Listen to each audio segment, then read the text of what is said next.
Legend of Zelda, Link's Awakening. Here we are, back again with another Zelda game. I love this music, first of all. I really do love this music so much. So, Echoes of Wisdom, the newest Legend of Zelda game, comes out here in, less than a month now? Because it's September 1st. And of course, I want to play one of the older ones before the new one comes out. Right, that just kind of makes sense, right, to replay Link's Awakening or any of the other ones. Will they actually be connected in any way? I don't know. Probably not. But it just makes sense to replay it. So that's what we're going to do. We got 3 save files here. I think this was my original save file where I did everything. That was my hard mode save file where I did, you know, most many things. And this was my most recent playthrough. So yeah, that's kind of what we're getting into. I'm probably going to destroy this one, because I know this has everything. That's all the shrines, all the heart pieces, all of the, what are they called? All of the custom dungeon stuff done.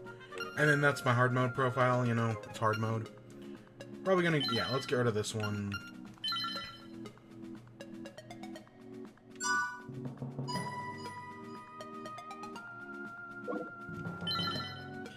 So yeah, let me pull up a live split. There we go. We got timer. Yeah, our goal is just gonna be to beat the game. I'd love to do it. You're right. We might save a few times and try to do it deathless, because Link's Awakening is one of those games that actually has like it keeps track of your deaths intentionally, because there is a slight difference in the ending if you do it deathless. So we might have to. Well, I know this game pretty well. I don't know if I know it well enough to do it deathless, and I definitely don't know it well to do it speedrun. I just know the game, you know, decently well. We're gonna do normal difficulty. Yeah, no, I'm not that good. I mean, I've done a hero mode run before, but I don't want to. Right, this is more of like a, hey, you know, let's have fun playing the old game before the new one comes out. This isn't a let's challenge myself sort of thing.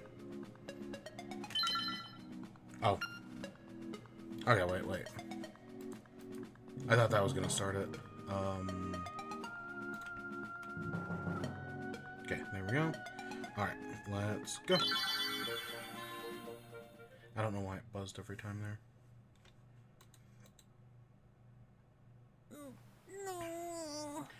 I'm gonna be mostly skipping through dialogue. Like, the only thing we'll read is Marin and maybe the owl, and that's about it. Nothing. I don't really care about anything else. What a relief. I thought you'd never wake up. You were tossing and turning. What? Zelda? No, my name's Marin. You must be still feeling a little woozy. You're on Koholint Island. Well, Link, you finally snapped out of it. My name's Terran. Hope you're feeling better. What? How did I know your name? You think it's weird? Well, I saw it on the back of the shield. We got a shield. Follow the lane south to reach the beach. It's where I found you. Since you launched to shore, lots of nasty monsters have been in the area, so be careful.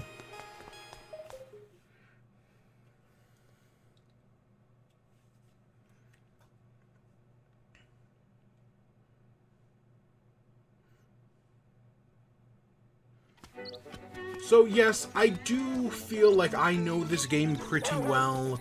Like, I don't have a perfect grasp on things, obviously.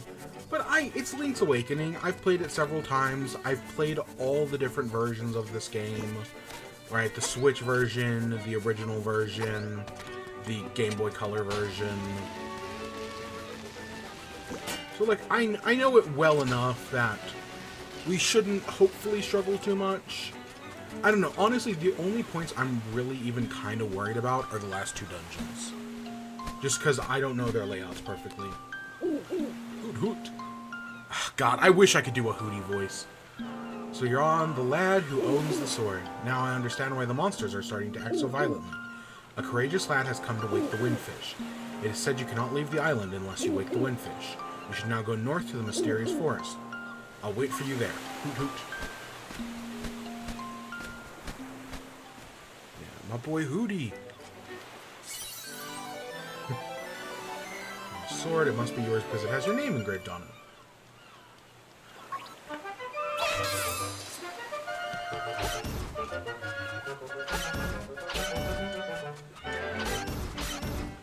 We do need to collect some money early on. Link's Awakening, you need... to beat the game, you need a minimum of, what, $1,180? So, you know, we'll try to get money where we can.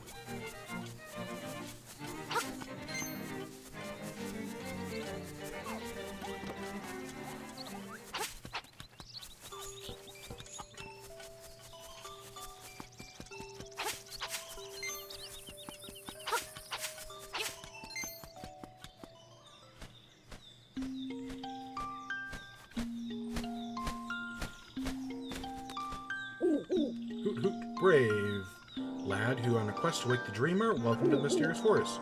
Much of mystery you will find in this uncharted Koholint island. I'm afraid you may find it a trifle difficult to leave the island while the windfish naps. By the by, have you ever visited Tail Cave, which is south of here? Nope. Owl. We just got here. Find the key. The windfish is watching. Hoot hoot.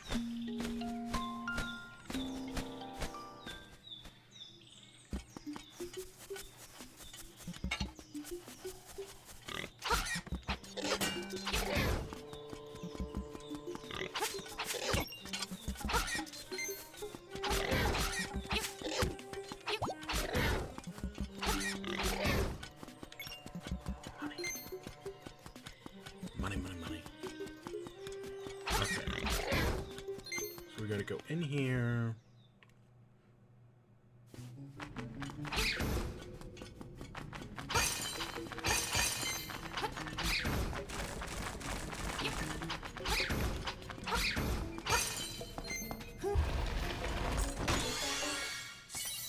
That's $50 to start off with.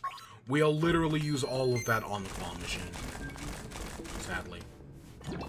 Maybe some of it we'll use fishing as well, because we should get the bottle early on.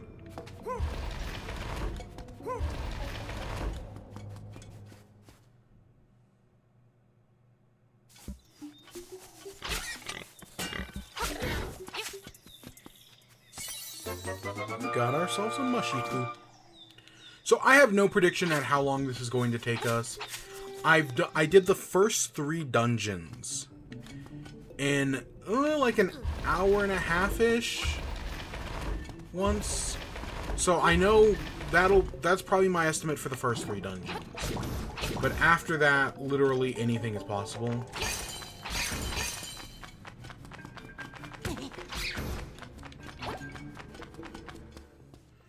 I'm literally just playing it by ear.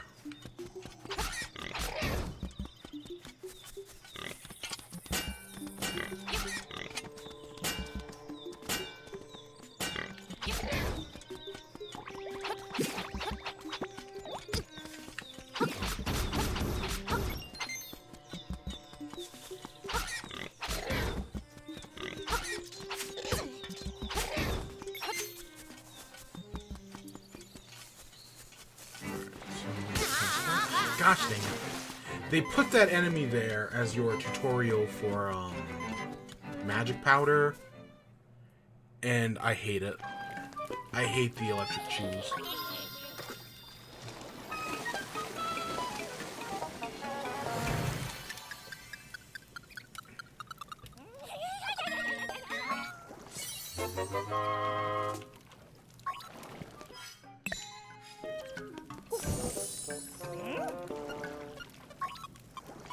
We can come back if we have more. I should be, at least early on, you know, we gotta save, so that way in case we do die, I can just close out the game and open it back up.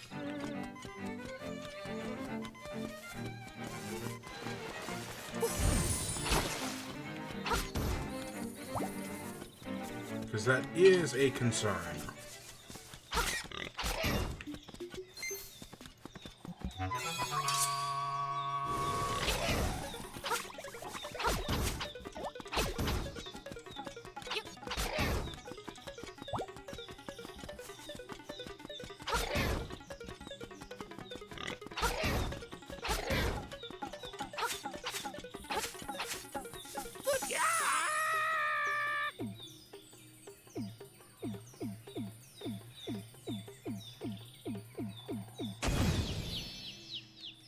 Yeah, you gotta cut the grass there, or else it won't, like, go around. Okay, there's the tail key.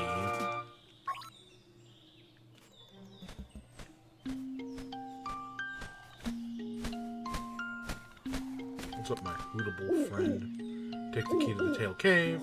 Retrieve the instrument that's hidden there. Go now. The windfish is waiting, Hoot Hoot.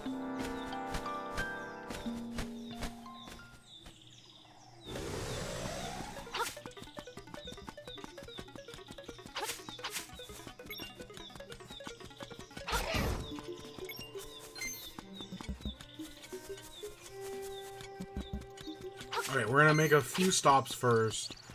Specifically at the claw machine. Oh, actually, let's do this one first. We gotta stop at the claw machine. Maybe the fishing pond. I don't know. Let's do the claw machine first, because that one's more important. And then we'll do the fishing pond.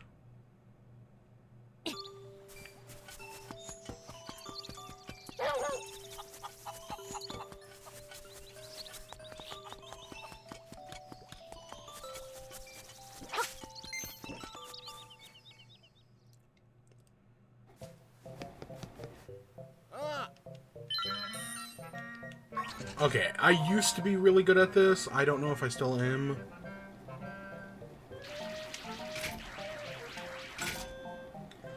It feels a little high.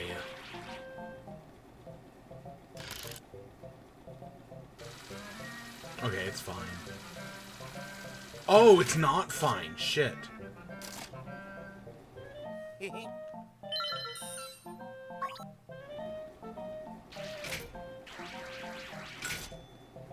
Okay, that should be fine.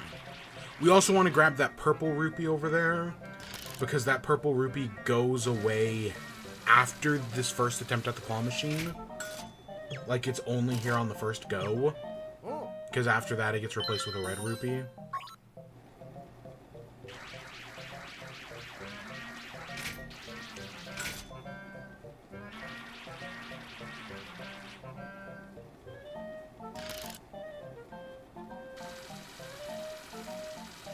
The heart piece I could care less about. But yeah, that's basically us just making our money back.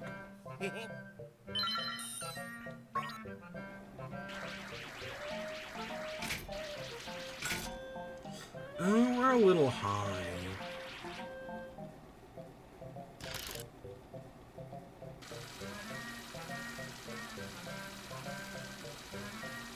Okay, we're fine.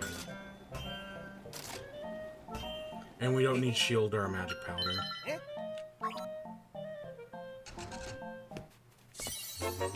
There's our 50 bucks made back.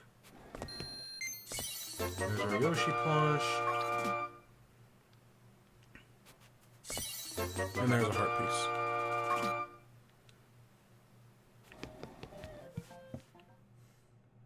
So easy enough. Oh, you want a Yoshi doll?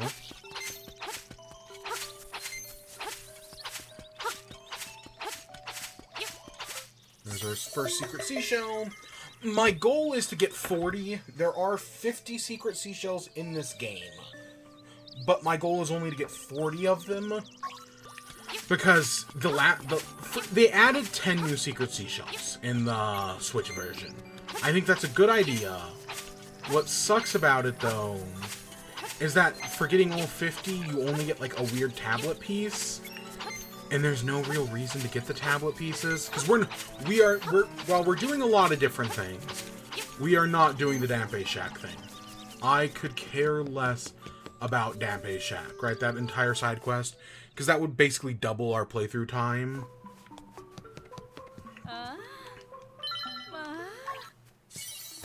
don't know. I don't hate the Dampe Shack, right? The idea of a Zelda maker, a la Mario Maker, is a fantastic idea. And I would love to see Nintendo experiment with that on the Switch 2, as I kind of wish they had experimented with on the Switch. Or the Wii U, honestly. Because I did love me some Mario Maker the year it came out. Okay, so this fishing minigame, I have terrible luck with it. Like, yeah, I've done it before. But when it comes to... Because we're just trying to get the bottle. When it comes to getting the bottle, I've never gotten it on my first try.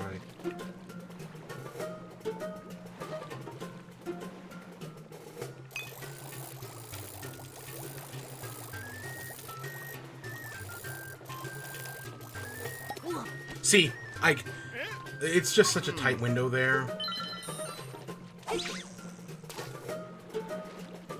We might have... Because if we can get rid of this green guy...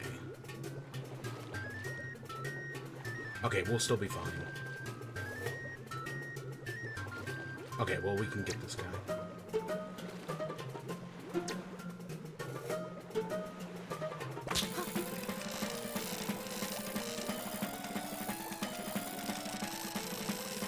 So I'm not great at the fishing minigame. Like, I can do it, but like some of those harder fish, the big blue one, the cheap,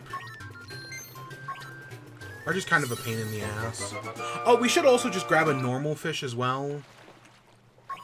Just to get a piece of heart, because you get a piece of heart for the different sizes. Let's use the middleweight lure. Oh, shit, I might have cut that a little short. Alright, let's get this guy.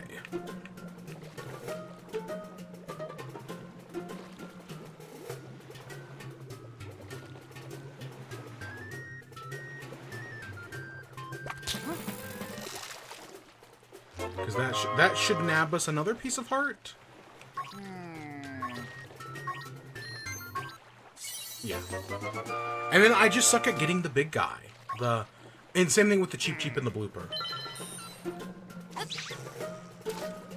I suck at getting the cheap and the blooper.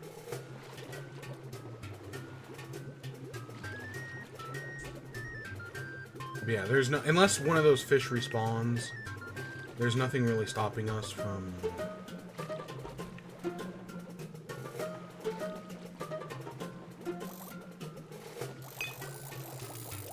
Yeah. Boom. We easily get the bottle back. That's another great get early on. Because I think there are only 2 bottles in this game. This one and the one you get for the ghost. That's like halfway through.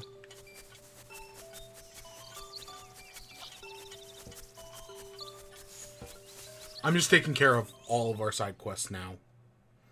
You know, we might as well. Yep, let's get the ribbon for the dog food.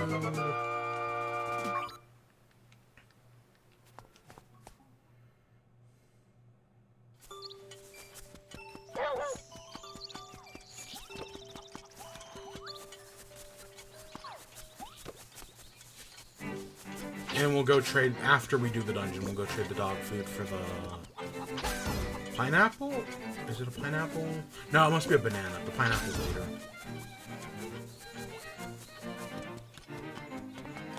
Because, yeah, that's where you trade it. But I think we have to do the dungeon first.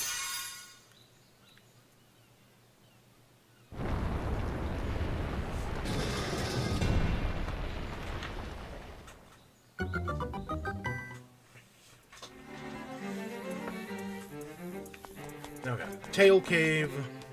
Easy enough of a dungeon. I should have saved. We'll save the second we get in.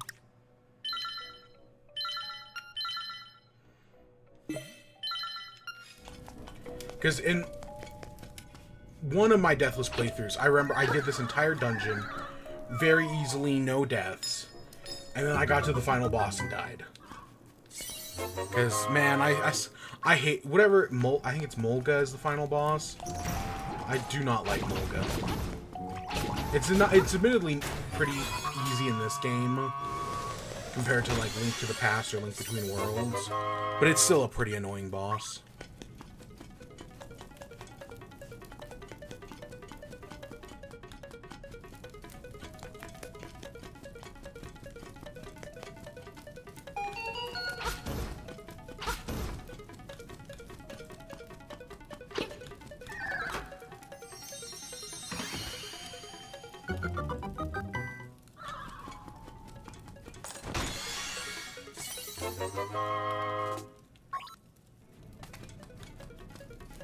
It doesn't matter which way we go, they both lead in the same direction. They both lead to the same place. And I don't think there's a key on... There's keys on the other side, but not a key.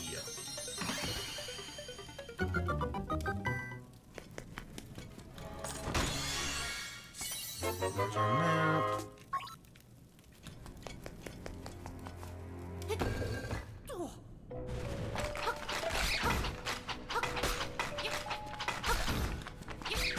Yeah, see that door over there? There's no point in going in yet. Because it, you need the Roc's Feather to get through there.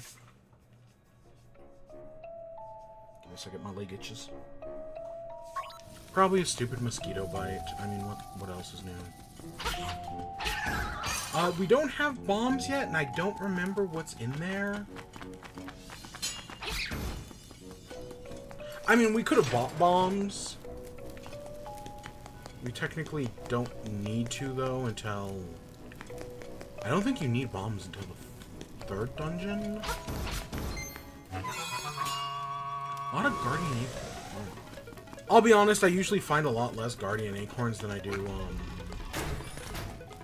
the pea suits.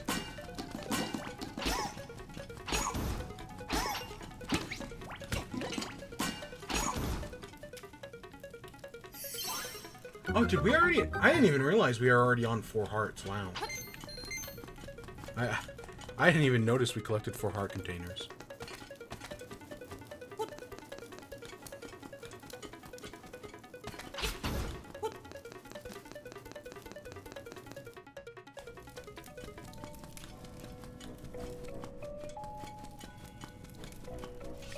So, while I'm playing this game, my mother has also been playing this game, right? I literally took the copy from her, just so that way we could play it on stream today, and she can't.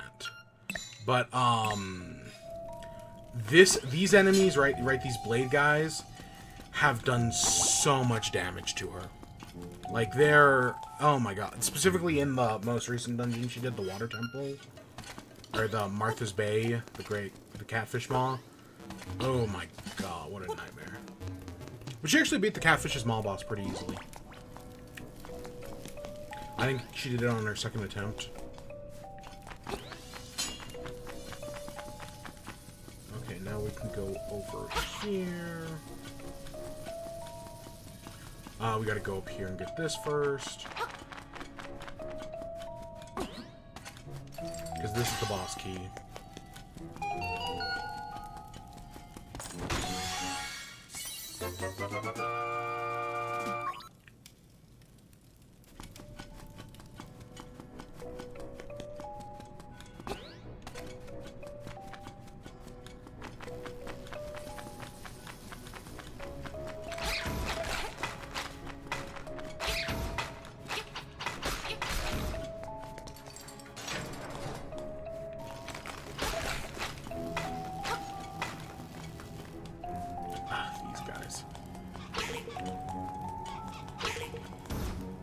Later on, when we see those guys again, I suck with those guys. Specifically, I think in Dungeon 7, I'm really bad at dealing with those guys. But here and now, it'll be fine.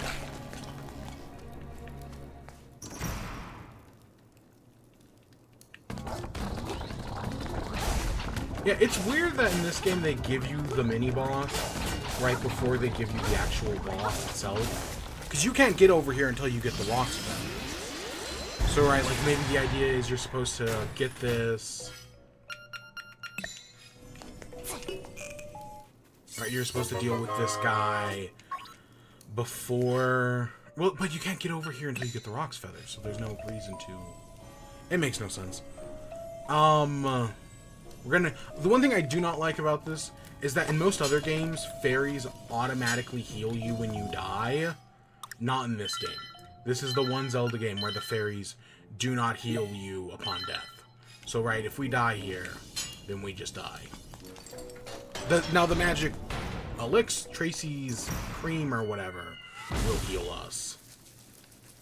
Buzz, outsider. Moldorm, that's what it was called. Mulga. I think I called it Mulga.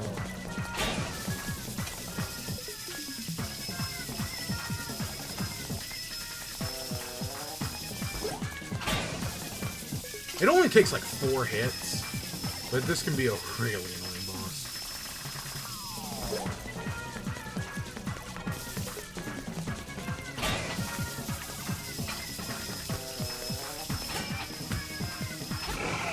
See, 4 hits. That's not. That really, honestly, when it comes to doing a deathless run, these are the only 2 bosses I worry about. Mulga and the next boss, the Genie, or whatever it's called. It might just be called Evil Genie. Those are the only 2 bosses that concern me. Everything else, pretty straightforward in this game. And it's only, honestly, the first 2 bosses only concern me because you have so few hearts. That all it takes is 1 bad hit combo, and they kill you. But, I mean, going into that with 4 hearts, that is nice.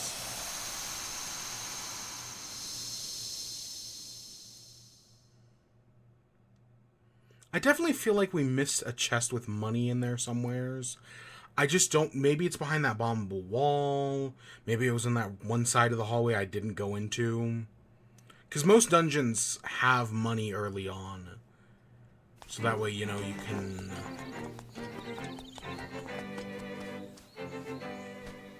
So that way, you know, you can get stuff done. Because you need a lot of money in this game. Instrument, I have to admit, at first I didn't believe you were real. The instrument, along with the 7 others in the set, has a power to wake the windfish. You must collect them all. I was instructed to give you directions. Your next goal is Gopanga Swamp. Hoot hoot.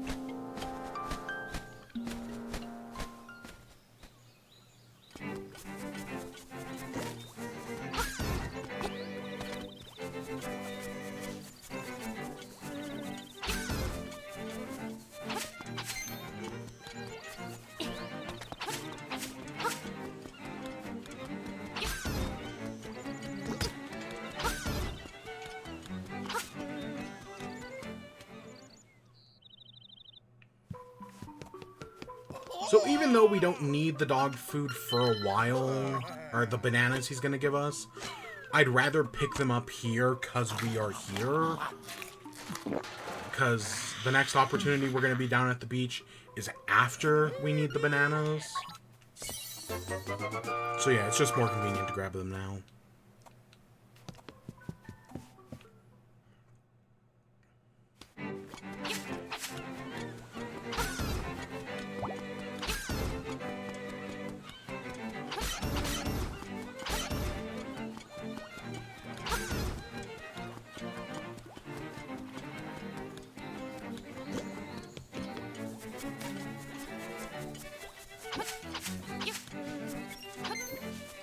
We're at 87.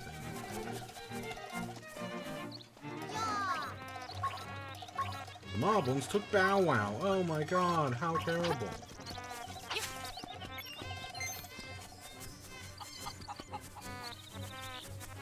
Okay, we'll do the shovel when we get back from the swamp.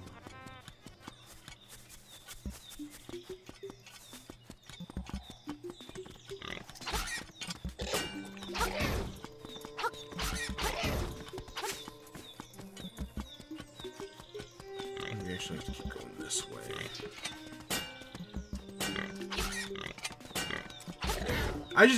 There are 2 useful items on this screen, right? That rock has something good hidden under it, as does in the circle of grass there. There's also something good.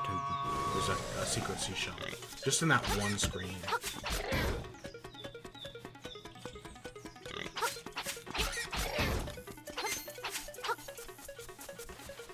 Okay, we can now go over here. We can get the piece of heart. We can head over here. And into the monster's fortress.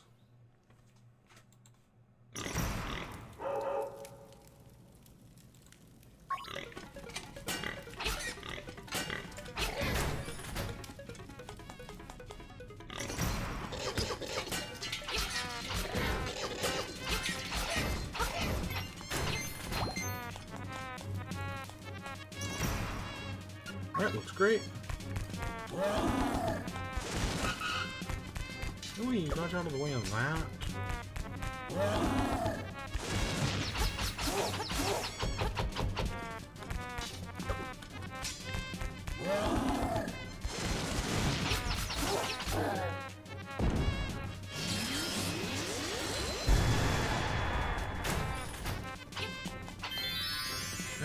I just know this game. Again, we'll actually get into some struggles later on. Because as much as I do Eagle's Tower and Turtle Rock, I do not know as well as I would like.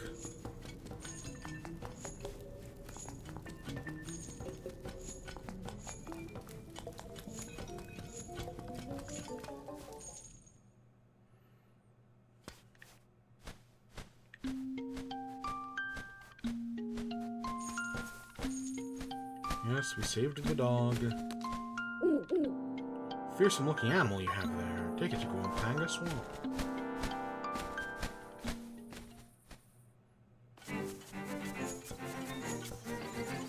First we gotta go around the long way.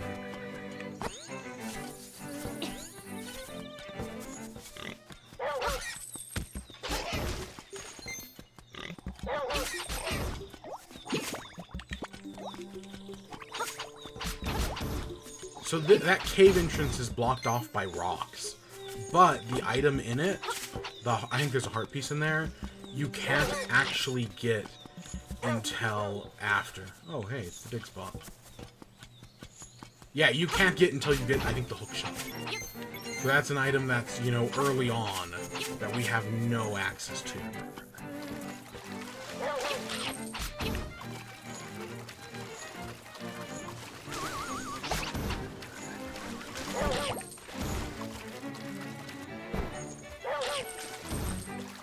I'm pretty sure this is 50 rupees.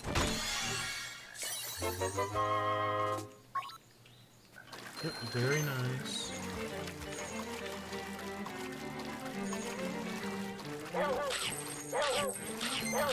Now we can go in here. Dungeon 2. Just about 30 minutes.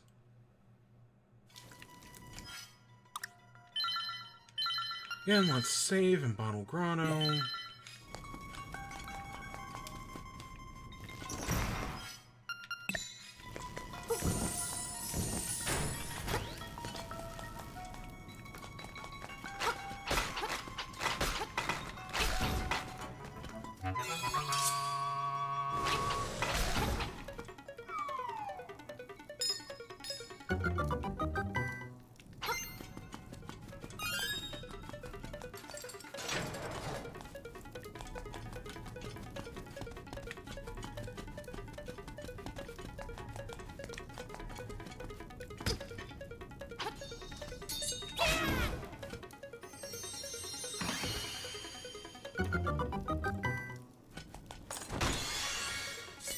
Okay, that's our compass.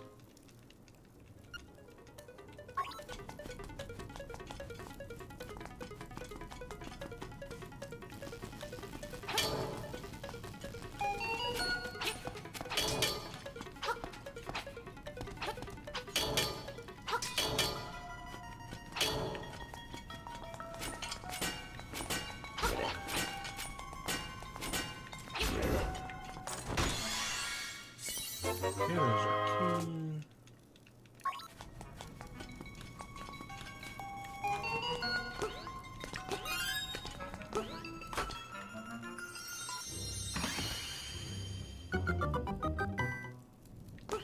There's actually zero reason to hit that crystal down there.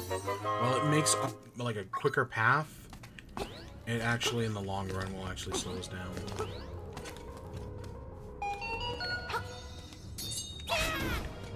So we gotta kill those guys, get that key over there, and then go back for it.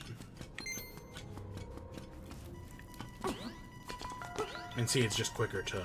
because now that's open, and...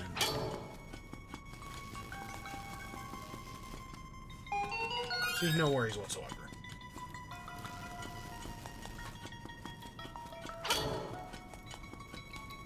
And I don't think these blocks come back anywhere else in the dungeon that it'd be important to switch them back.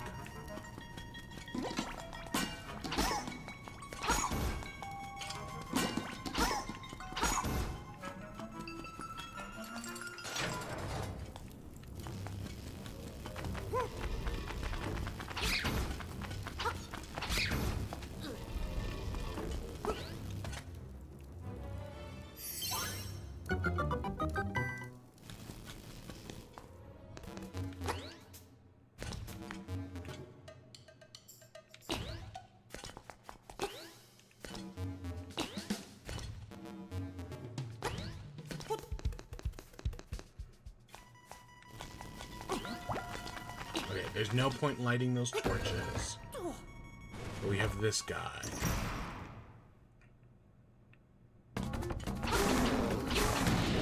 Who literally, the easiest way to kill this guy is just to be as aggressive as possible.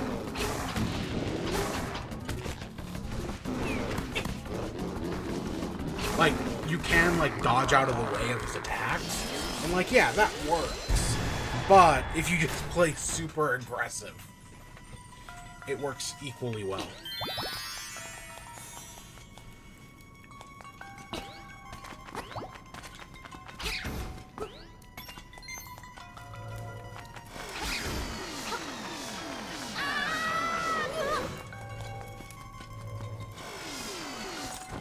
This is the map.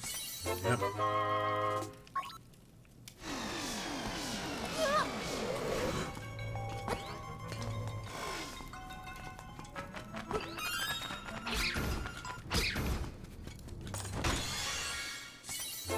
Take 20 bucks. Sure, 20 bucks is 20 bucks. Plus, we're 20 away from a shovel.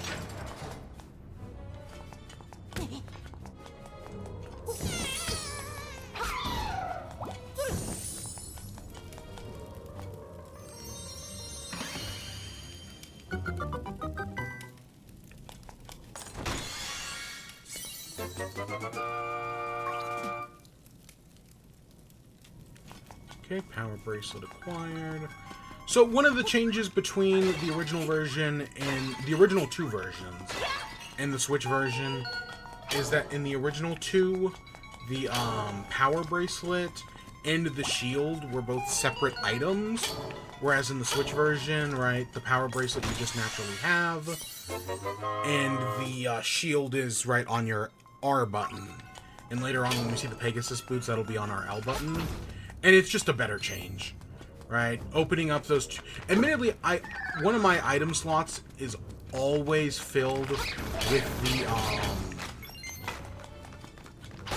Rock's Feather, because the Rock's Feather is just so useful in this game that there's never a reason not to have the Rock's Feather, unless there's like a specific puzzle that requires the Rock's Feather, which of course there are, that, you know, where you don't need it. But for the most part, right, if you're doing something, I will always have the Rock's Feather equipped.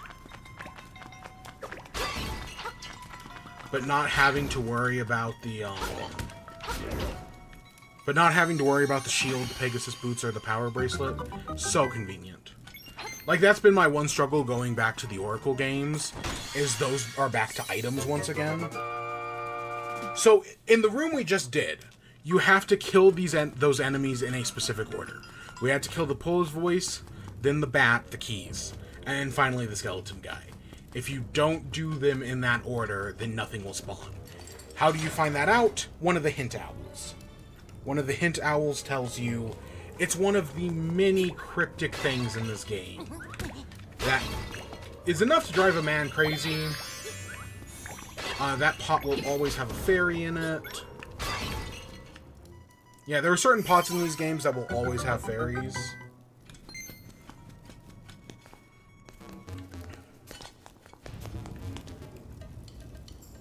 Yeah, no, there's specifically I think in the Face Shrine, there's one of the puzzles where you have to use a pot to break open a chest, and it's the only chest in the entire game that requires that, and it drives me crazy, because I always forget, at least in most of my playthroughs, I forget that you need the pot, and I always break the pots first, so I've had to go back and redo it. And it's such a hassle to get back to that room. But you need to go through the bottom part as well, because the bottom part has a key in it. And I forgot to save before we entered. Whatever, we should be fine. Bozo the Clown here is pretty simple. I'm your bad guy this time. Genie. Oh, he's just called Genie.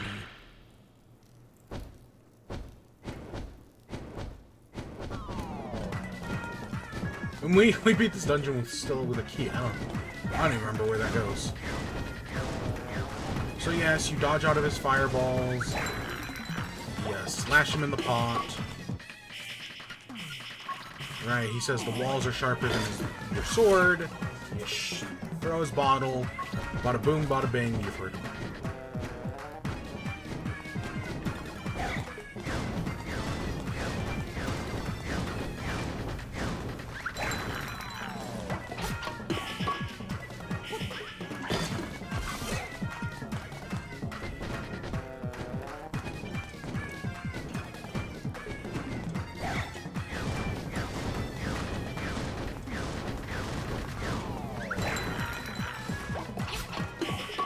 Alright, that's halfway through. Dick goes the clown here. He broke my bottle. I actually don't remember how to tell which one is real.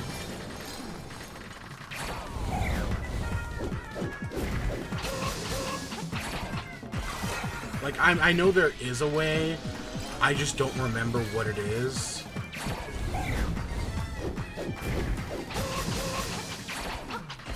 I think it takes 3 hits. It's a Zelda boss. Everything is in 3 hits.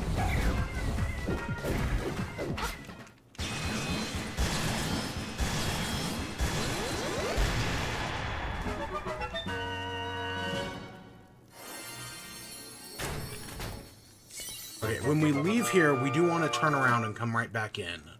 Because there's that chest at the start that either has money in it, or it's got the beak, but I think it's got money in it. But you can only open that after you get the power bracelet.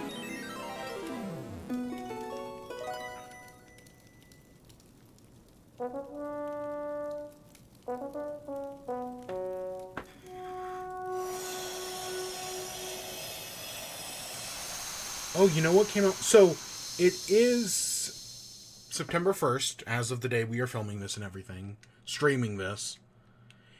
And on September 1st, the Legend of Zelda Great Deku Tree came out today. The, you know, $250, or, God, $300 Lego set. That's ridiculous price. But, yeah, that did come out. Come on, please be money. Yeah, boom. It's 50. I mean, I knew where else to get $50. Because there's another place where we can easily get $50. But, you know, that's just one you want. Alright, we got a place to... I want to hit up... We now have a bunch of places open to us. Because, yeah, getting the power... Basically, these first 2 dungeons, the game kind of opens up a lot more after this. And, yeah, we want to do that. Old man Dampé's over here, being like, hey, check out my shit. We can now... How much? I think the medicine from Crazy Tracy is only like $8. Or 28, I mean. Yeah, 28. So that's basically the fairy from previous games. Except for, you know, not how the fairies work in this game, where if you die, you'll come back and you'll heal all your hurts. It's actually really nice to have.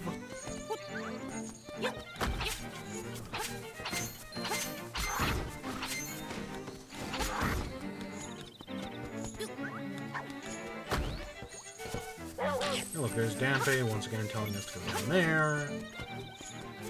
Let's activate this. I think we can do this one now. So, as far as I know, right, in my mother's playthrough, she has never gone in this cave. She has not gone in any of the caves along this one. At least as far as I know, she hasn't. Like, maybe she did one time, and I just didn't know because, you know, what am I, a keeper? But you get my point, right?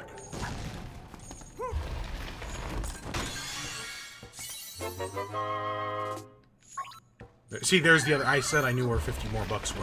Right there. And there's a heart piece.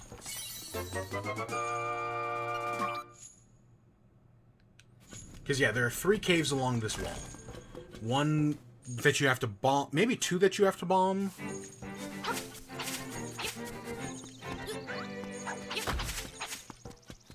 Alright, so we need to go to the shop. We need to buy a shovel.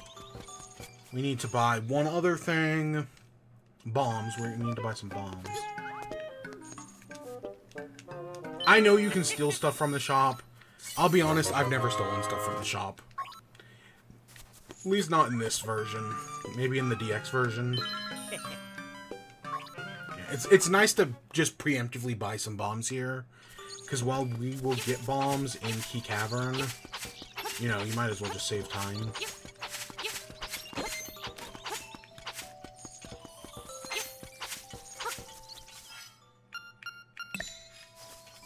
Alright, let's go return Bow Wow. Then we will head up to the mysterious forest real quick. Go deal with that.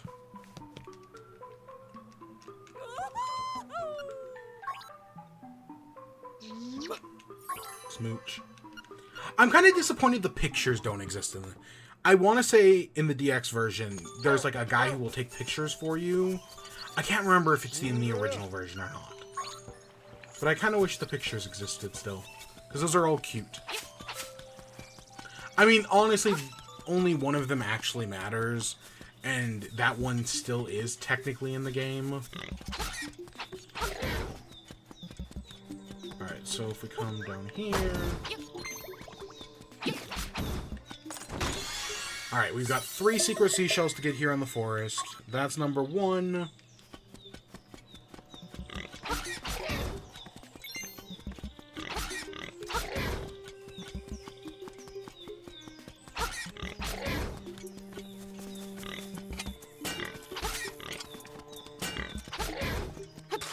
That's number 2.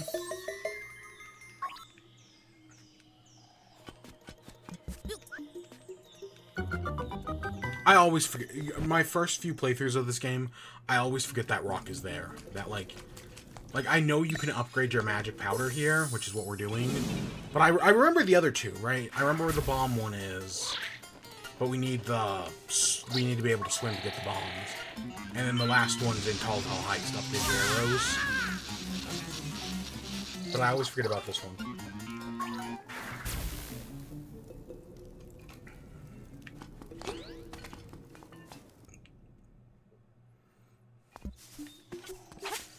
Alright, like I said, we can go in there now, but technically there's nothing we can do in there yet.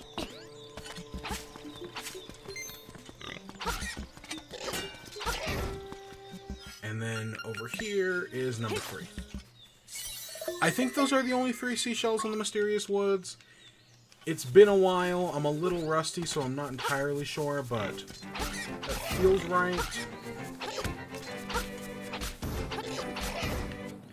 And then even though you'd expect something like there, or there's a few other places around here you'd expect something, nothing. There's 20 bucks. And no bucks.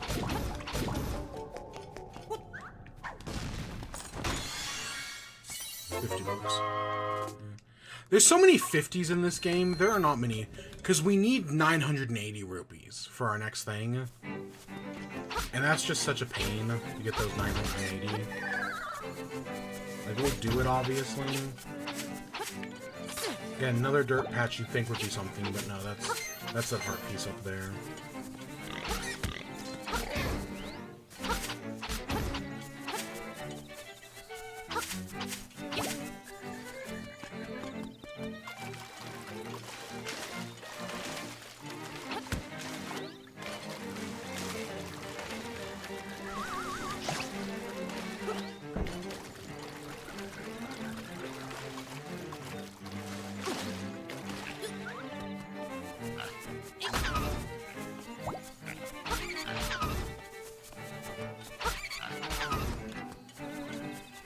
Let's take this down to the prairie. Let's go get the, let's go deal with the king, or the prince from the, the other game.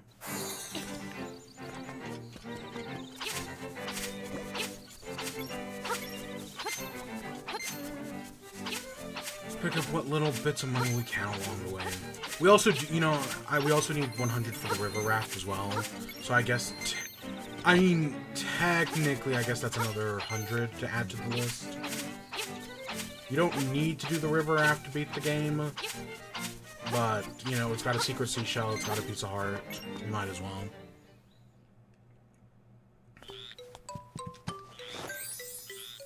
Hey, I'm the Prince of Frogs. My servants went berserk. I was forced out. Will you get my golden leaves? Oh, cool. Thanks, dog.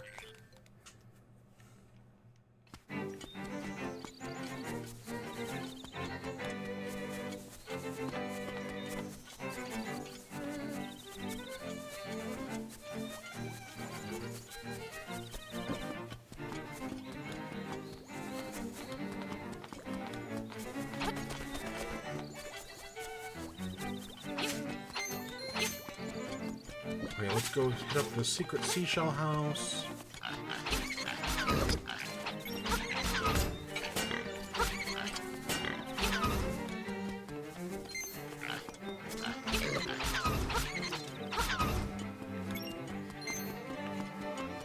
We'll go hit up this.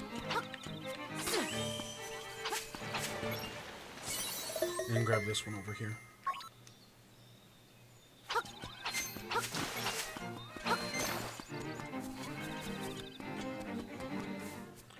I don't know how many we have, but I know we can at least get the first reward. You need at least 15 for the seashell detector, and then you need 40 for the sword upgrade.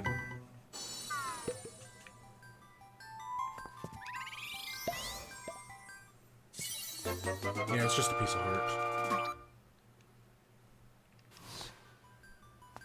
Do I only have... Okay, I had at least 5. So when we get another 10, we'll be able to get the seashell detector. I don't... Because, see, I don't remember where 40 seashells are. That's like when... Like, I've done it multiple times. But if you asked me, like, hey, where are all 40? I'd have no idea what to tell you. I'd have no idea where to tell you where all 50 are. Like, I remember where a few are. Especially once we get the Pegasus boots and everything.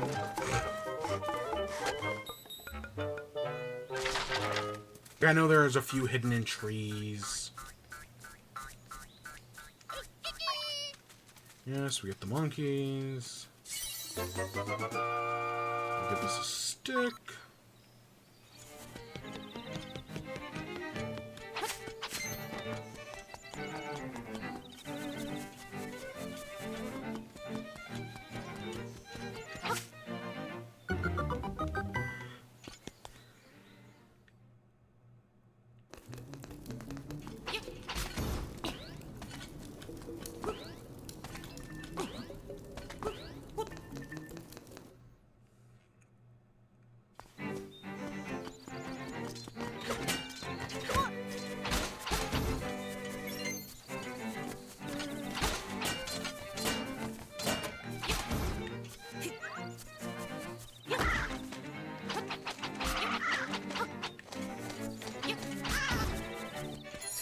Okay, there's gold leaf number 1. I am also definitely going to save outside of the mini boss here, because, well, it's not like too hard or anything. It can be a pain in the ass. I don't know, I find, it's one of those bosses that I think it's just easiest to just wail on, and that gets you the best results. Oh yes, give me that.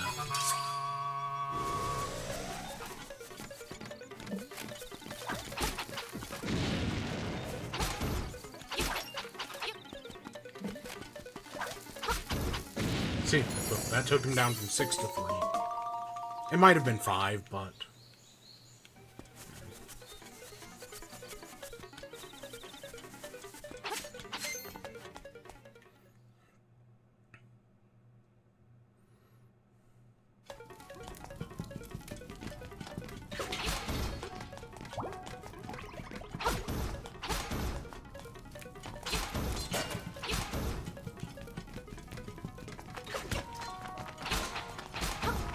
We definitely missed something on the previous screen there.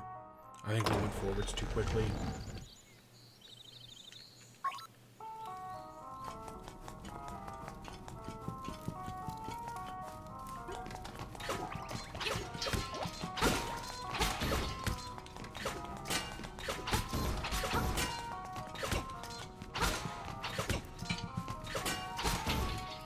See, there we go.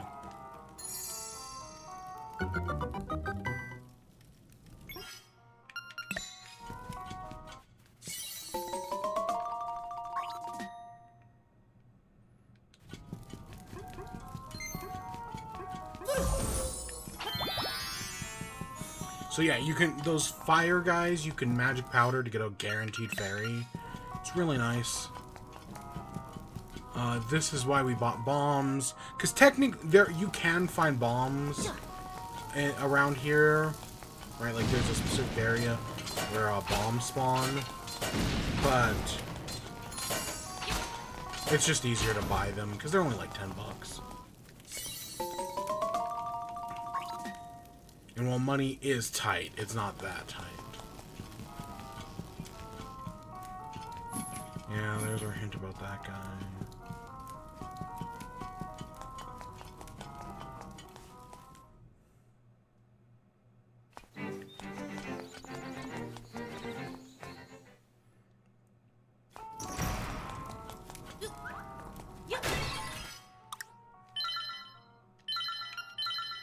So one of these bottles has a guaranteed bomb in it.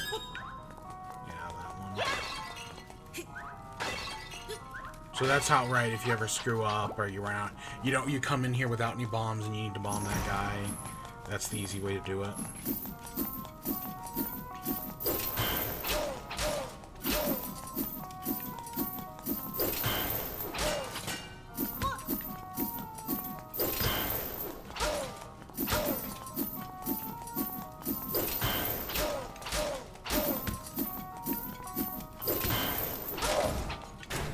See, that guy can get a few hits off on you.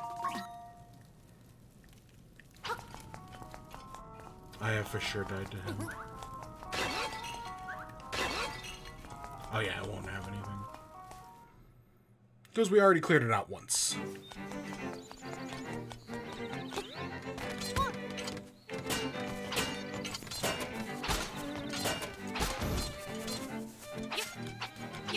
And yeah, I like the combat in this game so much better than Link to the Past, right? Just having that enemy where it's like, oh yeah, you just got a shield from him, and right, you can hit a little stagger him. Like that's it, and that's in the original version as well. Like that's not just Link to the Past, or that's not just the remake. It's just a much more thought out game, at least when it comes to combat.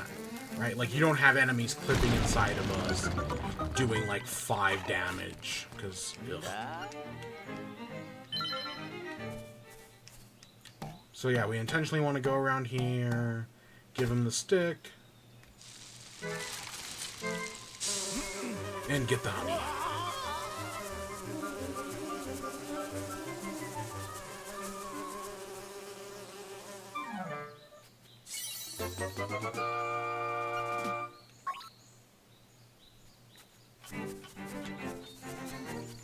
I think this one's a fairy fountain.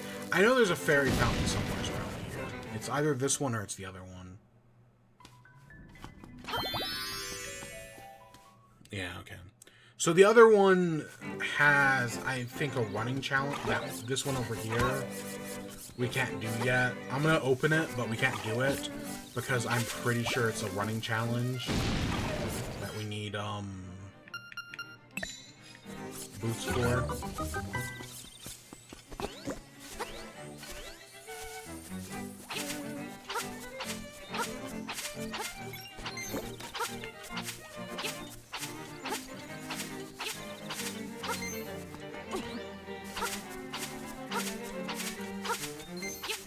It's gonna be so nice once we get running boots.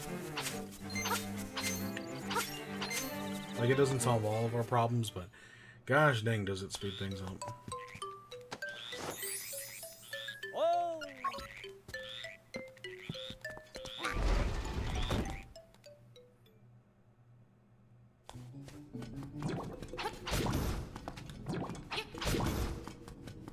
I think this is a seashell? Yeah. Okay, that makes 6. And honestly, I enjoy collecting the seashells more than I do collecting the like Skulltulas in Ocarina. Maybe it's because there's like half as many of them.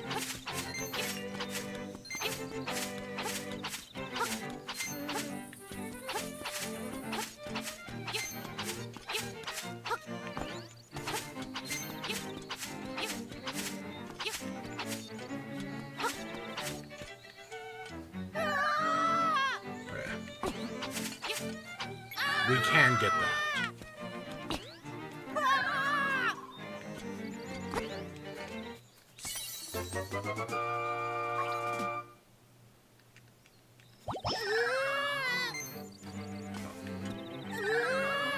Okay, now.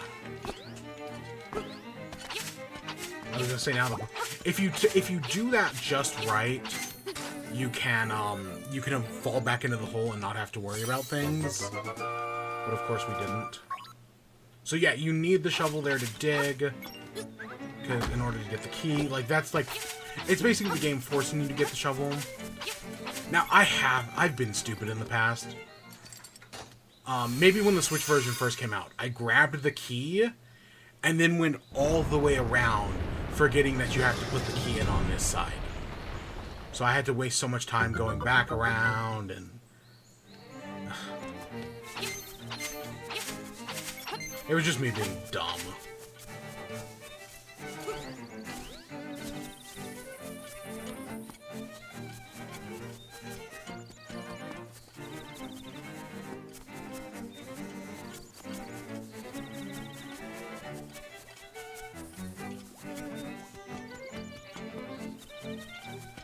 So I'm pretty sure that piece of grass up there is a secret seashell. But yeah, you can't get to it until you can swim. So we've still got a ways. Alright, key cavern.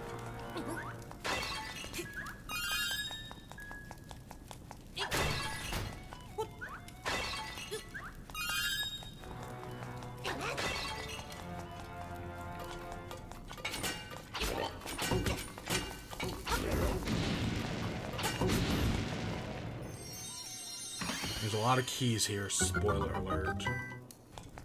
Even though, because I do know the pattern, like, I'm going to avoid the places where we don't need to use keys.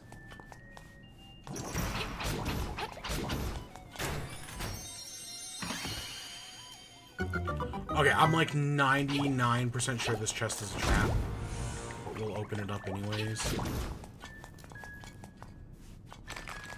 No point in dealing with those guys. Okay, so down here, we get a split in the path, right? We can go one of 4 directions. Now, the correct door is this one. That's the correct door, the one on the right. But you want to take the top one, because that gives us access to that switch.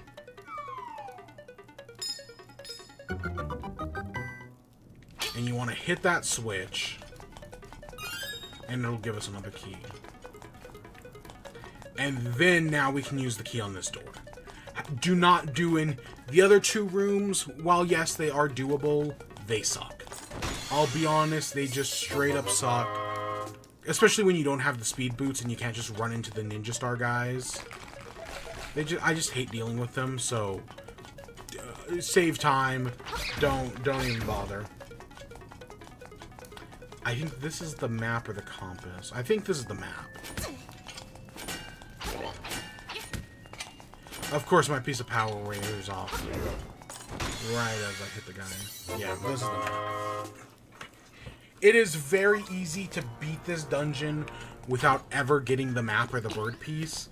Because, again, if you just pick the correct door on the first try, then you'll never gain access to that switch until way later on. Right? You don't gain access to that switch until the very end of the dungeon. Unless you intentionally go into it. So that's why I think it's just for the best to pick one incorrect door and then pick the right one.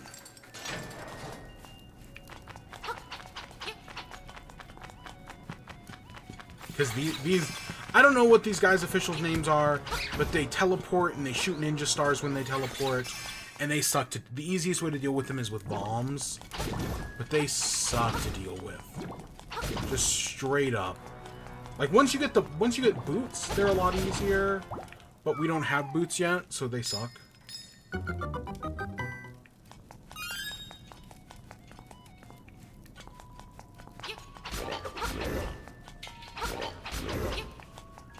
so we go over here. Come on.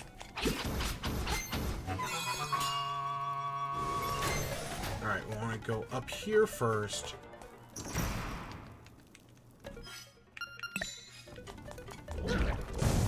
So, this is an enemy whose name I do not remember.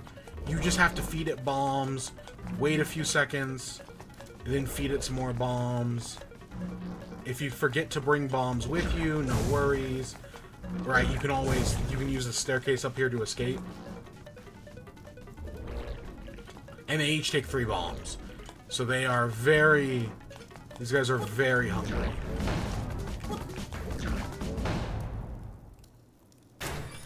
But that's our mini-boss.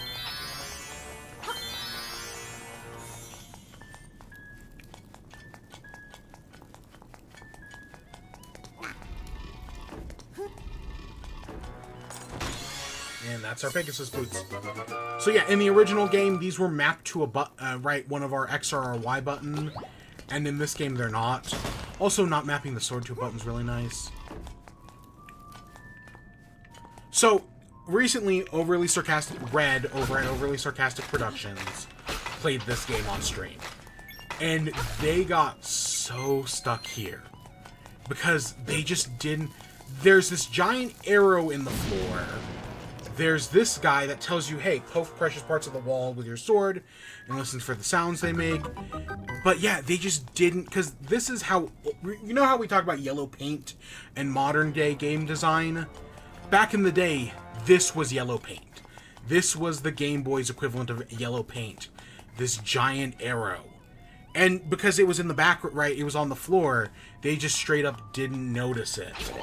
And like, yeah, I guess it's kind of frustrating, but to be honest, I think that's part of the fun, part of the charm of this game. Is right that it does shit like that.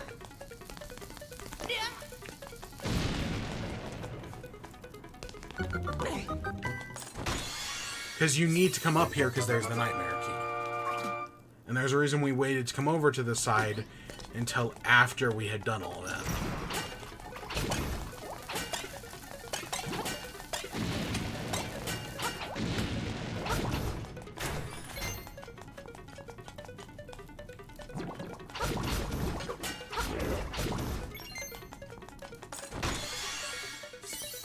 And there's our compass. So, you're supposed...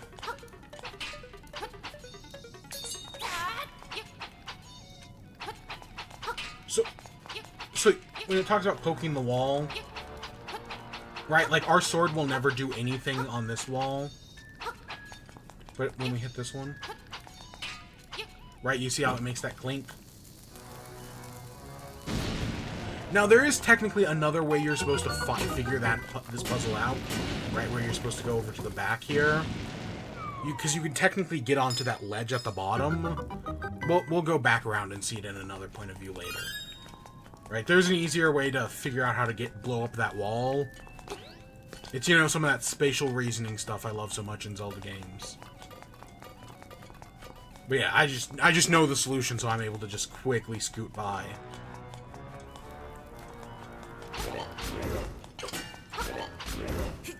We should really break these. There should be, hopefully, a bomb in one of these. Not that we really need any more bombs.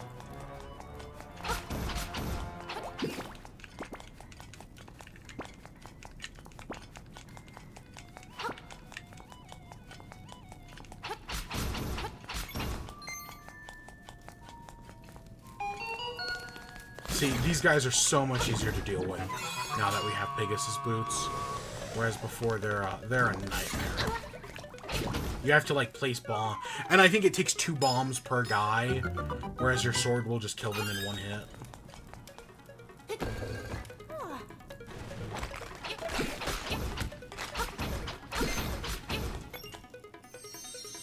That spawns a tress up there.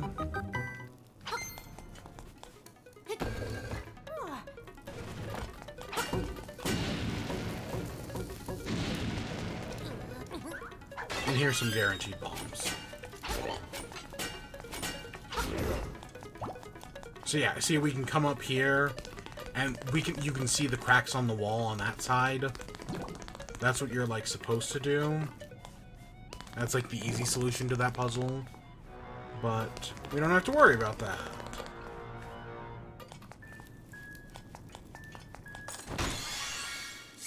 And that's... Oh, that's not our 5th key?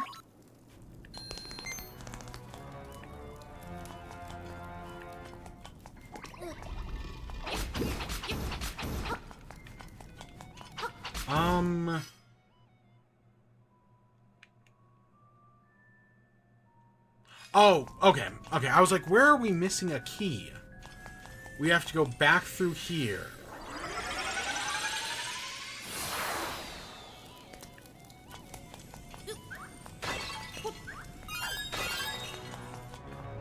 Because this thing has to be popped with Pegasus boots. Right? You need the Pegasus boots to get through that. And then you can get the key. Okay, that...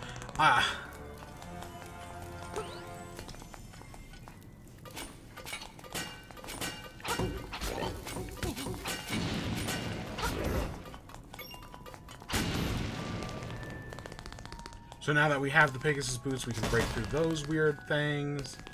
We can kill that little red guy. Oh, but we have the things down. Okay. We can go back around the long way. So you have to kill that little red guy.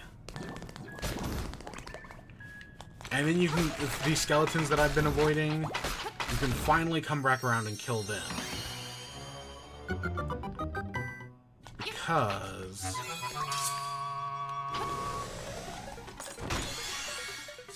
this chest has a gold rupee in it. That's 300 bucks. One of the only gold rupees in the game. Why is it in this dungeon of all places? I don't know. Like, if you had to come back here with a link, kind of like in the first dungeon where we gotta go back with bombs. Like, if we had to come back here with something else, I'd maybe understand. But the fact that, no, we don't. Admittedly, I do not remember what's behind that bomb room. In the first dungeon. Like, it's there, I just don't remember.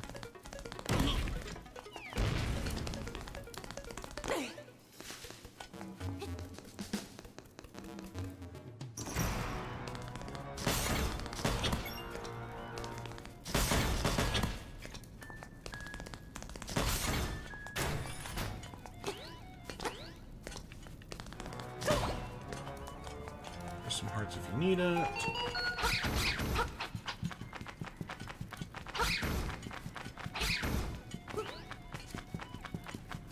This room has a bunch of keys in it, and if we kill them all, it drops a key.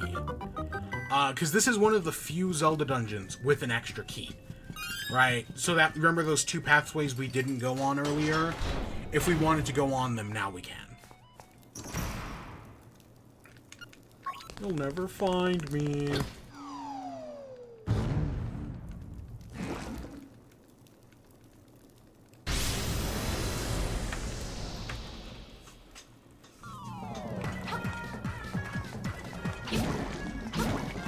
Okay, we just gotta split them up.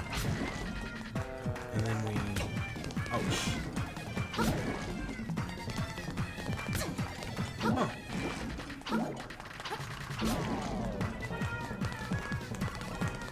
Boom, we split them in half. And then when he lands, you want to jump, because else he will stun you. And then you want to stick at the top of the screen, because that makes it easier. It's an easy boss fight once you know what you're doing.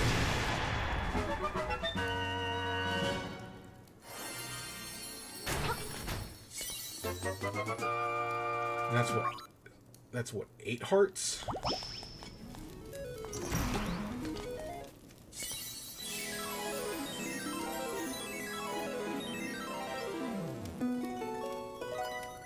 Yeah, okay.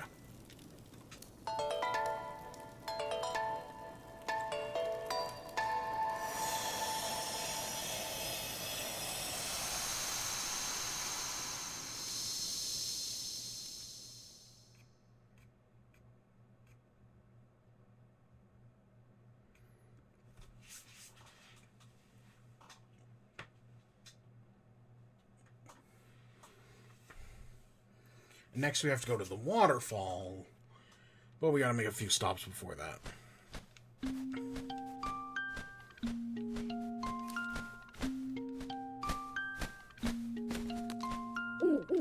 Hoot hoot, many instruments you found. Play the instruments in the egg and the Yarno Desert.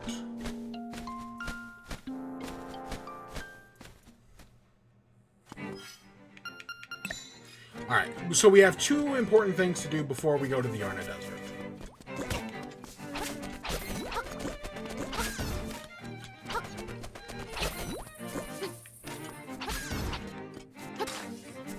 First, secret seashell.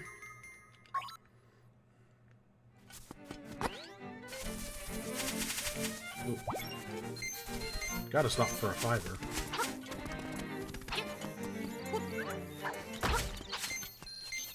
So the first thing we can now do is we can come over here. We were able to get into this previously, but you can't... What you need to do here, you can't do until you get the Pegasus boots.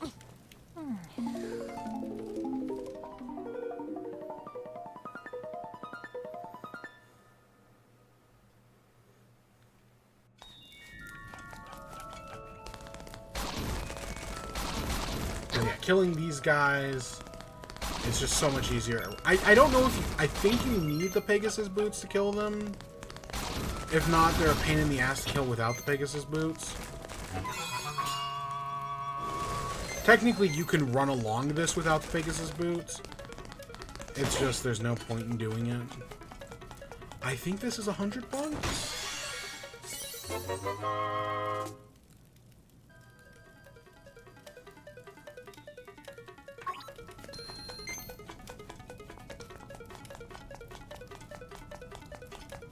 And then up here, it's the ocarina. This is what you actually need. Like, this is the important thing. Right, the owl just told us to play our instruments in front of the windfish. But to do that, we need to actually get an instrument. So that's the dream shrine taken care of.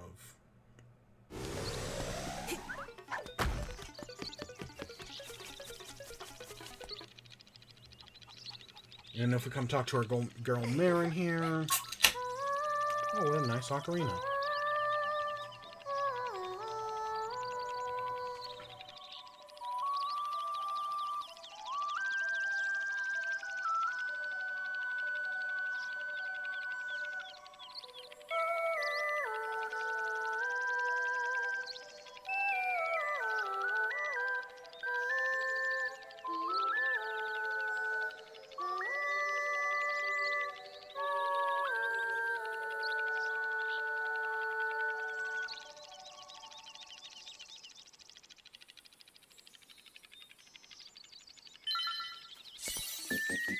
So that's the Ballad of the Windfish. I don't know if it's my favorite Zelda song, but it's definitely top 3. Especially when we hear it with all the instruments. So now that we have our running shoes, the Pegasus boots, we can come down here to the library. And pop. Hidden Power of Color. There's a new world of color under the 5 gravestones. 1, 2, 3. Okay, good. I'm glad I did. I remember that combination by heart at this point.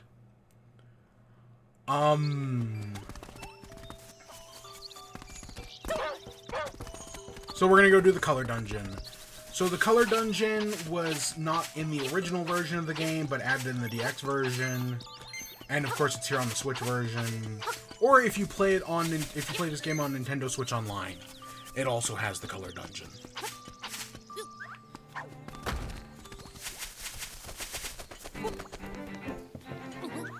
Because as far as I know, the original version of this game is not on Nintendo Switch Online.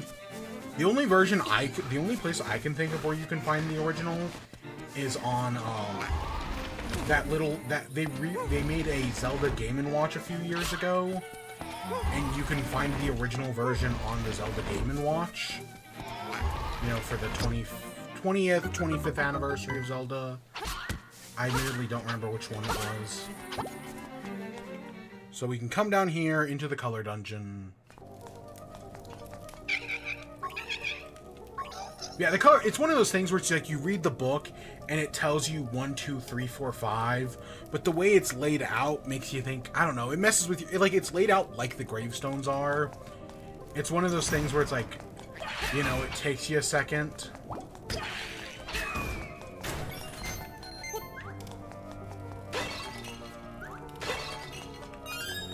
there's some magic powder.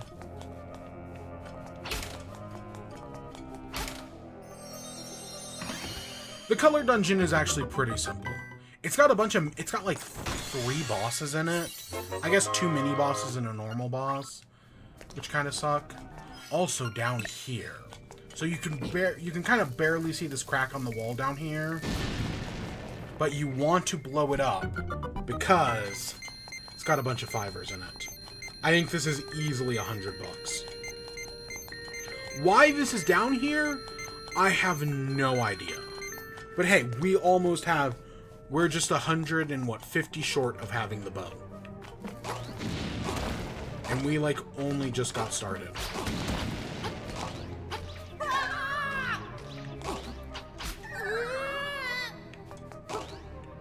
Just had to kill that guy, or just wanted to kill that guy, just in case. So when my mother did the color dungeon, she had no idea that you could pick up those guys. So she had to, like, she would, like, slowly sword slash them into the holes. So we want to go down first, go around, and then come back up.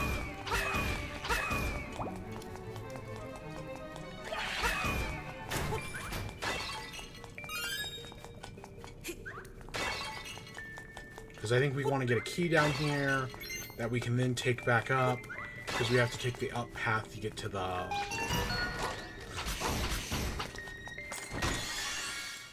boss key.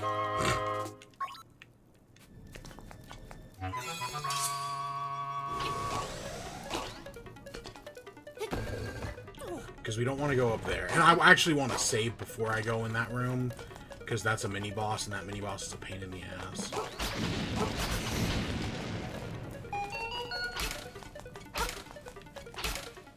That one's super easy.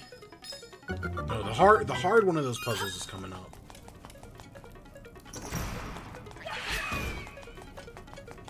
This is the one time blue, I think, shows up here in the color dungeon. Yeah. So this is why the guys at the beginning tell you, hey, you need some magic powder in here.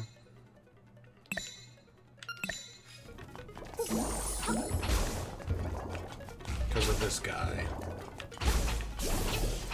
You basically just have to predict where he's going to jump. And then just be... Right, basically you can just bait him back and forth. He's actually really simple. But he can. That's actually probably the easiest time I've ever had on that boss. He can suck. No, the next boss, in my opinion, is way worse. And that's the Nightmare Key.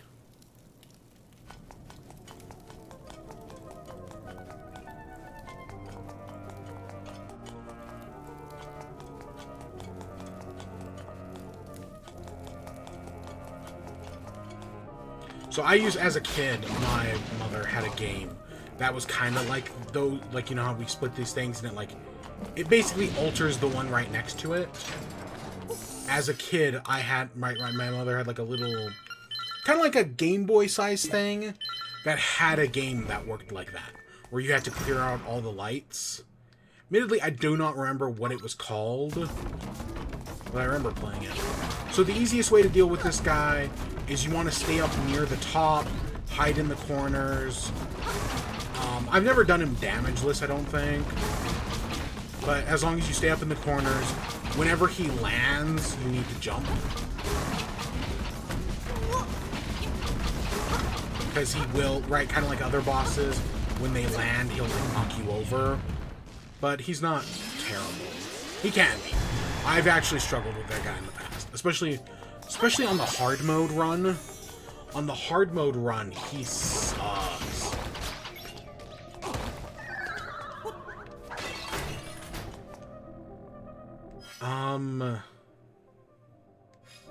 Let's go up here first.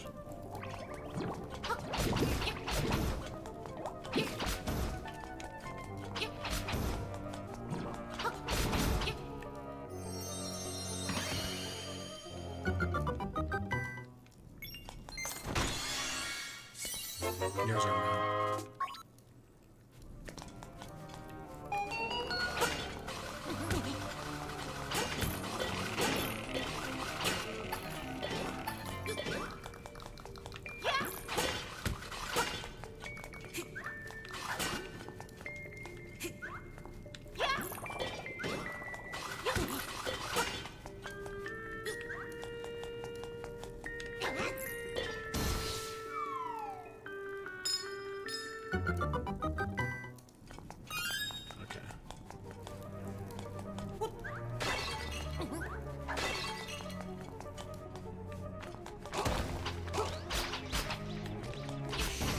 Oh, that guy took more hits than I thought.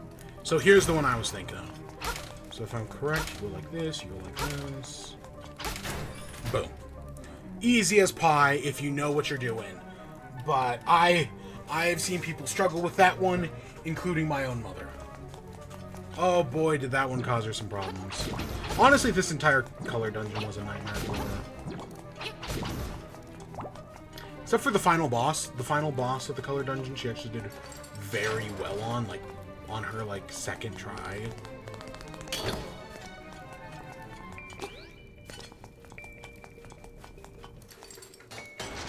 And this is another boss that sucks in hero mode, in hard mode, because he regenerates health so quickly.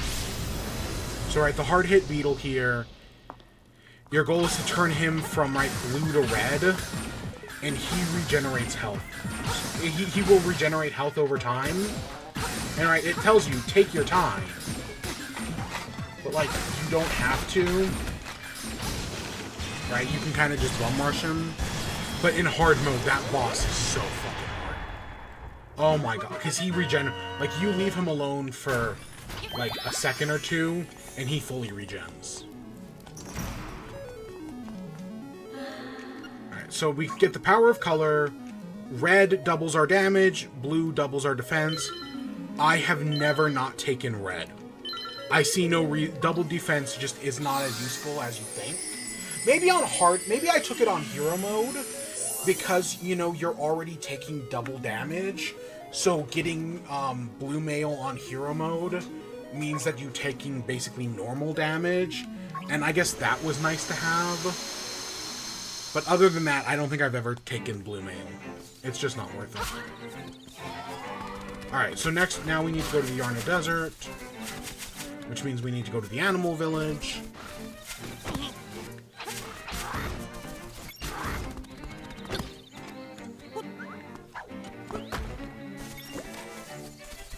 We can now break down apples from this apple tree. Yeah, having the red mail is really nice. I'm pretty sure it stacks with the upgraded sword. So if you get the upgraded sword, you're now doing quadruple damage.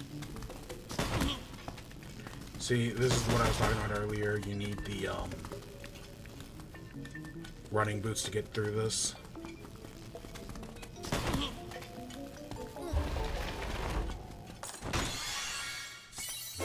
And hey, it's another $50.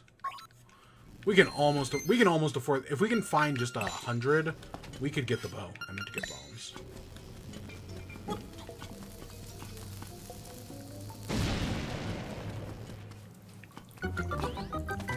There's a piece of heart.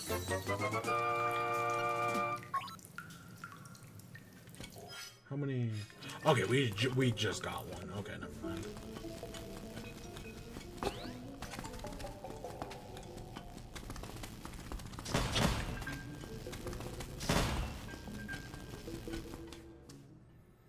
Yeah, we got nothing to worry about there. Yeah, we're basically at this point in the run, we are exactly where I expected us to be. Right, having at an hour and a half, we have finished the color dungeon. We've done the first 3 dungeons.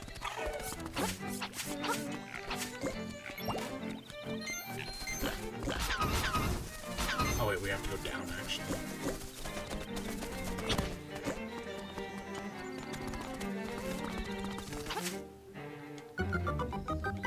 Because there's this little passageway down here. Yeah, we can only get through once we got Pegasus boots.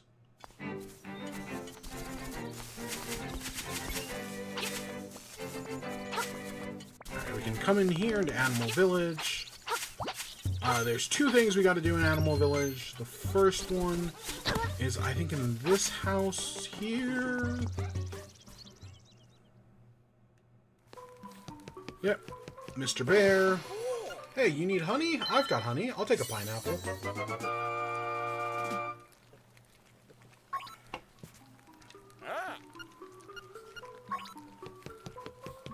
You know what I think one of the things I like about Link's Awakening, and I like about the trading quest, because, right, if you haven't noticed, we're on this big trading quest, is that it makes the world feel more alive. It makes the world feel less static. That, like, hey, we're going to places, we're doing things. Right? Like, it's like real people live in this world. But also, like, people change locations throughout the game. Like, the woman we gave the Yoshi doll to earlier, her husband, right? If we go talk to her right now, she'll tell us her husband is lost in the mountains. And so now, that's like the world changing. And especially the fact that they did all of this on a Game Boy. Man, in hindsight, like, you know, you look at, like, the original Super Mario World, and it's like, that's what you'd expect from the Game Boy. But the fact that Link's Awakening was on the Game Boy, Super Mario Land 2... Like, the Game Boy, in hindsight, is actually, like, really impressive. For what they were able to get out of it. Yeah, no, so you gotta give props to Nintendo.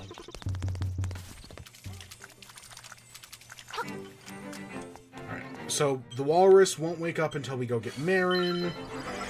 So we have to go down to the beach to grab Marin.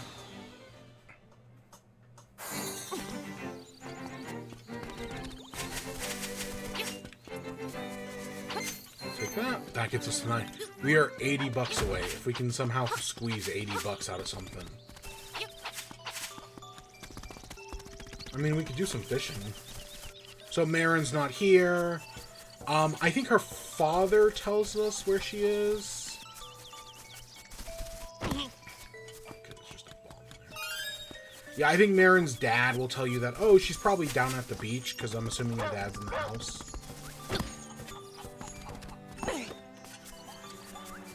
We do want to make a stop, though, along the way. Because that tree has a secret seashell.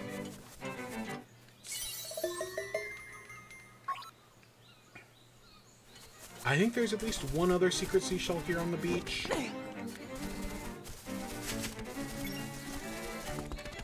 I don't know, I think there's something down here.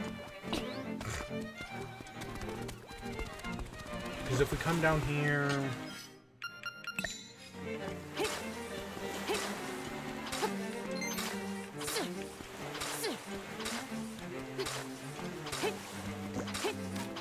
I don't know, there's this weird outcast part here that I feel like would be perfect for a secret seashell.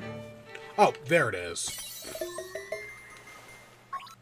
I was like, I know there's something somewhere around here. And I know that's not the only one as well. There's at least one other down here on the beach.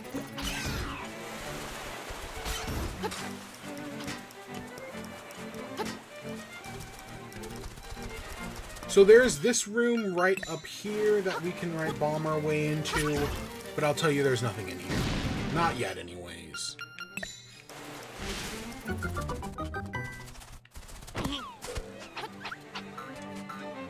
I don't actually know if that does anything, getting rid of that monkey. Like, we can do it. But I don't actually think there's anything in there. We might just go get the bow. Honestly, we are 20 rupees away. It might just be worth it to go grab the bow. Here's Marin, the one character that actually matters. Oh, Link, I'm so glad you found this place. Will you stay and talk with me for a while? Yeah, of course, Marin.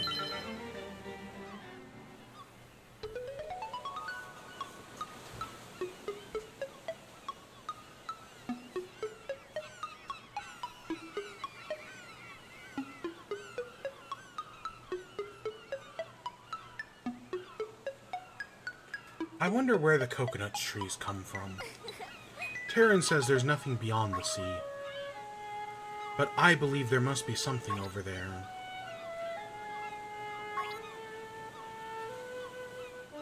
When I discovered you, Link, my heart skipped a beat. I thought this person has come to give us a message.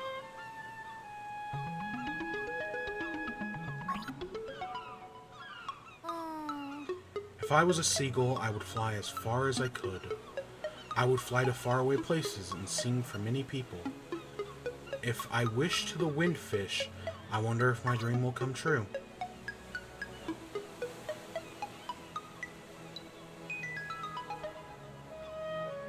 Hey, are you listening? Link, are you listening to me? Yeah. For some reason, I swear that text box started you off at no. So that way, if you were just trying to skip through it, it would, give you a no. That's mean, but that's totally something I think I remember. I want to know everything about you.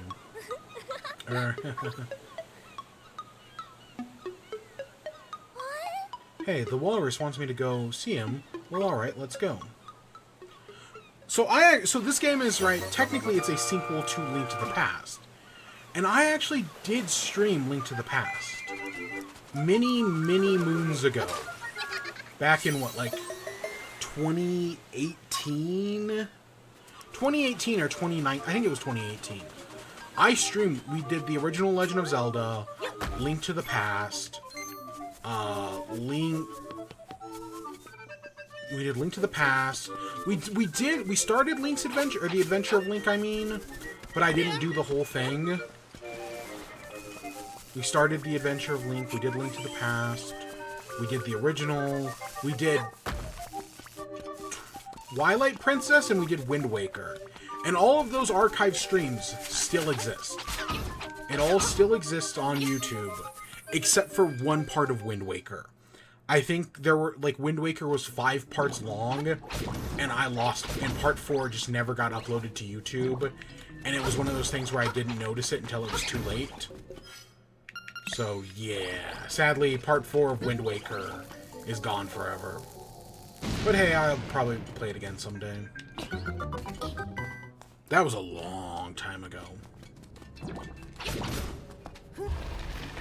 So you can take Marin around the island, and she will comment on, like, different things going on. But, wait, how do I do this one again?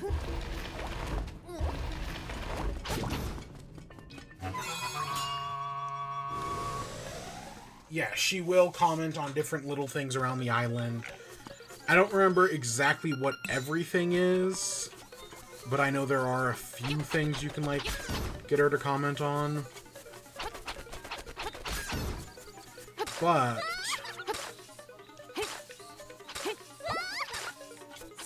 there it is. That, I think the owl statue tells us, hey, dig, there's a secret seashell around here. Yeah. I think that's the only one like, that's the only reason this top part of the island exists.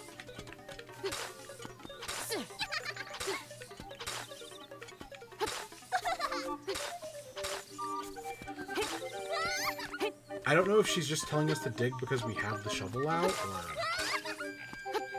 Yeah, that might be it. I don't think she's actually... Yeah, she's just telling us to dig because we do it. There's a bunch of other little things that Marin will comment on. I admittedly do not remember everything, but I just know there are a few.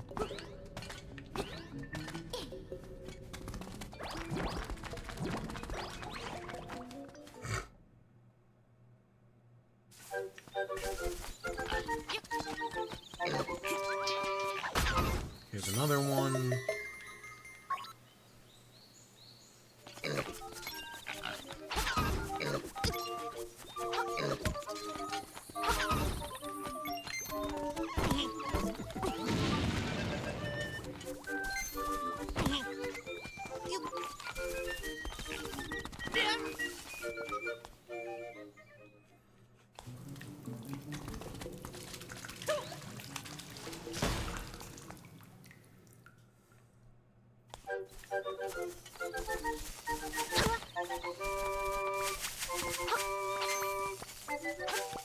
take her to Animal Village.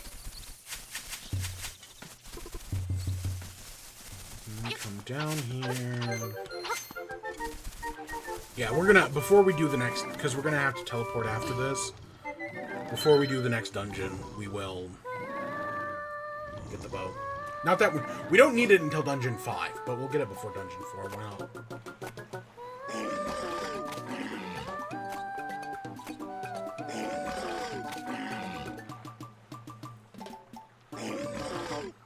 And there the walrus goes! Thanks, Marin. Wow, he certainly woke up with a start. Oh, he's calling me. It's the same as always, huh? Link, I'm gonna go to the Animal Village. Please drop by, okay? So, in my first or second playthrough of the Switch version, when they re-released this game on Switch, I want to say it was my second playthrough, I just completely forgot to go pick up the ocarina. Right? I just, for some reason, it completely spaced my mind. So I didn't pick up the ocarina at, right after the third dungeon. And I didn't pick it up until, like, way later on until I think you need the, animal song. Until you need the Song of Revival, or whatever it's called. I had just completely forgotten about it. And so, right at the beginning of the game, Marin is in town for a little bit.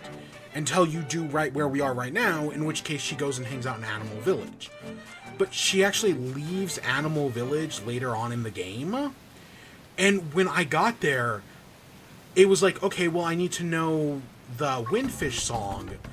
But Marin's not in the town, not in Animal Village. I could not find her.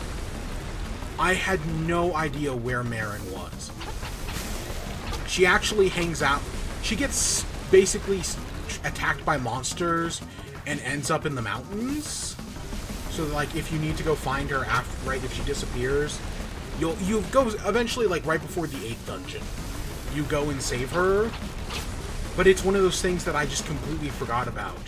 So I didn't get the Ballad of the Windfish until basically right before the 8th dungeon. Because I just forgot. And you don't need it until then.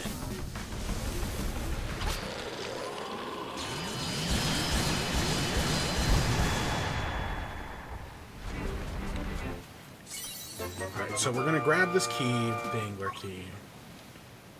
But we're going to fall down intentionally here. Because of this.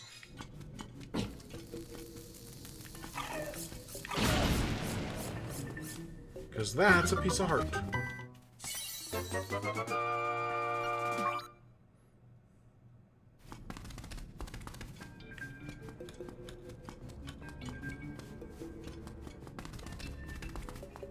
Okay, now we gotta get back to the warp point, and we're warping up south. We got our quick path over here out of the desert. But before we leave, if you come here, play the Ballad of the Windfish.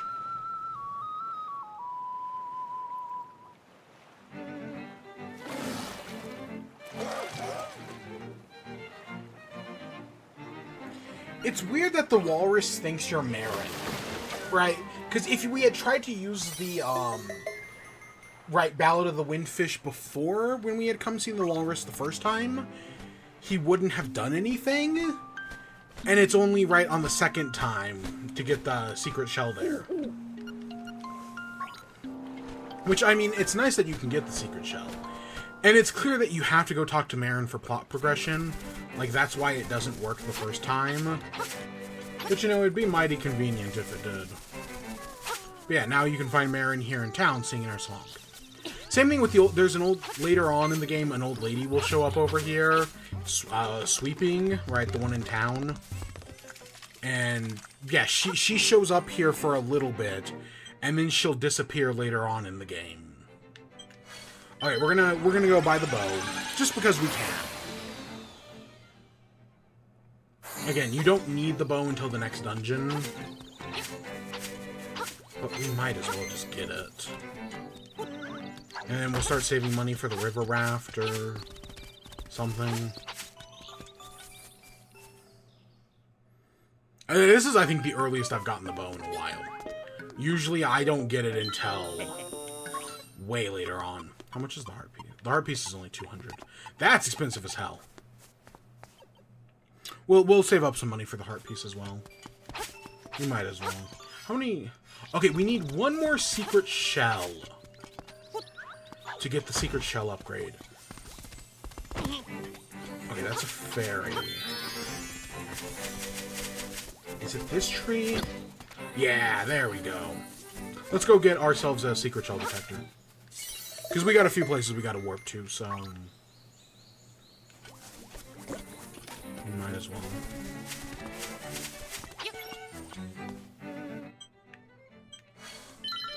Seashell Mansion.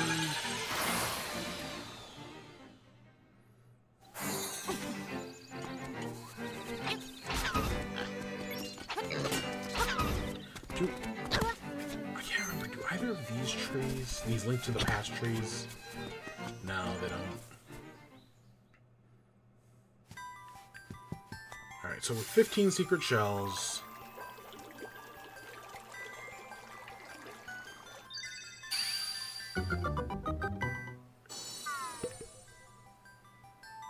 and that gets us... the tuning fork, the seashell sensor. Yeah. It's a nice get. I think that's in the original game. Admittedly, I'm a little rusty, so I'm not entirely sure, but I'm pretty sure that's in the original game. Something that's not in the original is this warp to Dampe Shack, because Dampe Shack wasn't in the original, right? There's no warp there, obviously. So having that warp there is actually really nice. Okay, here we go. Yeah, see, this is why you get the seashell sensor as soon as you can. Because again, my goal is to get 40. My goal is also, I don't want to look up a map either. Like, I want to do this without a map. Because I think that's just more interesting, being able to, you know, do it without having to look anything up. All 50, if I were going for all 50, I would 100% need a map. Because I don't remember where all 50 are.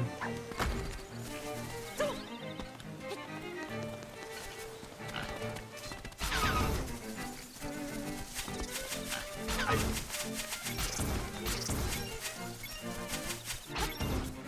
do, however. So if we take a bomb, throw it down there. Secret shell.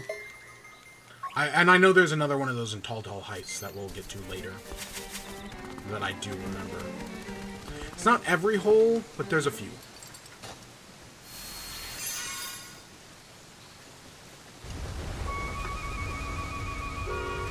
There goes my soda. It was just a bottle blast.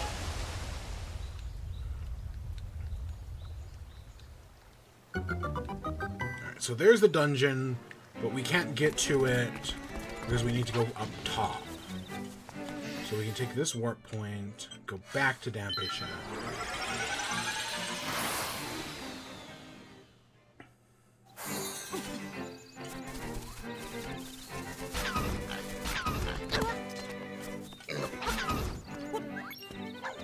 Yeah, double damage is so nice. There's just no reason not to take it. And, like, we don't even... honestly, quad damage isn't, like, crazy either. Like, that's not, like, a crazy amount of damage or anything. Is there... no, there's nothing up here. I don't know, it's one of those weird areas where I think there should be something up there, but there just isn't.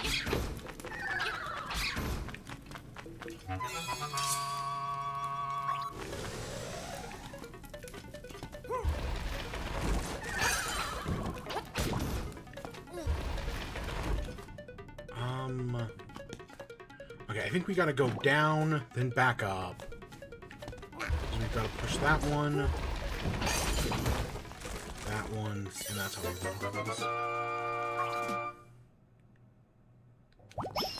And that's another heart.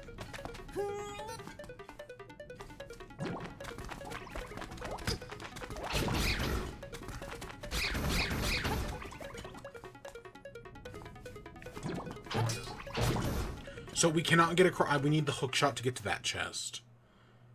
But we can come out here and get to this one. Just 50 bucks. I don't think there's a hard money cap. Can I be honest? Some of the later Zelda games having hard money caps really sucks. Like Ocarina of Time and Majora having hard money caps. Really, it really sucks. It's really annoying and inconvenient. I like some of these older games. Right, this one, Link Between Worlds, Breath of the Wild, and Tears of the Kingdom, obviously. Where it's like, nope, we're just not going to worry about that. You want to keep infinite money? Keep infinite money. This is a trap.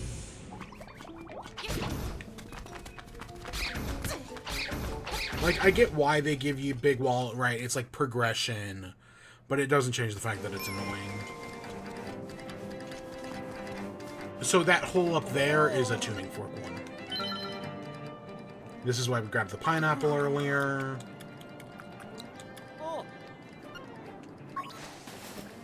And he'll give us a hibiscus.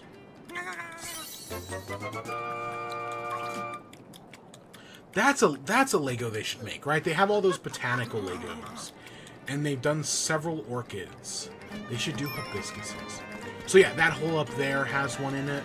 But we can't actually get to that hole yet, so... So this is basically as far as we can go. But we can jump down here and enter into the water dungeon. Angler's Tunnel.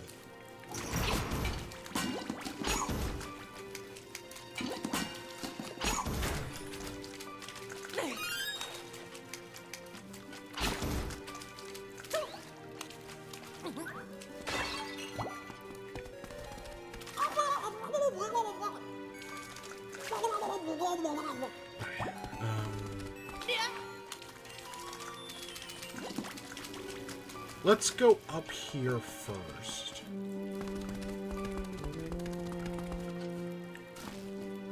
Because, yeah, we need a bunch of keys to get over there. So let's go find the keys first.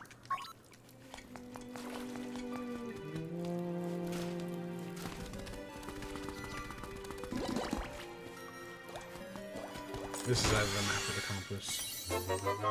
Yep.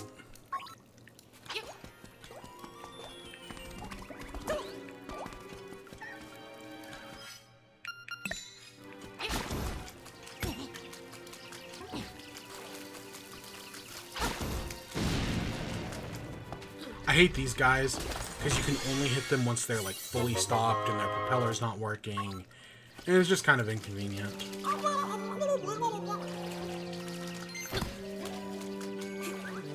Like, I don't... Yeah, like, pots do nothing. Like, we can hit them there.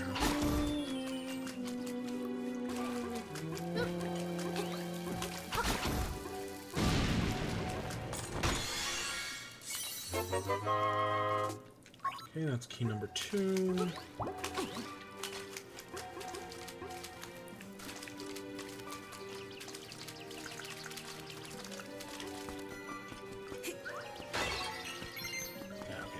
There. Okay, so we take these keys. And I think there's one more we have to grab somewheres. Yeah, and probably in that room.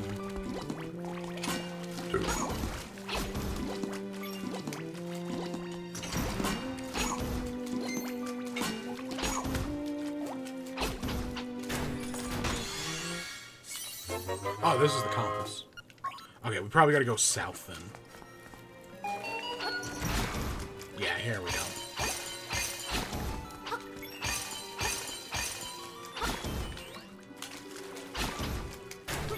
I should open the door. And yeah, there's key number 3, which is exactly what we... Because I can think of at least 3 locks ahead of us.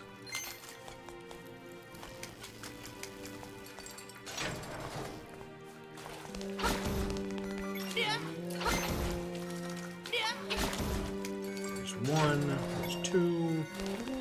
We can't get to that chest yet. And there's log number 3.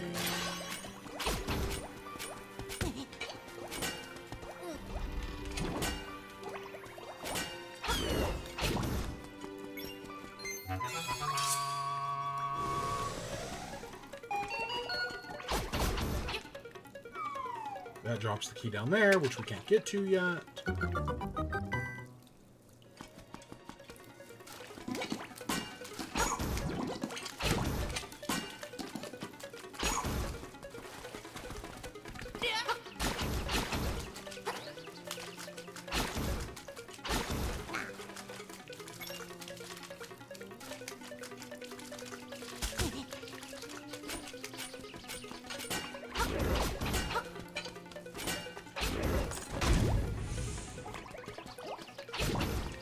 I think this is just yeah.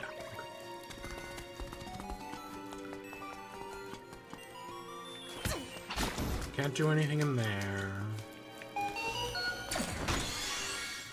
But that's the key that gets us back around.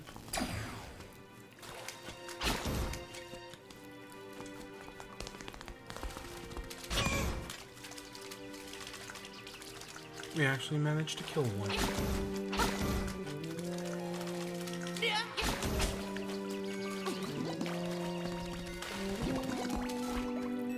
And this gets us into this door. So I think I remember the quick strat for this. We go up here and then hit him. Right, you can like barely hit him around the corner. Either that or you just jump over him.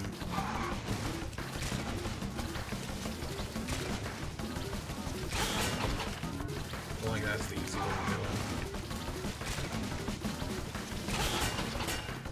Yeah.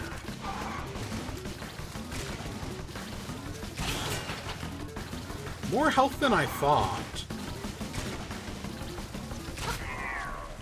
Yeah, that's more health than... Especially for a mini-boss in this area.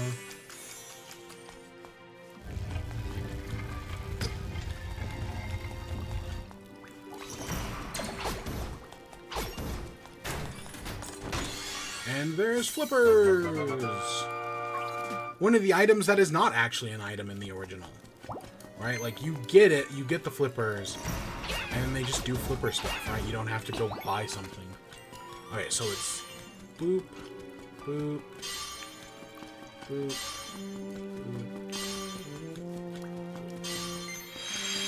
Okay, I think I can remember that for about 10 seconds.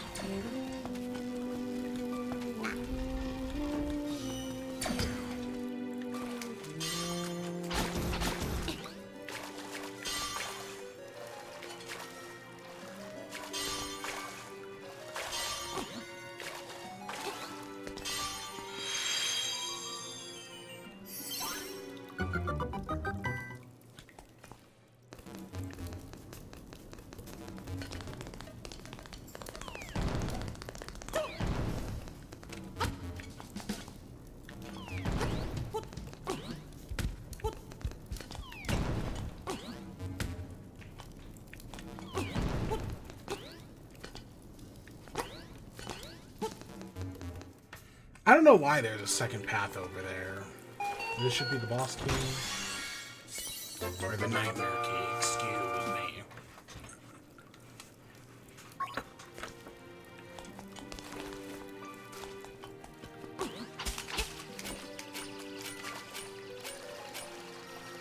Which button goes under? Oh, that one.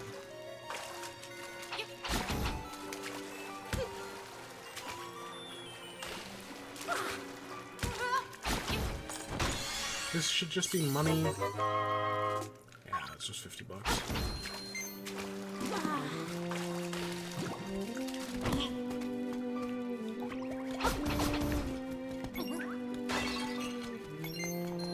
I think that's that pot is always guaranteed to have a heart in it.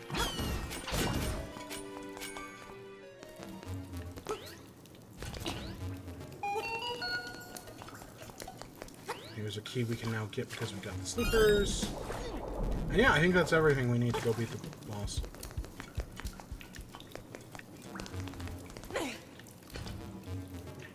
Tried to save time.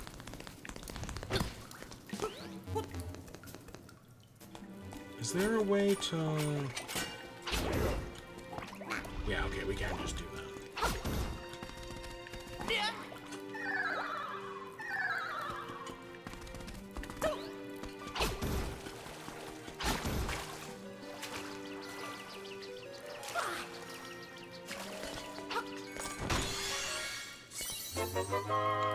$50. Okay, that's...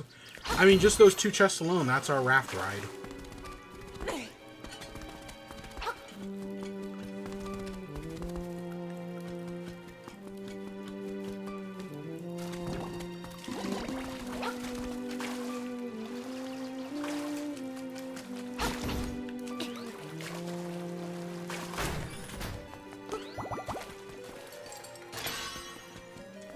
It's actually a really simple dungeon. Like, once you know what you're doing, it's a really simple dungeon. Another good job at the game teaching you stuff is, right, they put all these enemies in this area to teach you that, yes, you can use your sword underwater in preparation for the boss fight coming up.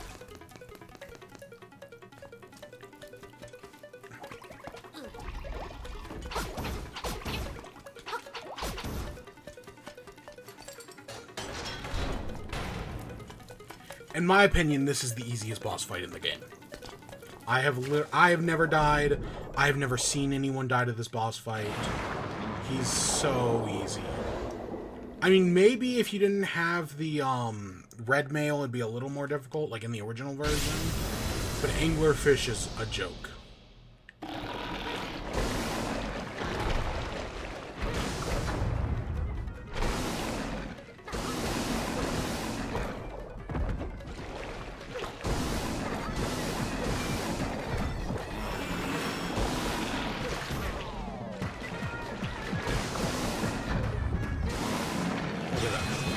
I mean, yeah, we took a few hits, but they're all acceptable casualties.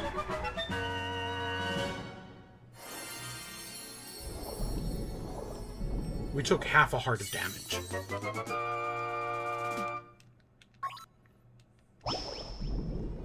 That gets us up to 10 hearts.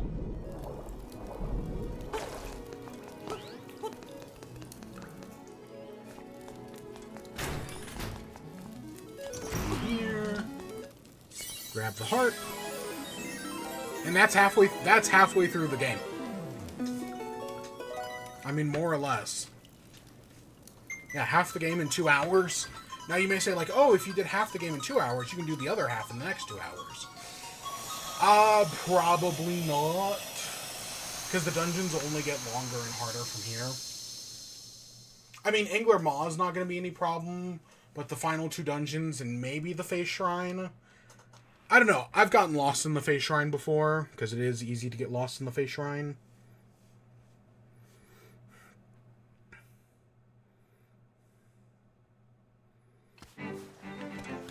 So you don't want to take that. Instead, you want to go over here. And talk to our boy Mambo. Hey, Mambo. Oh, don't we need money for the, song? For the resurrection song?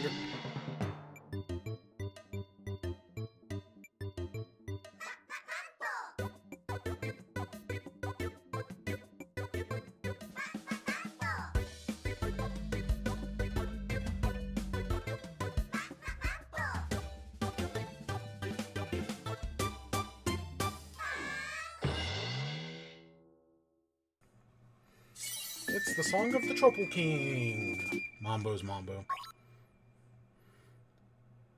Here's Mambo number 1. So yes, we can use that as an easy warp from here on out. Will we actually? I don't know.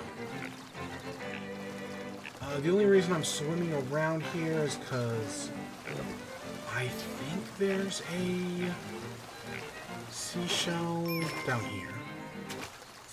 I was like, I know there's a seashell somewhere over here. There's also a heart piece somewhere around this castle. The ghost. This is where the ghost girl shows up.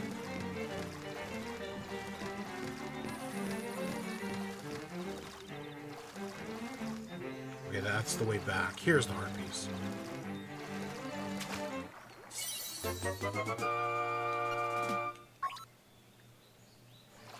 Who's that? Oh, yeah, because, yeah, we just got... Okay, so we got a few things we gotta go do. We gotta go back to Animal Village. We gotta go deal with this ghost girl. We gotta go dig up her grave as well. Or at least somewhere around her grave is a secret seashell.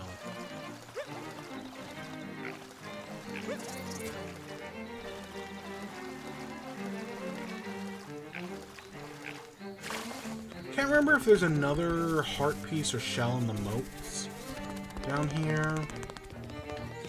There might be. I honestly don't really remember. I don't see anything down there. But that might just be the shitty angle.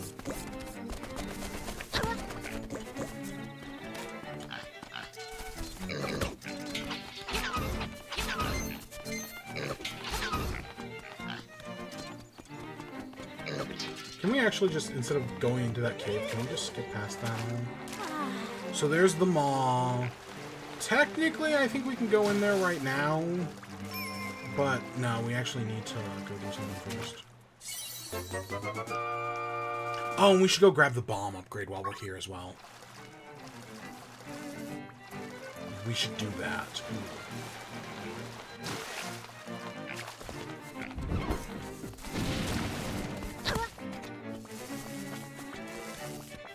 We can go down here. See, it's the River Zora that are, weirdly enough, in the next Zelda game. But so are the Lake/Ocean Zora. I can't remember. Can't remember if they're called Lake, Ocean, or Sea Zoras. But I know those are River Zoras. Is that? Are we at 20? Yeah, okay, we are at 20. I have been keeping track. So that's halfway to what we need. It's just the problem is getting the other half. I can still think of where a few are, obviously. Like, inside her house is one.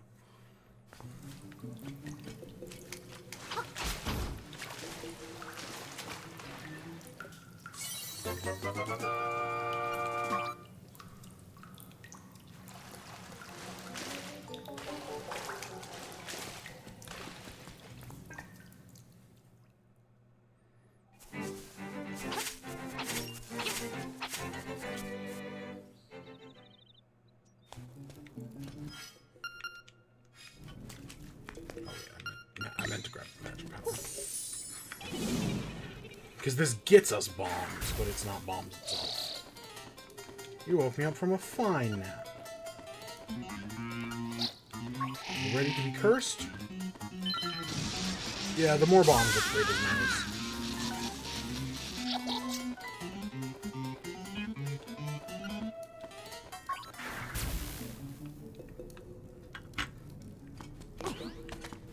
I don't think there's ever anything in one of these cursed rooms.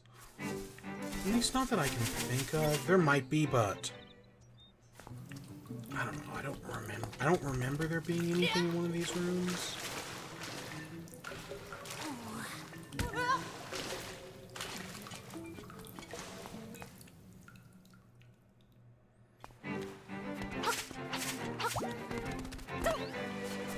Alright, so if we come up here.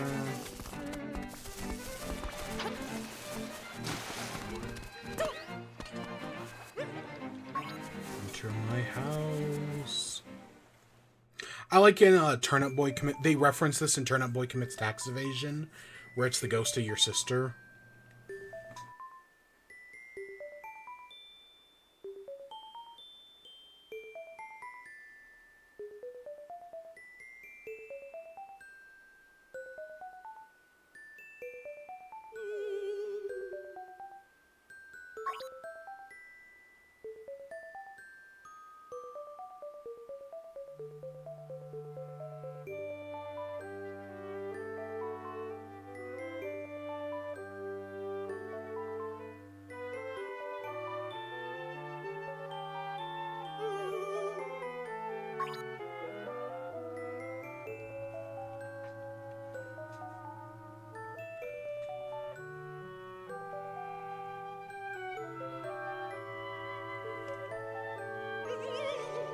Enough cemetery, take me to my grave.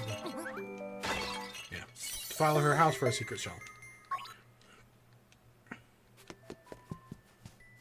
So in a recent stream, I talked about how my chair is broken, and I was like, you know what? Let's try, at least for this stream, just to like kind of like wobble it back together. And so that was like my plan. I was gonna like finagle it back together, and I put one of the wheels back on, and I went to put the other one, and like the wheels are connected by like a metal rod, and I tried to go and get the metal rod, and it just wasn't there. And I was like, wait, what happened to that? And I could not find it. See, this feels like a perfect spot for a secret shell. There just isn't one. Oh, we haven't even been in here. You know where another piece of heart is? Bam, right there. Why we've never been up here? It's mostly because these birds suck.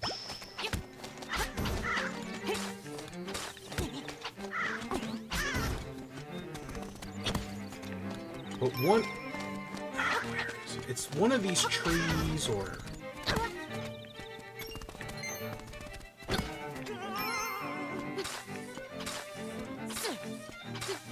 There it is. I was like, I know there's a secret seashell somewhere in here. Can't remember if there's one in the graveyard. Like, statistically, there should be.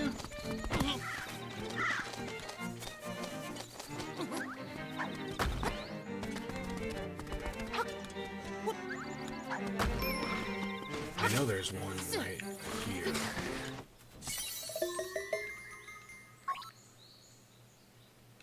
But yeah, so I tried fixing my chair earlier today, and I just could not get it fixed. And it's... So, like, it can basically... It moves at, like, weird angles now. I need to take all the wheels off and, like, clean them all. But I need, like, a crowbar, because they're, like, stuck on there. Unless you get, like, a crowbar to, like, pry them off. That's our second fairy bottle. Again, I think there are only 2 in this game. That sounds right. Yes, head to Martha's Bay.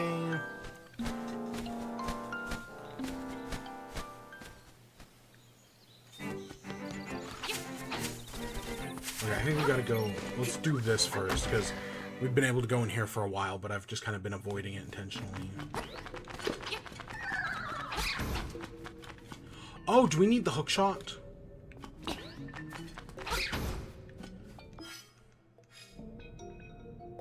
I think we need the... Okay, we'll come back here after we get the hook shot.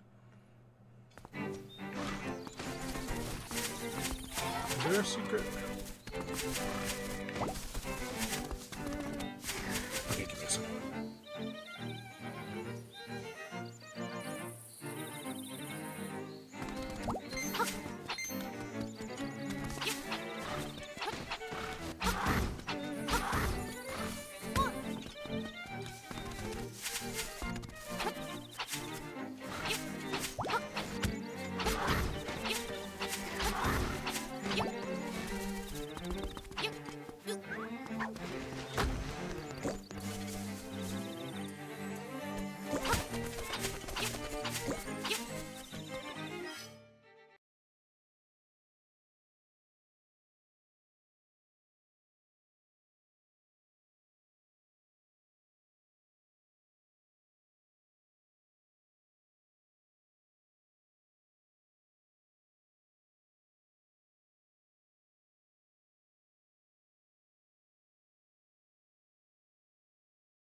Alright, I had to take a call real quick. Back down here. We're going to the animal village. Martha's Bay. Yeah, that all seems right.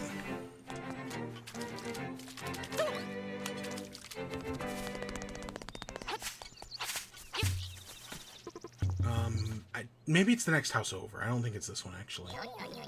Yeah. There is something in that house. We just can't do anything with it yet. Yeah, here we go. He brought me a hibiscus. What a gentleman. Okay, we get the letter. We'll go deal with that after we do the dungeon.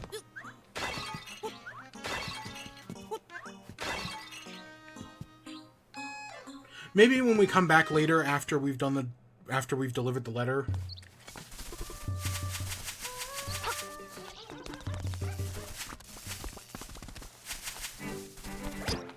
Is there anything down here? Okay, not until after we do the dungeon. Or the trading quest, I mean, actually. Yeah, because I remember. I don't see a secret shell. Oh, because there's one on this island right here. That's probably what it's picking up. Yeah, I can almost guarantee that's what it's picking up.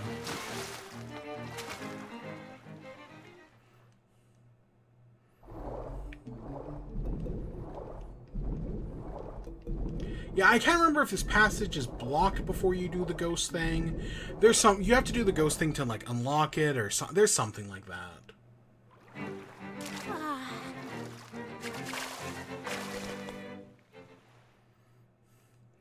Alright, here we are, Dungeon 5, the Catfish's mom, the Hookshot dungeon.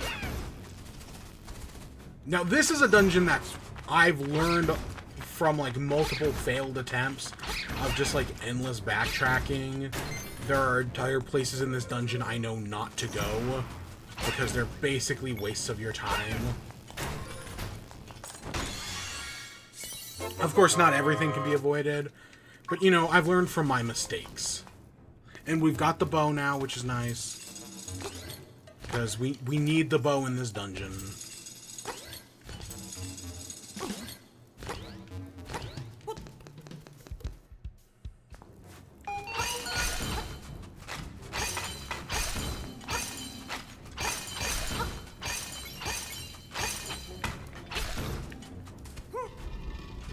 The reason we had to come over here in the first place. We needed that key. But this room has nothing in it.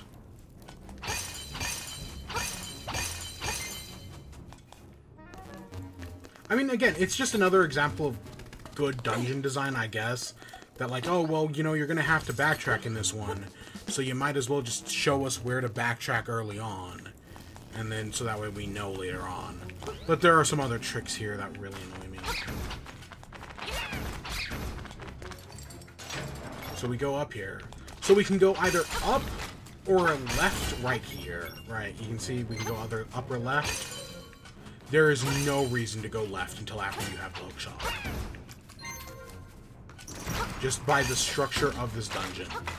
There's no... Well, you can explore on the left. It's just going to be way more backtracking later on down the line if you go left. Instead, you want to go up. And then this guy is why we got bombs. By the bomb upgrade. Because basically, as he's winding up to swing, you hit him, you blow him up. He winds up to swing, you hit him, you blow him up. This boss is a joke. But this is basically the imprisoned of Link's Awakening. You know, in Skyward Sword, there's the imprisoned, a boss you have to fight 3 different times. And yeah, you have to fight this guy 4 times. But I know the tricks. I don't think there's any reason to take that staircase, at least for a while. Instead, we want to go up here. Go over, go back. Go up, go back down. This is the one part... This part always screws me up. Because you can go up right there and find the 3rd one, but it's very easy to miss the 2nd one here. Because, you know, your inclination is naturally to go to one of the other ones.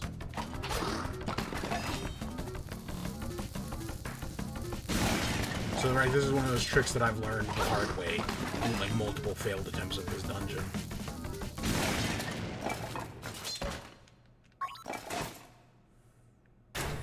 And now we can go up. I don't think we have to go left. In fact, I think left circles back around. So I don't think we have to go left.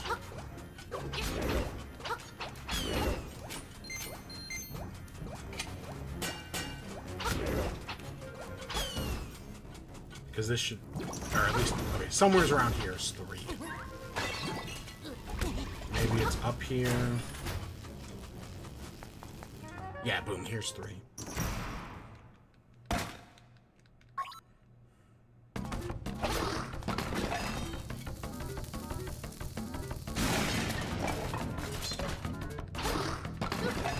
It's a joke of a fight. There's a reason this guy keeps running away.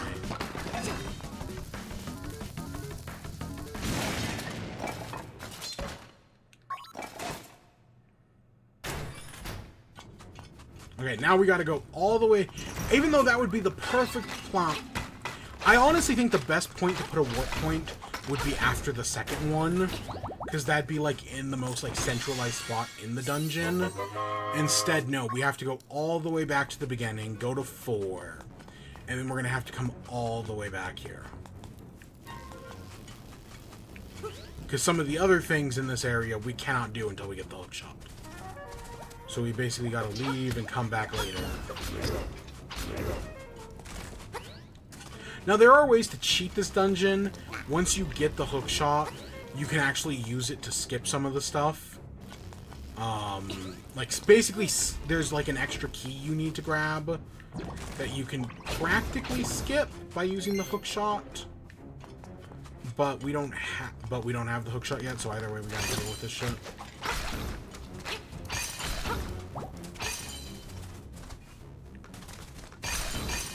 Now, admittedly, after we get the hook shot here, I do not remember if we go left or if we have to make our way back up.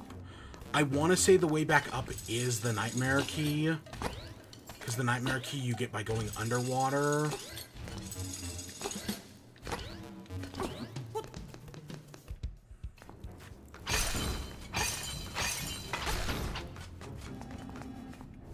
Okay, here's skeleton 4.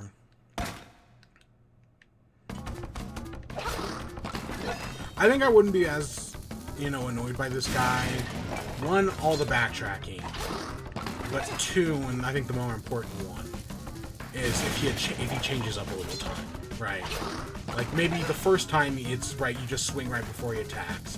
But then maybe he, like, fakes you out or something. Right? If there was, like, some sort of twist up, I'd be fine with it. But the fact that it never changes, just kind of like... It just makes it a really long fight. Okay, so now we have the hook shot. Very useful. Very demure.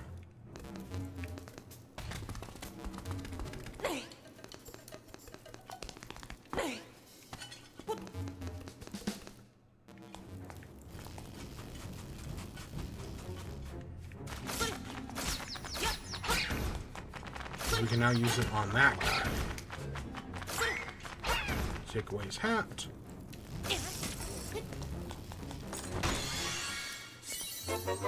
And boom, there's a silver rupee. I think the Mambo song, or the... Again, whatever the frog song is, I honestly don't remember what it's called. I think that's only 300. So I think we've got enough to get it. I don't know. I'm pretty sure we can go get the frog song now. Okay. This is why we need the bow. Oops. Is this where we need the bow?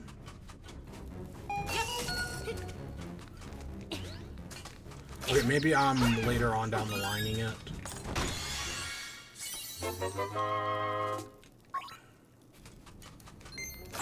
Because, yeah, we need to go back up. We need to get the... Because this room right here sucks without the hook shot. having to jump through those things is a nightmare. Okay, we're gonna grab this, because this gets us a warp point. And again, if you cheat it, you can technically get to the end of the dungeon real quick. Okay, so this is the boss, the giant Tektites.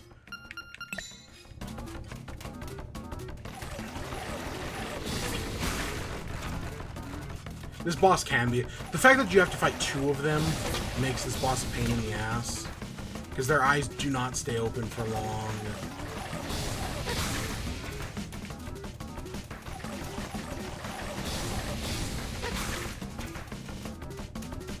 But the big trick is just to stay at the bottom of the screen. And then you just move... Basically Space Invaders rules.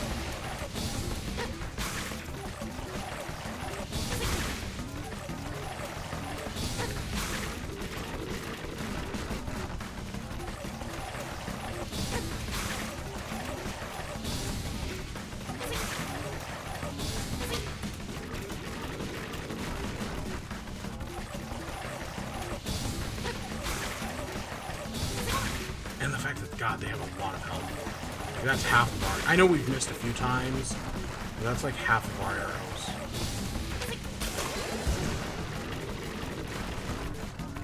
And you don't want to... You can accidentally exit this room pretty easily. You don't want to do that.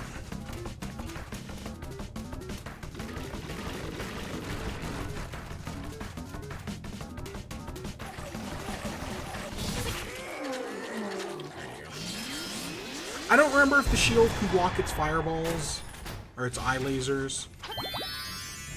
Okay, so we need a key in the boss key because the exit to this dungeon's right there. Right? Like that would have taken us to the exit if we had gone through that door. So let's go up and get the boss key.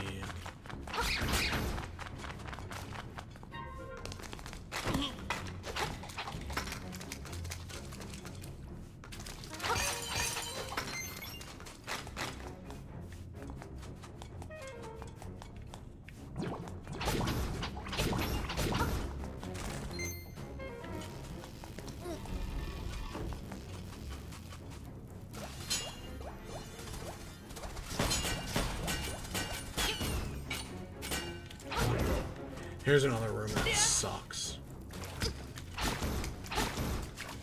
Alright, so down, if you swim down here, one of the owl statues tells you to do it. That's how you're supposed to know, like, oh yeah, I can swim down there. It's because the owl tells you. For some reason, there's a Goomba trapped up there, and I'll be honest, I have no idea why. It's not like there's anything up there. There's just, for some reason, a Goomba trapped. Yeah, oh, we need the hook shot. And this is the nightmare key.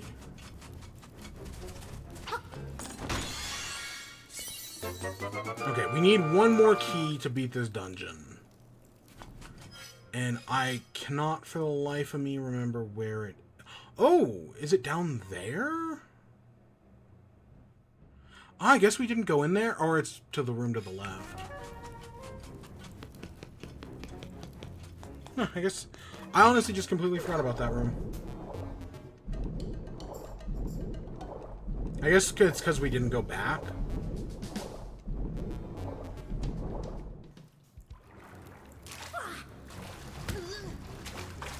Okay, so it's easier to go back down here.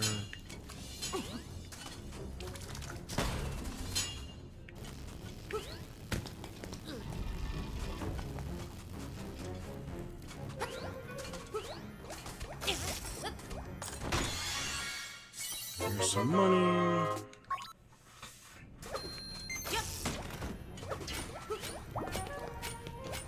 Here's some more money. And I think the next room over is the key.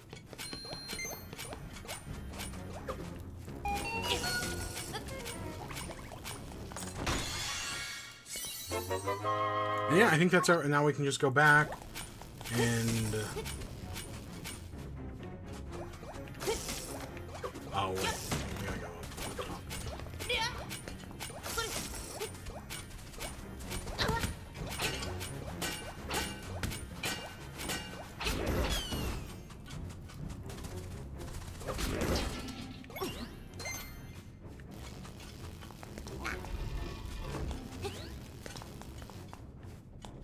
See, this is why having a warp point... Like, I get why the warp point is where it is, but it would be nice if it was just right there. I do not remember where this leads.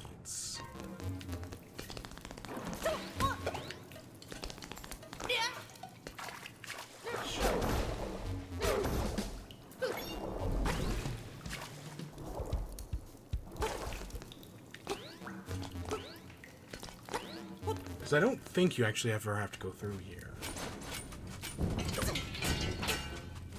Actually, I have a good guess of where this leads.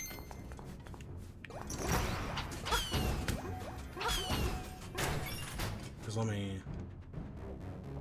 Oh, we don't even have the beak. Oh my god. I bet that one room we didn't go into has the beak in it.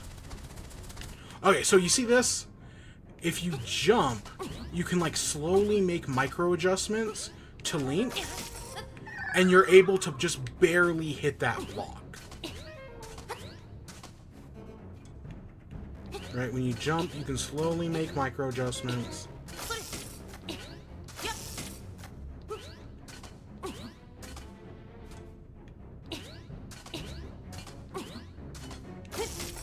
There's a perfect way to hit that block. That no, I'm not gonna try anymore, but just know that is there. You can do that, and that saves you so much time. Yeah, if we that staircase that we just went over there, if we had gone through that where we fought the two enemies, the eyeball guys, it takes you right out there. Either way, you need a key. So you're the outsider who wakes the windfish. I shall eat you.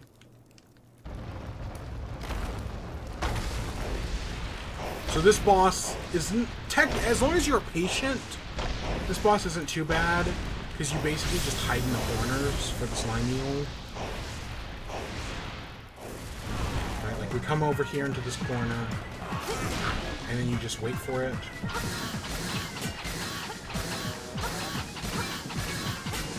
And boom!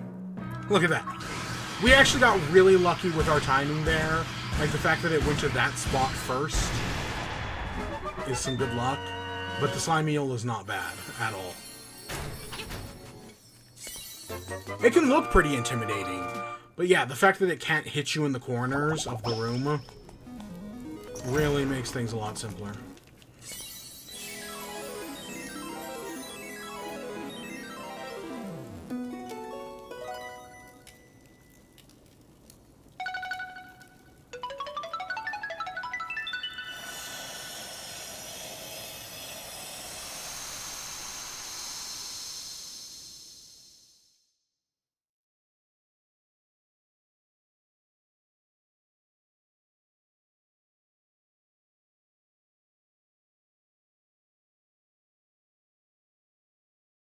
I'll be honest, I kind of wish I set up better splits.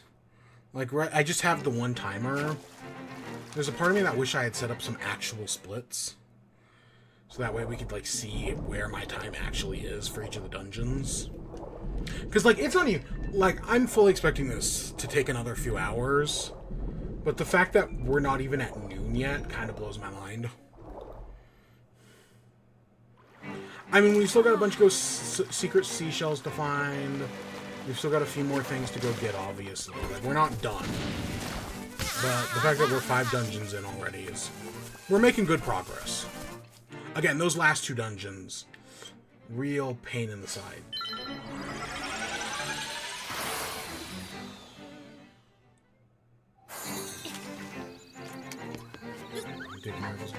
We haven't saved it in a while either.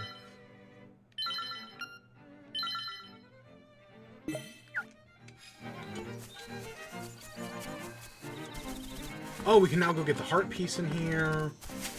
Perfect.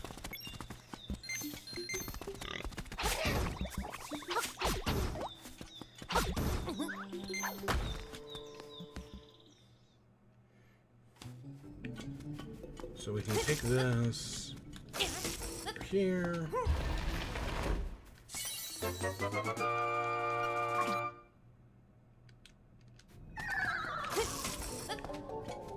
I'm gonna guess it's just money. Yeah, 50 bucks. Okay.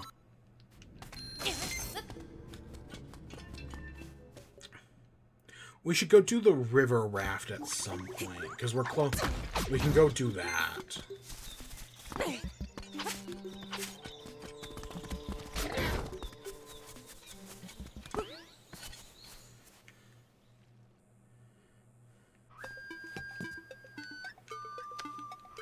Hey, here you go. Here's a letter, Mr. Wright. Look at this. It came with a photograph. That is so funny. I still think this is the one, right, when earlier I said that only one photograph matters. This is the one I'm talking about.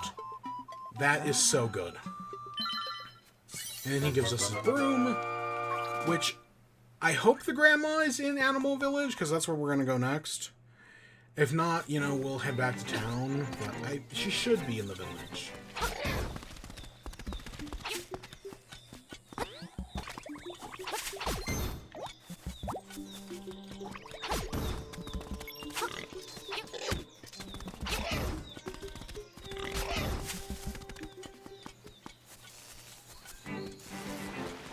There's that weird pool of water over there, but there's not actually anything in there. It's always just kind of rung out as odd.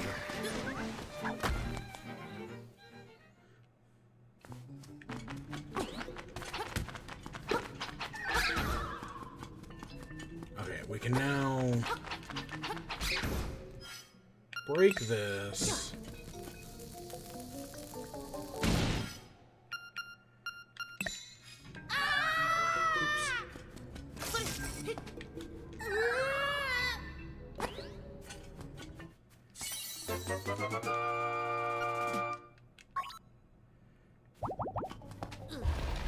And that, okay, that's half.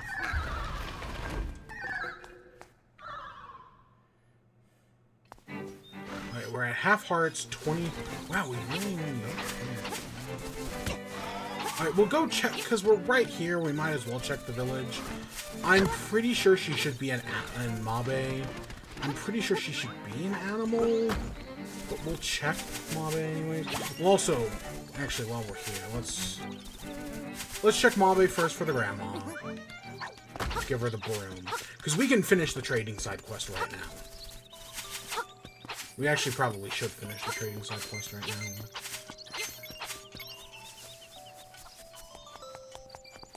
Yeah, no, normally she's right here in front of the house. But she's probably gone to Mabe, or Animal Village. Meanwhile, Marin has probably left Animal Village, or she's about to anyways. Because even though getting to the next dungeon is easy peasy lemon pie, I'm going to take care of a few things before we do that.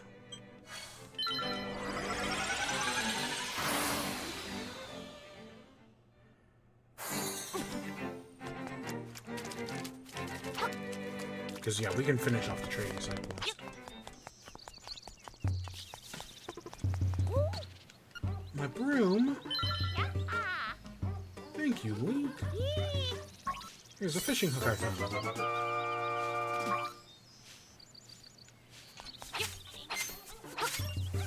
Okay, maybe she'll give us a secret shell now that we've delivered her letter.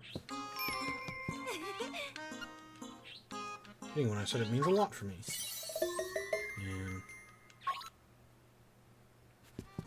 I don't know, people are into thick goats. I mean, have you seen that one game everyone's talking about on...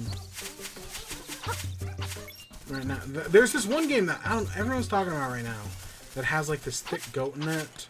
So, like, you know, Mr. Wright may not be a furry, but he also might totally be a furry. You never know.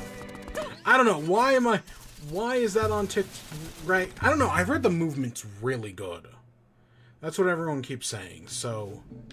You know, maybe it is great.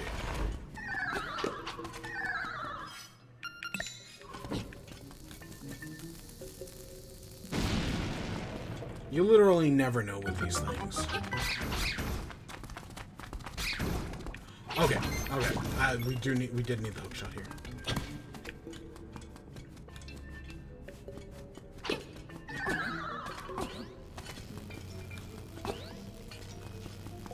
So here's the thing. This is the only time you ever actually need to do this. One of the few times I'll remove the Rock's Feather. If you equip both the bow and the bomb, and hit the buttons at the same time, you shoot a bomb arrow. I think the only place it tells you that in the game is in the instruction manual, because you never actually need to do it to beat the game. But yeah, there's a bomb arrow in this game. One of the few games that actually has a bomb arrow in it. Like, I don't even know if the Oracle games, I don't think Link's Awakening has it. I know Twilight Princess does, but that's Twilight Princess. At least I'm pretty sure Twilight Princess is a bomb arrow. Don't remember if Skyward Sword does. Okay, let's go deal with this hook first.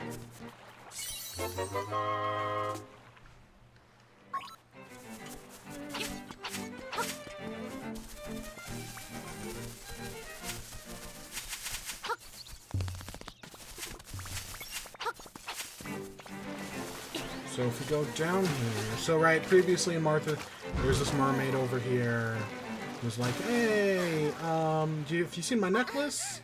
If you find it, I'll let you take a scale from my tail. So we need a necklace. I think that's actually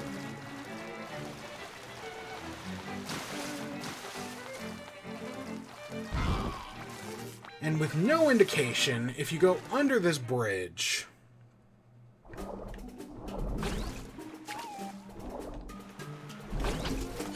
You'll find the fisherman. Give him the hook.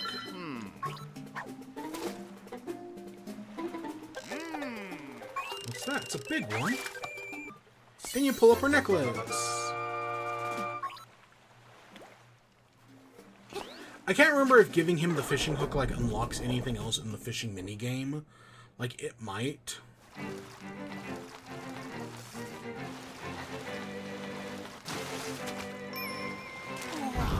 I know. We'll take care of it here in a second. Alright, now we can do the mermaid scale. The mermaid is very cute. Right? Like, you're so used to evil mermaids. Right? This is very clearly Little Mermaid.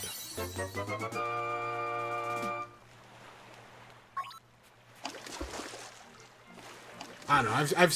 I've seen a lot of Link's Awakening fan art, and yeah, that's one of those characters that, of course, you know people love. All right, we'll take care of that secret seashell ship now.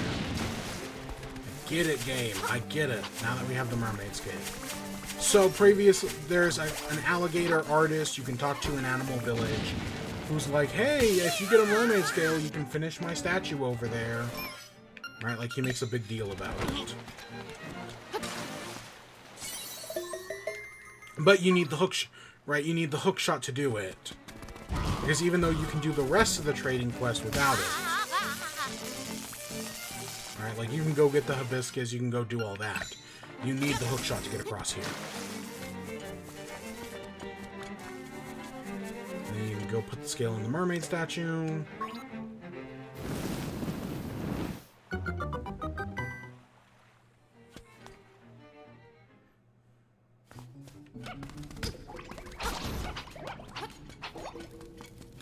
There might be something. This is where I was thinking about the sides. You get the magnifying lens. Reveal many things you couldn't see before.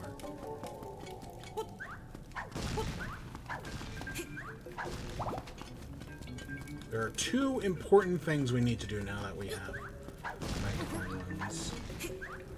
At least one for sure. So yeah, all these enemies in here that we couldn't see before, now can. Including the Kirby guys. Okay, there are Kirby guys later on, but that's not right now. I think there's something... Is there something down here in this water?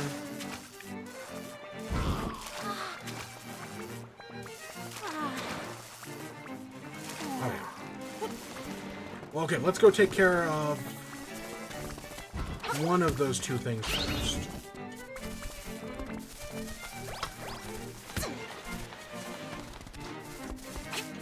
I think if we come talk to the artist in here, I think he'll just, like, congratulate us on finishing his statue. What? Is that the magnifying lens? Stop it at once. Oh, it's because we're putting his art under a magnifying glass or whatever. I swear, because he says you finished his statue, but maybe I'm thinking of something else. Alright, we can come in here.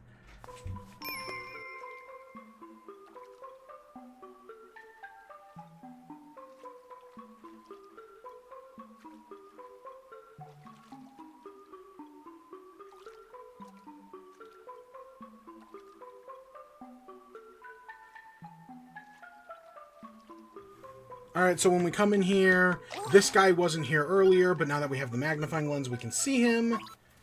And he'll give us a secret seashell.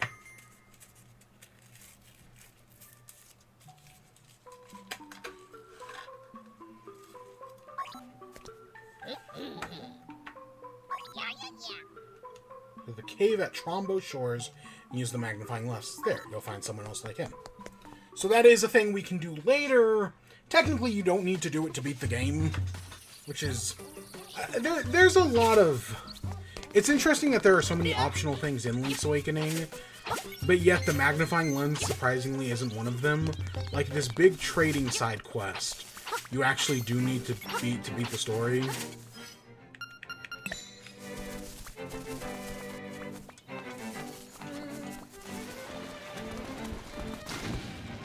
Alright, so if we come over here, the owl shows up.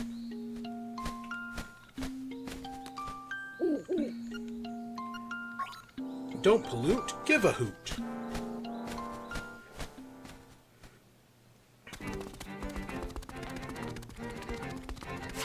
We've got a bunch of Tektites.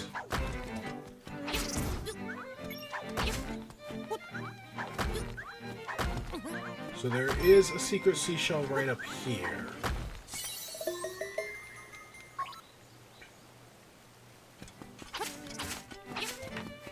But much, you know, the one place another place that I'm surprised doesn't have anything? Over here. Right, you see this, there's this lone owl statue back here, there's a tree. This would be the perfect place to run into it and get a secret shell. Nope. And it's just, hey, the Windflesh slumbers.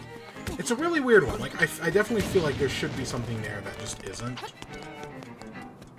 Okay, so we can insert the ancient ruins. These statue guys are defeated with a bow. They can only be killed by a bow. Don't even try anything else, it won't work. I mean, it makes sense, but...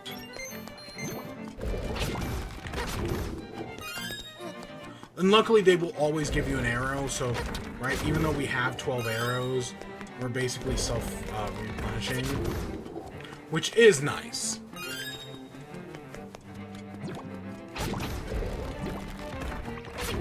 Because double arrows isn't for a while.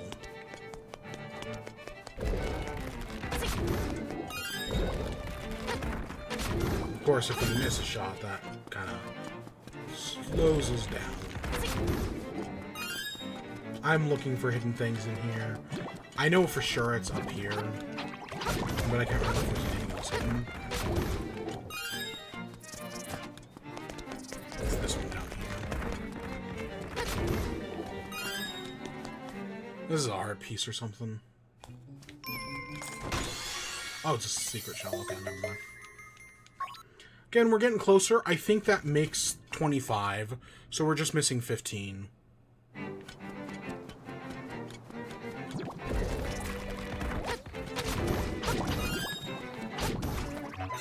Gosh dang it, we need those. We need these arrows.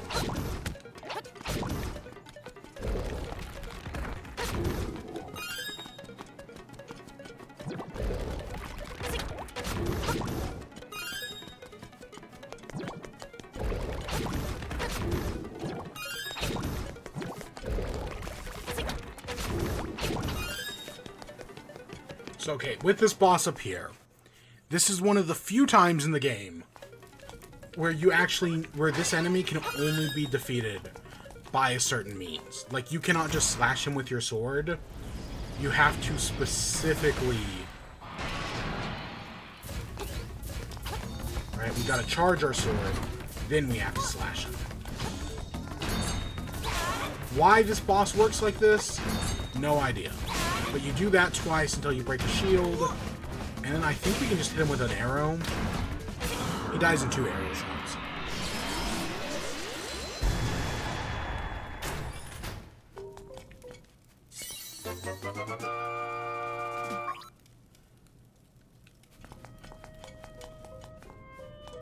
And then we come in here. Boof, boof. To the Finder, the Isles of Koholint is but an illusion. Humans, monsters, sea, and sky. a scene of the lid on a sleeper's eye. Awake the dreamer of Koholint will vanish, much like a bubble on a needle. Castaway, you should know the truth. What an illusion. One of the few times Lynx actually speaks. Kind of. It's either him speaking or his inner thoughts.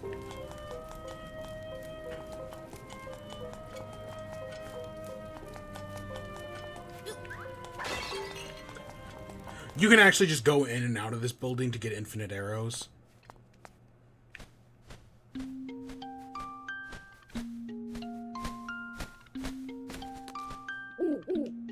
I see you have read the relief. While it does say the island is but a dream of the windfish, no one really knows for sure. Just as you cannot know if a chest holds treasure until you open it, so can you not tell it is a dream until you are awakened. The only one who knows the truth is the windfish. Trust your feelings, someday you will discover the answer.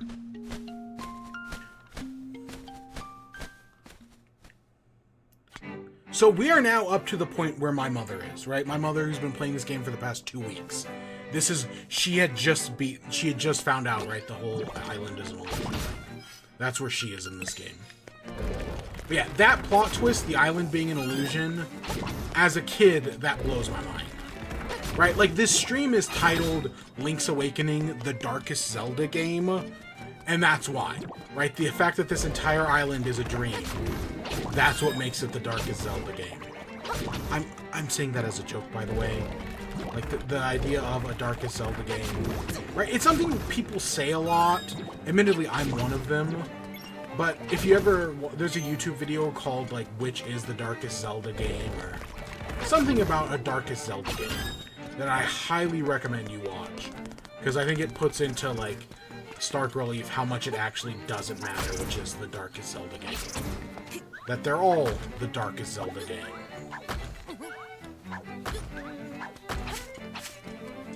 Should we go do the river raft first? I kind of want to do the river raft first.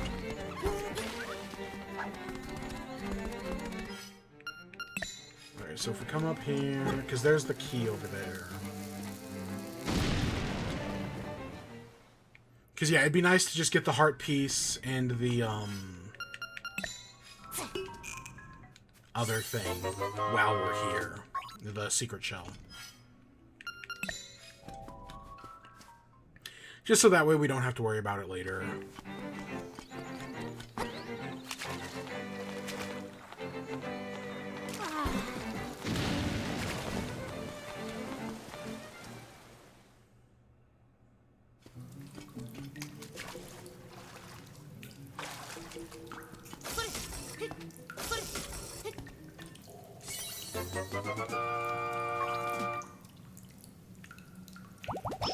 Yep, there's our next piece of heart. So the river raft game costs $100. I literally, doing the speed one will get you some, I think it gets you a heart piece if you do it, but I've literally never, I've maybe done it once as the speed version to get the heart piece. Other than that, you always want to do raid, because at least in river raid you can make your money back. You want the hook shot, and you want the, you want the feather, because you need to jump to get some of this stuff.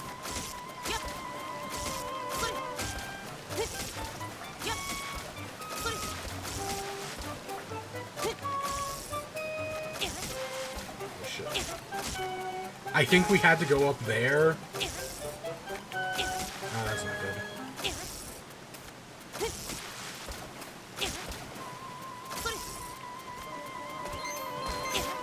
We may already be in trouble.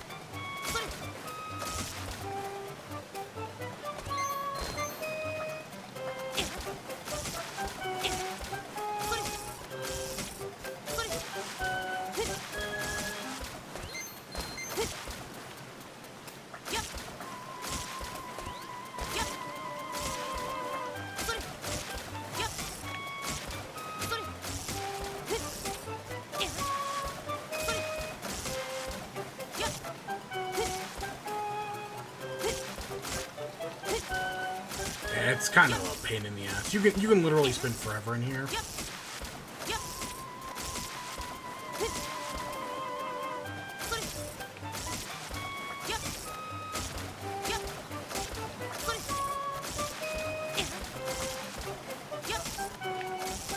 Yeah, you can grapple onto anything that's wooden, except for the walls.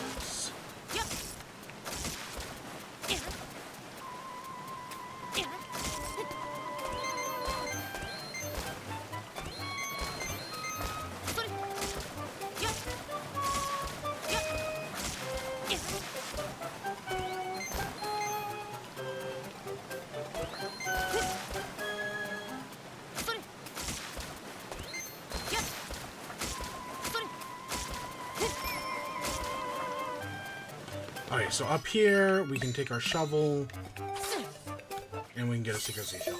But that chest, you can see that chest over there. That's a heart piece. Honestly, I care a lot less about the heart piece than I do the seashell.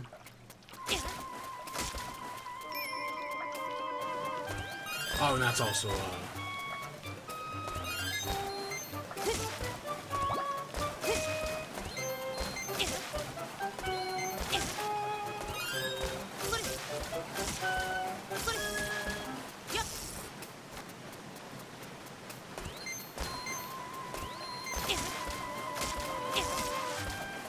there are shortcuts to do the race faster. And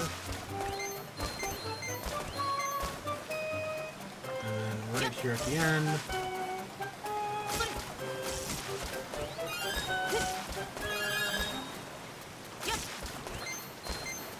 Okay, we definitely made some money back. Yeah, we can just write again.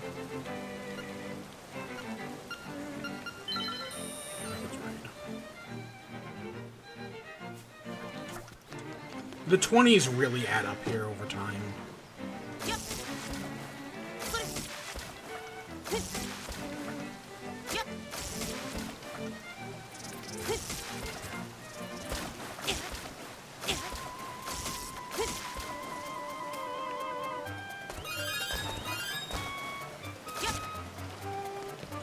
Okay, here's heart piece number 1.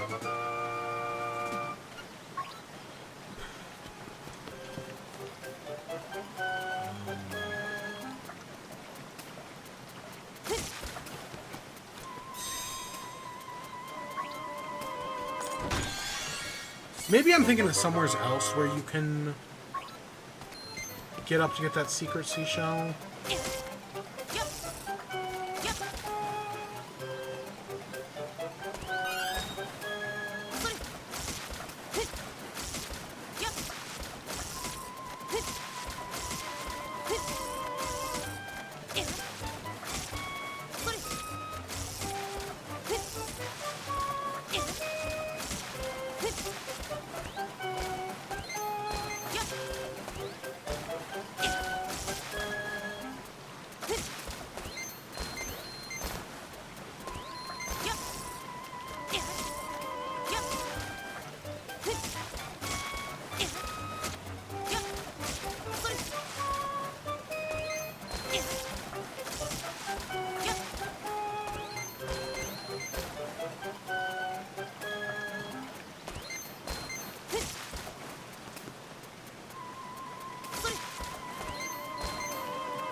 Yeah, there's definitely another way to get to that chest.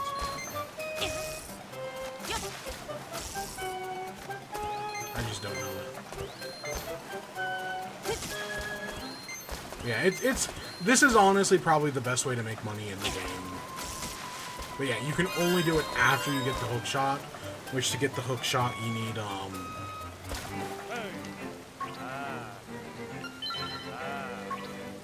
But yeah, to get the hook shot you need what's it called? There is definitely a passageway up there. I just don't remember where it is. Because I know if we come down here.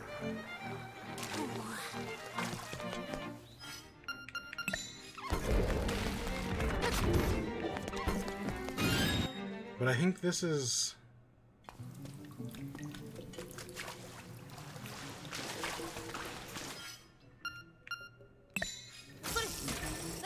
Unless this is exactly what I'm thinking of.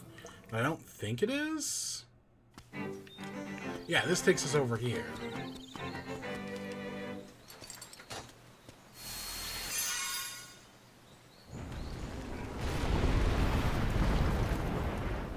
And here we are, 3 hours in at dungeon number 6.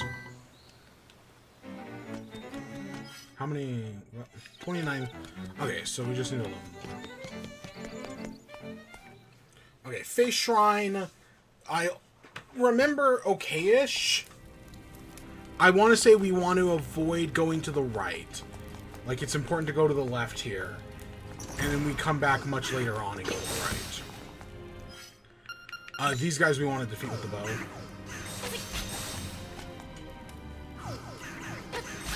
They take 2 hits with the bow.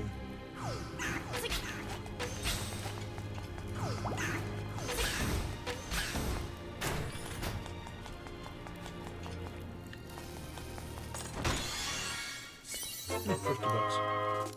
Okay, not that... Again, not that we need money anymore.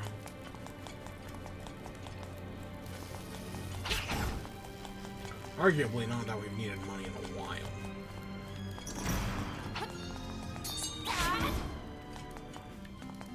Okay, I think we leave a bomb right here. And then stand there.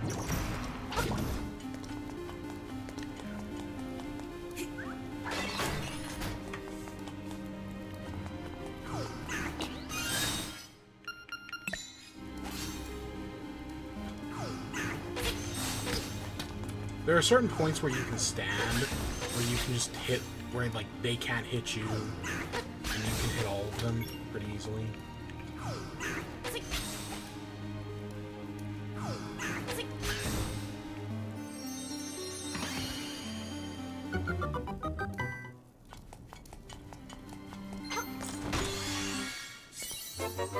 Okay, there's our map.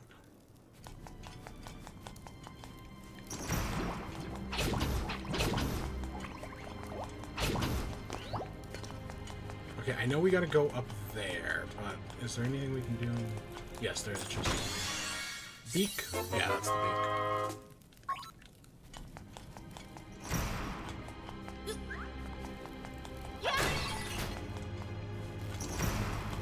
Okay, we can't do anything in there. And here's our compass. I think we do want to hit that. I guess we'll see. There's the horse guys. Yeah, okay, we did want to hit this.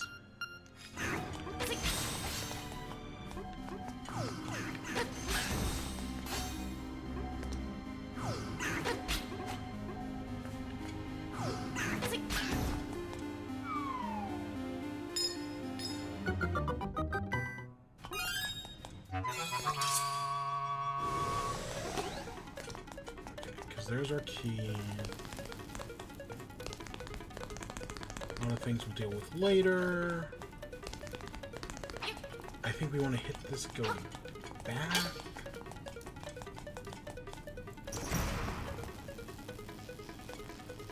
Because, yeah, there's nothing we can actually do over there.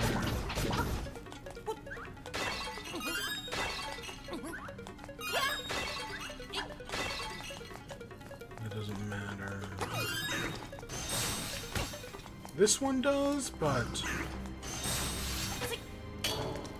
Oh, shit. Okay, now we can come back through here.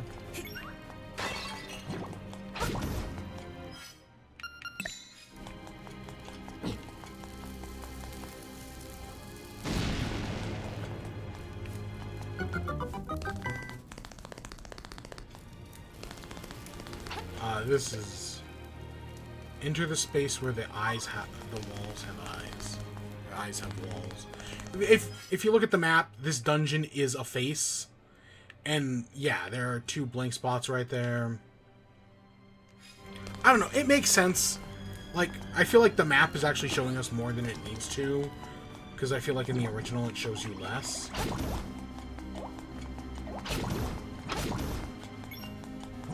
I think we just have to kill all the enemies here. Yeah. Because there are torches we can light, but we don't actually need to light them. Oh, these things. These bubbly looking things.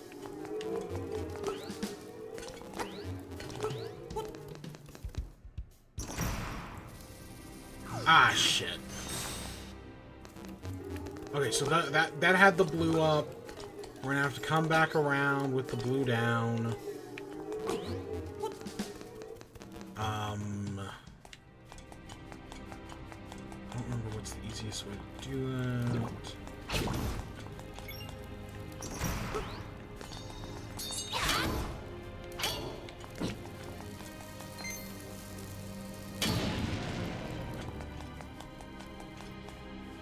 At least we weren't far. I can... yeah. Like I said, I know a lot about this game, but I definitely don't know everything. Not even close, actually.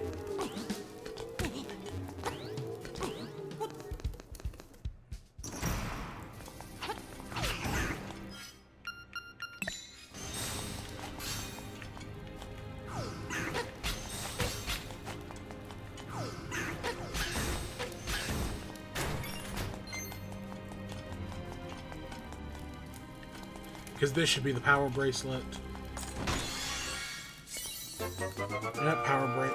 Yep, powerful bracelet. And that allows us to pick up these elephant statues.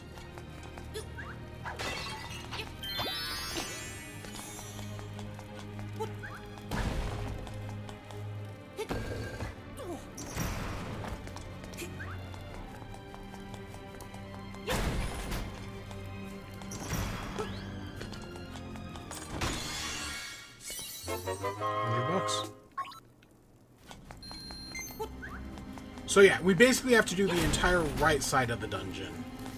And now we should be able to go back and do the left.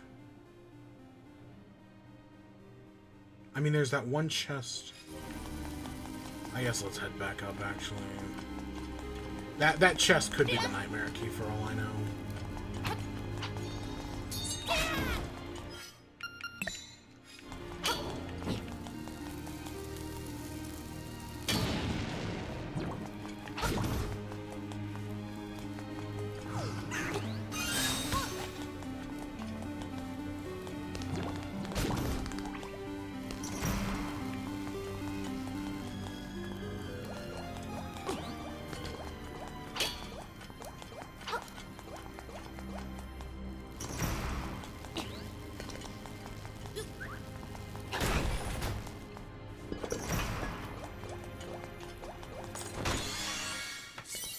Okay, it's just a silver rupee. I'd still rather get it than not have to work than not have it. Okay,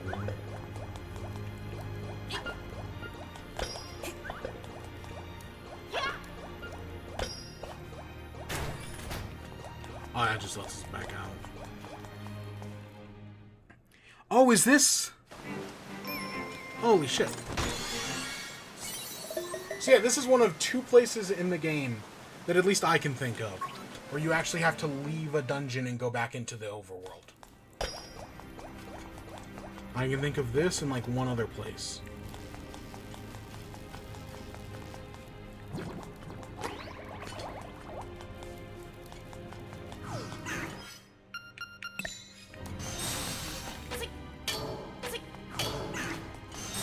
Alright, now we can go back down to the beginning of the dungeon.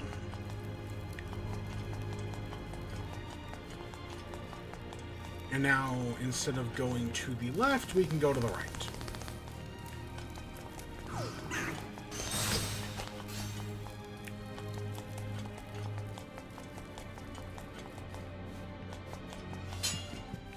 We can use these elephant statues to block the things.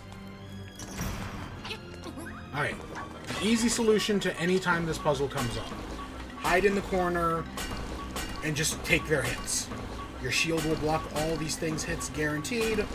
It is the easiest way in the world to do this. so much less stressful than, like, when you basically have to do this exact same puzzle in Shovel Knight. And that puzzle sucks. So we can break this.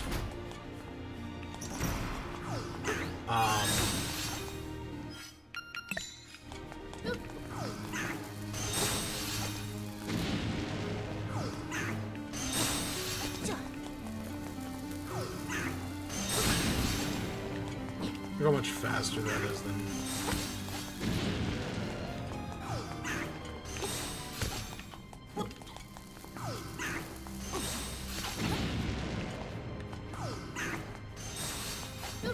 So yeah, if you stand in the right spot, they can't even hit you. But you just gotta stand in the right spot.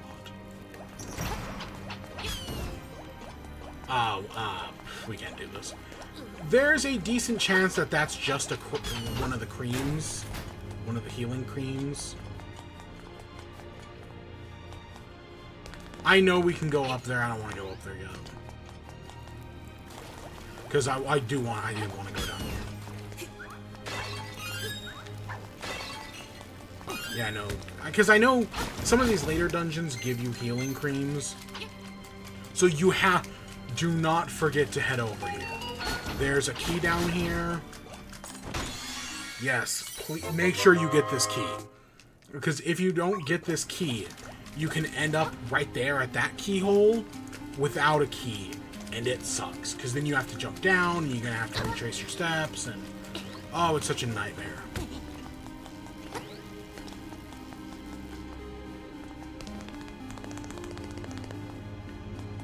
So now we can come up here, use our one key up here.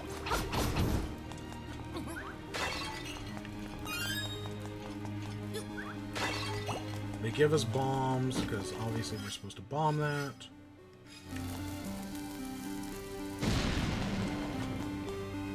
And then here's this guy.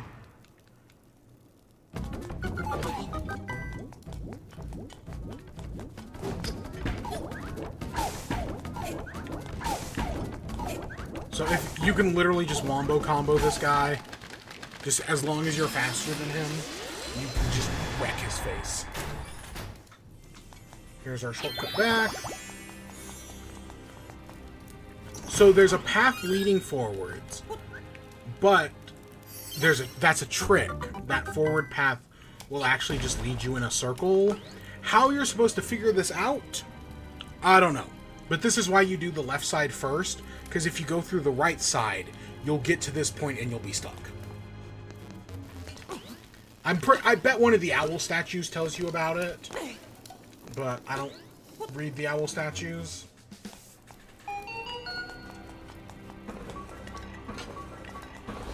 Actually, I'm gonna get over this one. We're gonna go down and then we're gonna come back up. So I'm going to guess there's going to be a key down.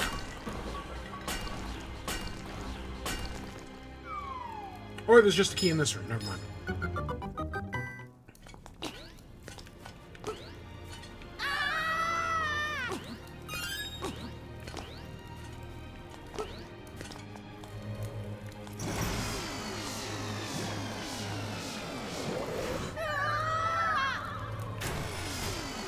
Okay, we need to kill all those slimes to open that door. Ooh, actually...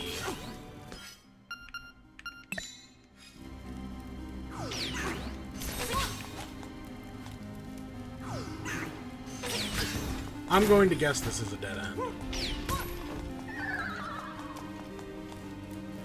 Yeah.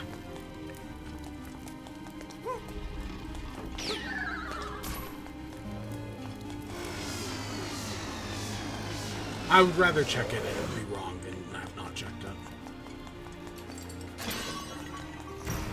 Because I know where the nightmare key is.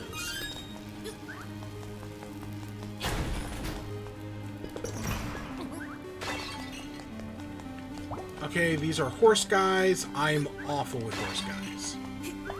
I want to say this spot. Oops. Like that. Oh, shit. Like that.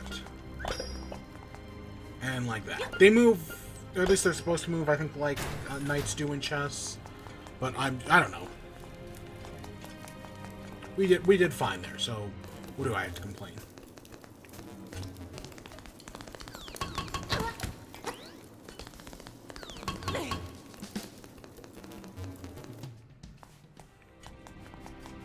We have Pole's voice.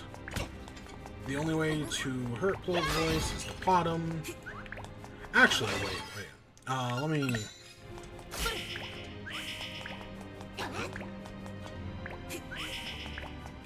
We used the Pole's voice... Oh, shit. I was gonna say we used the Pole's voice to kill the Pole's voice. But no.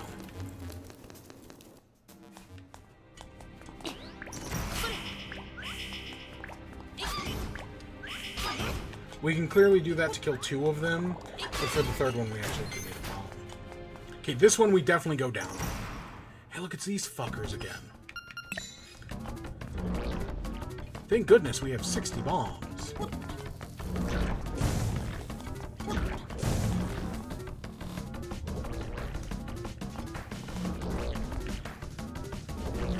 I think we'll only see these guys one more time.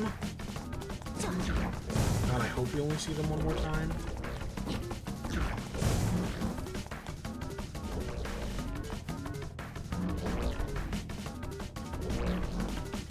I say that, but the 3rd time is worst of all.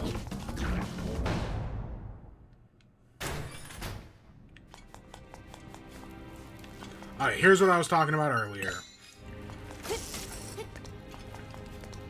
So we need the key to open this. And then you come into this room, and it's got the pedestal piece and all these pots. And right when you come into this room, your first inclination is just break all the pots. But to open the treasure chest, use the pots around it. So as we will see, right, you check this treasure chest, nothing happens. You have to throw a pot at it. It's the only chest like this in the entire game, and it is so easy to fuck up. Right? It is so easy to forget, like, oh yeah, I need to throw a pot. Because there isn't anything in these pots. They're purely there to open the chest. But if you don't read the owl statue and you break all the pots first, right, then that's a real big problem. And I've done it at least twice. Probably, if not more. I can think of at least twice, just in the Switch version, where I've gotten to that room, and then I've just broken all the pots. And then realized, like, oh shit, wait, I didn't need to do that. Never mind. I fucked up.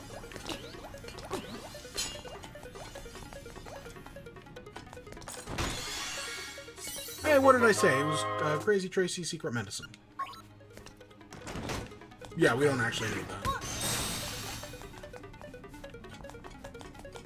Okay, the boss is up here, past here, down here. Oh shit.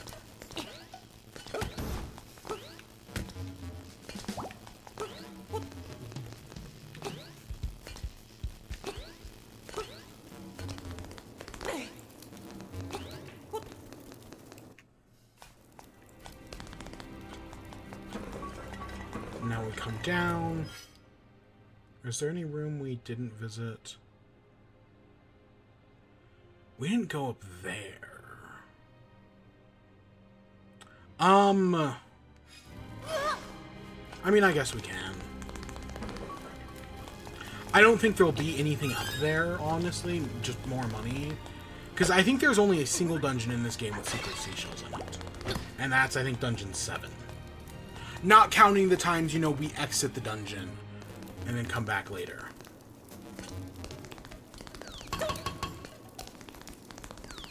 Hey, Psycoms, how you doing?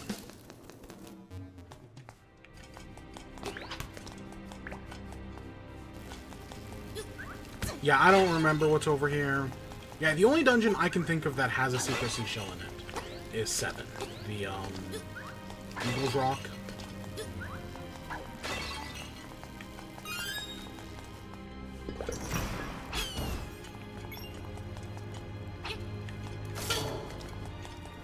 This is just gonna be money. Oh, but it is a gold rupee. Oh, shit. That's $300 dues.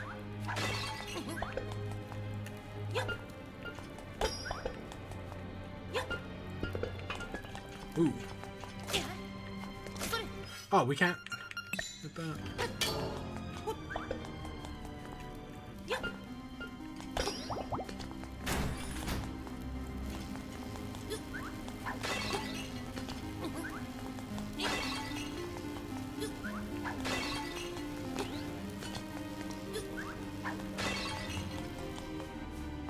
Now we can go back up here. Over here.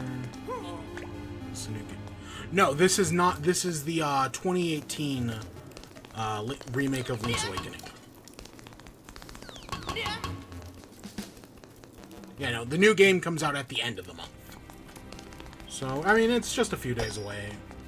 It'll be here like that. I can't remember if it's the 29th or the 26th. I know it's one of those days.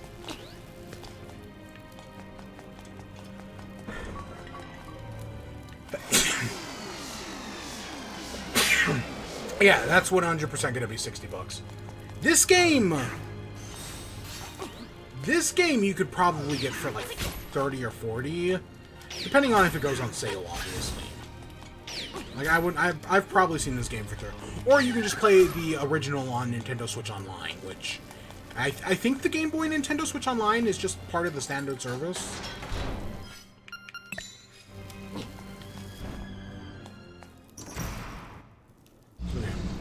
Yeah, oh, I'm definitely getting the new one. I'm not streaming it, but I'm definitely picking up the new one. My weak point is... Oh, like I'm gonna tell you. So here we have the Face Shrine boss, Facade. Facade is super easy. He is a joke of a boss. He is literally weak to bombs. But I like his dialogue, right? Like he's... Hit him when you can. Yeah.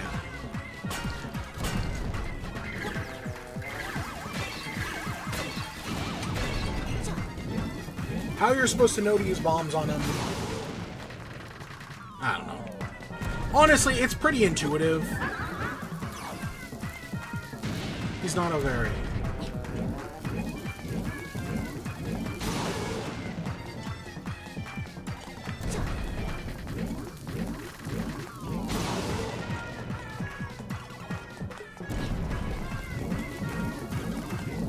Gets faster, but I like this part. Okay, listen up. If the windfish wakes, everything on the island will be gone forever. And I do mean everything. I like his insinuation that, right, when he means everything, not only do you wake up the windfish, it destroys the island. It gets rid of you as well. We'll see that later on. He's not the first person. He's not the last person to say that. It's just real interesting.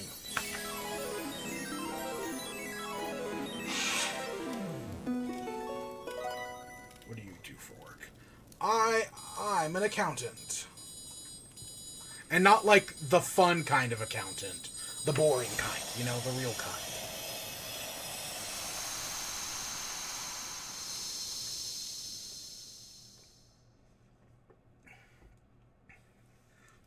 That stupid fun kind of accountant has ruined everything. Like, really, like, just trying to be like, oh yeah, I'm gonna, like on a dating app, yeah, I'm an accountant. And they're like, really? An accountant? Oh my gosh. What's your OnlyFans? And I'm like, no, not the fun kind of accountant. Yes, the monster's power is real. They may conquer the island and destroy their foes. That day may come soon. Now go to the mountain tower, fly like a bird. Hoot hoot. Hoot hoot. Alright, so we're missing 10 secret seashells and a few other things. I admittedly don't remember where any of the... we're missing 10 secret seashells. And I'll be honest, I can't think of any of them. Like, I know there are 10 more. I just, for the life of me, cannot remember where the next 10 are. But we should, 30 is enough to do this. And this is just going to be either a stone tablet or a piece of heart. It's not going to be anything special. I can think of at least one up in the mountains. Probably two, actually. Yeah, see, this is... And I don't think you get any secret seashells from doing Dampe's quest. I don't... There might be, but I don't think so. I don't think there's anything attached to that. At least not that I can remember. I don't know, I should really Google it. Because if we have to do, like, the first, like, few Dampe's quests just to get a few secret seashells, I'm willing to do that. I do want to head down here, though. Because there's this piece of heart we can get that we could have gotten earlier, and I just didn't.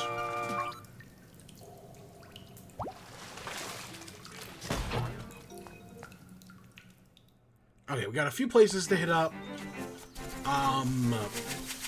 Let's go. We should go hit up the beach. We should go hit up the... We gotta hit up the beach. We gotta hit up town. I don't know. I know there's more.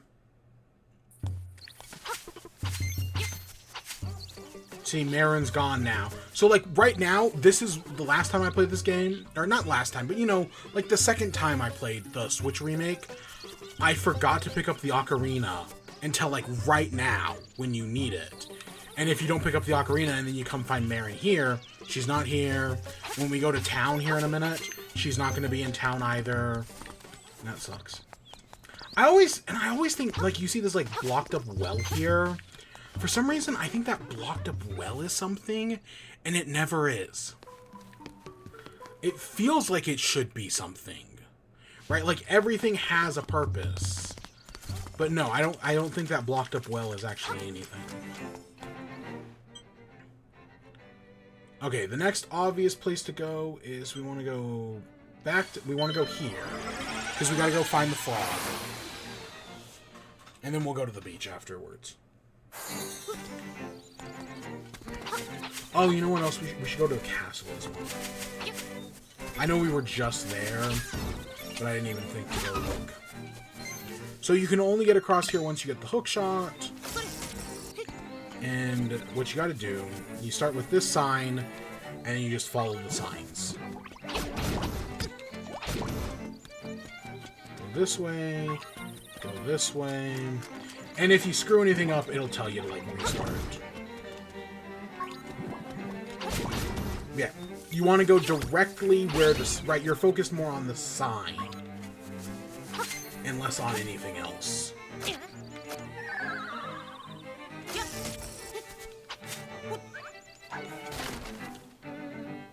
Let's just go that way. So, right, we want to go directly from where the sign is.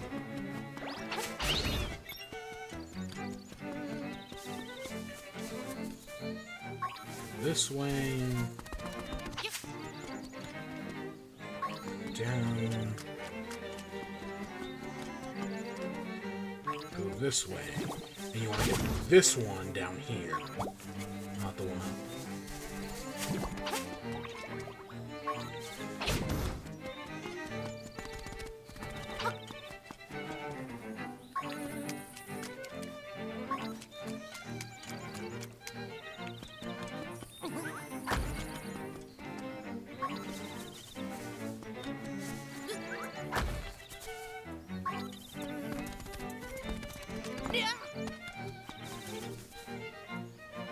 Did it? Your reward is this way.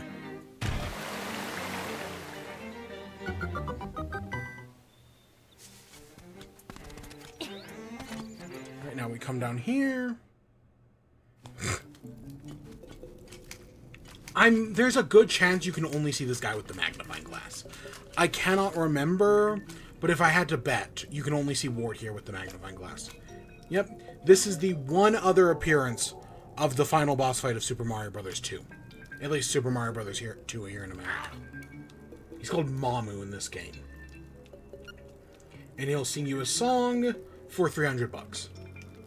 So I guess you actually do need more money in this game than I do remember, right? In my memory, the bow is the last thing you need to buy, but no, you actually need to buy this.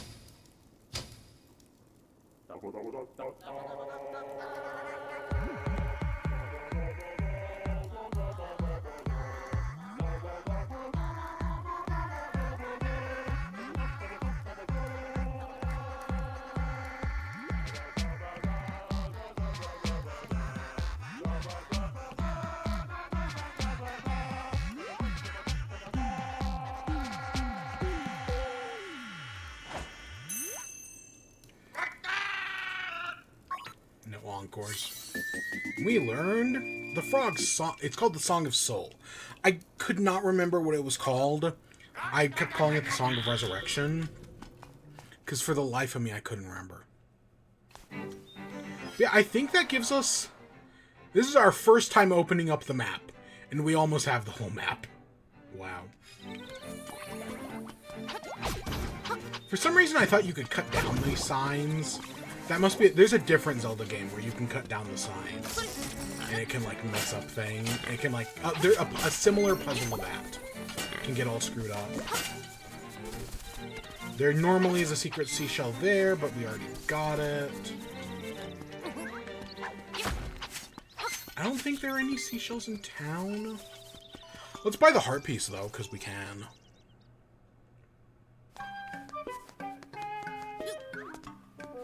I mean, we have over $1,000. And that's, again, I'm pretty sure that's the last thing we need to buy. Is the song from him. And yeah, that's just sold out. That stone tablet's dumb expensive, but we don't need it, so... Oops. So occasionally you'll find the pond glowing, and that indicates that like a cheep or a blooper is there. But so far we haven't seen anything actually. Alright, let's come in here, because we're right here. This is the Dark Secrets book. You can only read this once you've gotten the magnifying glass, and the code is different every time. Like the last time I played the game, the code was left, up, left, up, right, up. So right, this time the code's a little different. Because I literally have a record of every code I've ever done in this game. I just kind of keep track of those things for some reason. I just gotta find it. I do it with emojis every time. I use the arrow emojis. I just gotta find the arrow emojis. Oh, here we go. Alright. Right, up, right, up, left, up. Right, up, right, up, left, up. That's actually a very simple one.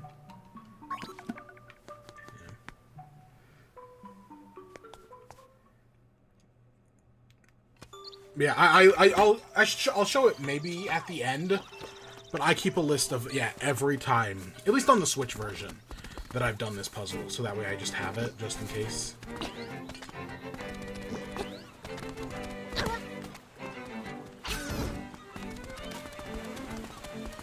Anything down here on the beach? No. We already got the one in that tree. Which, I'll be honest, I did not, I just remembered there was one down here. I didn't specifically remember it being in that tree. So we opened up this thing earlier, and there was like, oh, well, we opened it up, but we didn't go inside, but spoiler alert, there was nothing in here. But now that we have the magnifying glass, we can go in here.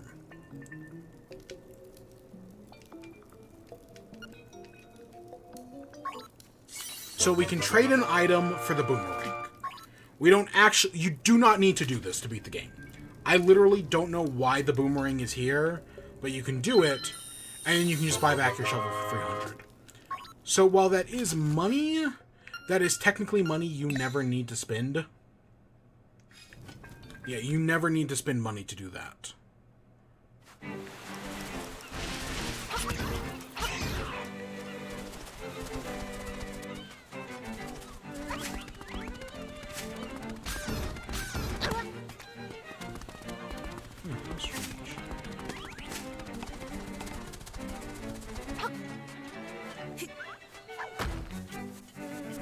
do need... I'm just kind of looking for secret shells. We are going to go up to the mountain, obviously. But we actually need to go back to town first. I don't know where I'm forgetting. I can think of at least 3 in the mountains. But that means there's still, like, 13 more. That I, or at least, like, 17 more, I mean, that I'm not thinking of. Because, yeah, we only have 30. I don't think the trading quest has any secret shells in it. There might be one here in the claw machine. Oh, there is. Okay, if I remember correctly, this one sucks. Right, like, looks like we nailed that, but I'm actually pretty sure this one slips out very easily. I don't know when this shows up in the claw machine. I know it's not there at the beginning. Wow, we got that on our first try. I've struggled with that one in the past.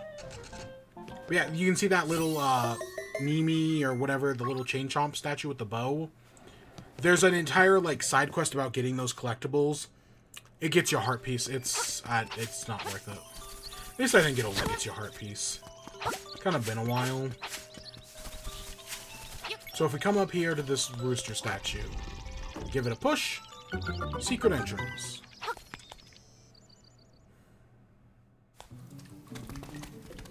Down here you'll find the skeleton. You play the Song of Soul.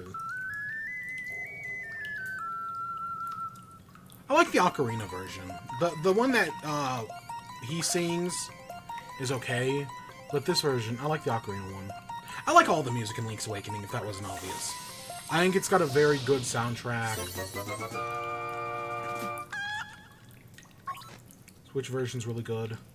Also, you know what else I was looking for on this stream? I was listening to someone talk about the new game. Might have been Arlo, might have been Tim Geddes, it was somebody. And when talking about the new Zelda, they were like, I hope it doesn't slow down like Link's Awakening. So something I've been looking out for is slowdown, and I haven't really seen anything. Am I going crazy? Was that just a them problem? Because I haven't really seen any, like, slowdown. At least to, like, Pokemon level. Like, I think of, like, the Pokemon, like, Sword and Shield or, God, Scarlet and Violet. Those have some major slowdown. And yeah, I haven't seen anything close to that bad in this. Here's this is a location right here that I think would be very obvious to put a secret, but they just don't. Did we go back down there? Can I be honest? I don't remember if we did. I know I said I was going to.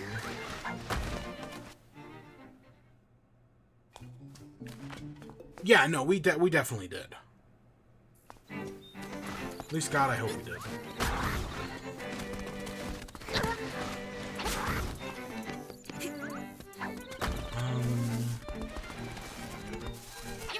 Don't use Mombos.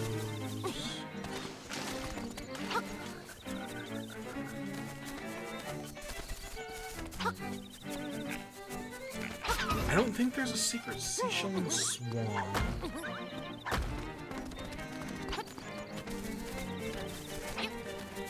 We're not going up there. I'm gonna wait to go up there until the very end of the game. Like, rather intentionally so. Hoot hoot. Go east, the windfish is restless.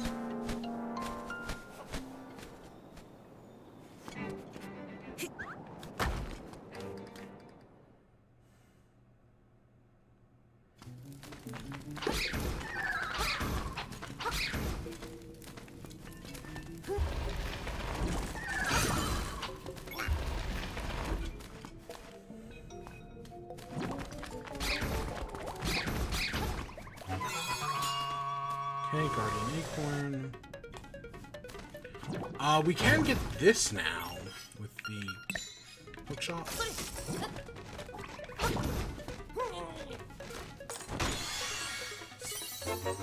And it's just $50.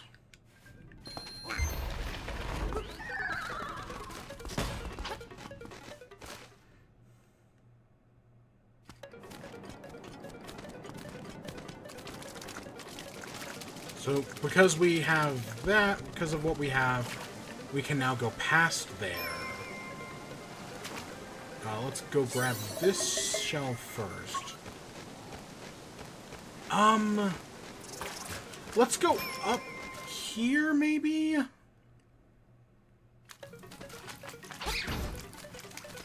Okay, we have a few places we have to get to, actually. So let's do this first. Then maybe we go back, go up, and then we come back. Because we need to use the blue rooster for something. We need to go take him to Luigi. I think you can only do this puzzle backwards. So, like, at the current angle, we couldn't get it, but we can do it on the way back out. So either this is a seashell, or there's a seashell hidden somewhere around here.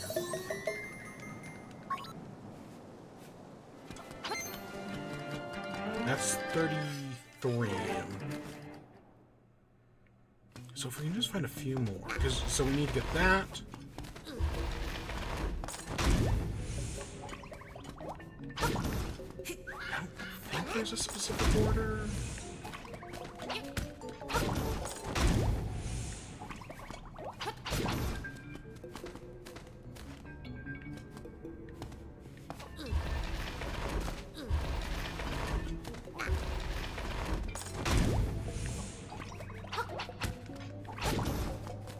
And oh, there's a... Okay, now we come back down. And yeah, we're gonna go up that ladder that we saw earlier. Because then I think we come back this way. I probably should have just done the ladder first.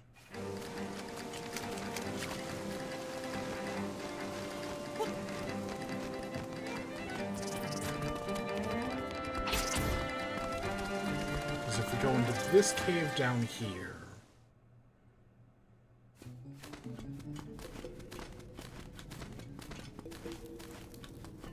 and then we go down here. So, let's just pick up the blue rooster. Oh shit. Okay, that's not bad. I was expecting that to be worse, actually.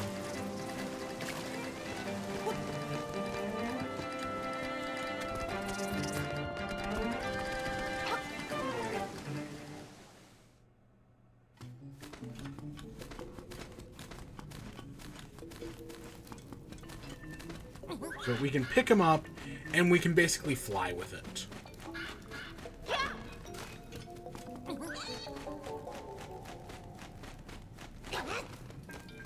Oh, gosh dang it, you really got to do it from the opposite way.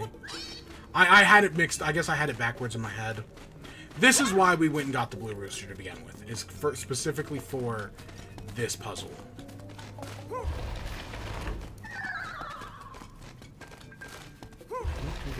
This.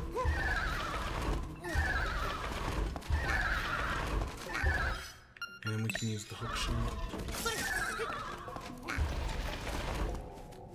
Yeah, because you need to bring it in here. And this is the only way to get around this gap, is you need to fly over it. Otherwise, it is impossible. But you can see that other path that's like, hey, hint, hint, this is where the key is for the bird key. That's our final key, actually. Because, you know, we've got the bird key, we've got the, We had the tail key, you know, the eye key.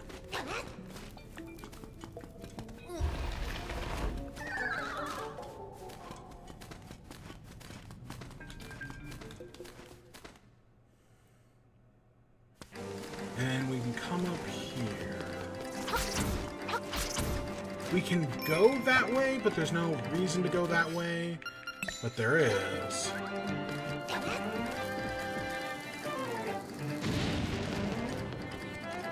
That's 34. Yeah, there's no way, there's no reason to go, because you eventually hit a roadblock if you go that way that we kind of can't deal with right now.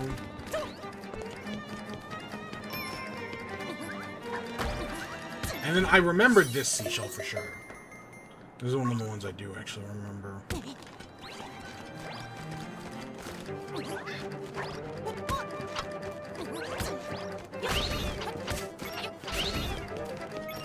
And then this is to tell us, like, hey, the key goes over there.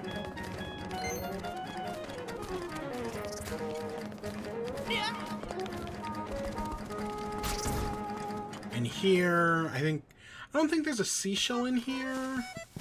But here's Luigi. Wow, amazing. That rooster is actually flying. Just like I said, have you tried to hold him over your head? Cluck, cluck. So yeah, it's funny, because this game has, right, a bunch of Mario enemies, but then randomly in it, there's Mario and Luigi, right? Marin's dad is Mario, and then Luigi's up there in the mountains. Like, they're not actually called Mario and Luigi, but that's clearly who they are. It's just kind of one of those neat things. I mentioned Kirby earlier. Kirby does show up. We just kind of haven't gotten to it yet.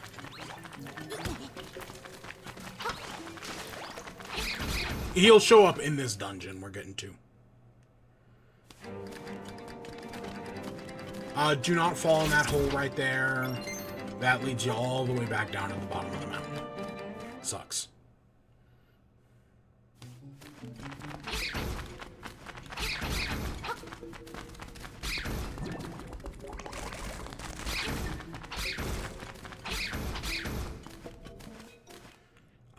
But I think a checkpoint is right up here? No. For some reason, I always feel like there should be something right here. Like, we have this weird little outcropping. I feel like this would make the perfect place for a secret shell. Nothing. Nothing there, and I don't know why.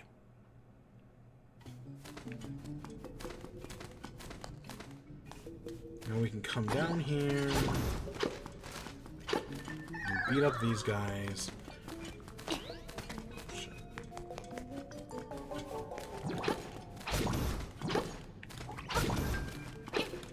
So you can hookshot through this passage. Like, that's the easy way, but you can also just fly through it with the blue rooster. And then right there is a warp point back up in case we ever need it.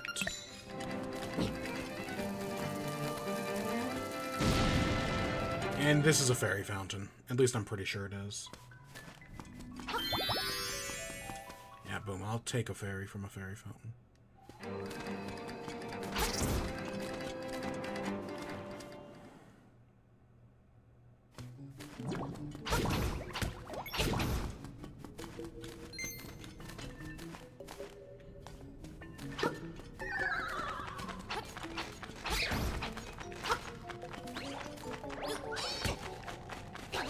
And I don't think there's anything. Like, you see the skull on the ground, but I don't actually think there's anything in there. And yeah, here we are, Eagle's Tower. So this is the best dungeon in the game. No dungeon is better than this one. It's just, you'll see what I mean when we get into it. It's definitely the most thought out, most complex dungeon, but that's kind of what I like about it. I like what they do here in Eagle's Tower. I like how it changes.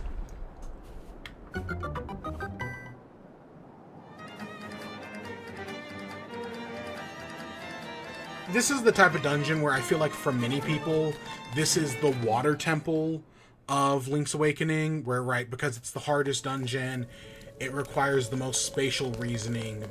For many people, that makes it the most difficult, but that's what I like about it, and that's why I like the water temple, is because they require spatial reasoning and thought.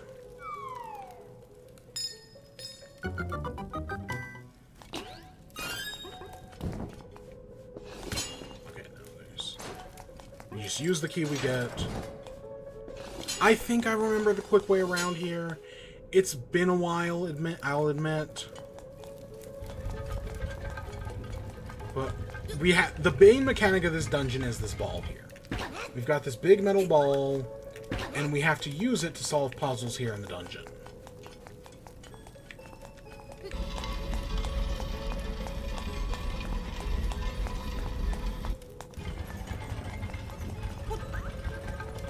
Specifically, you grab it, and you're bringing it to pillars like this. There are 4 pillars in the dungeon. You have to break all 4, it's kind of a bitch and a half to, right? You have to solve some puzzles to get all 4. But if you can, well, there's, you know, that's the main mechanic.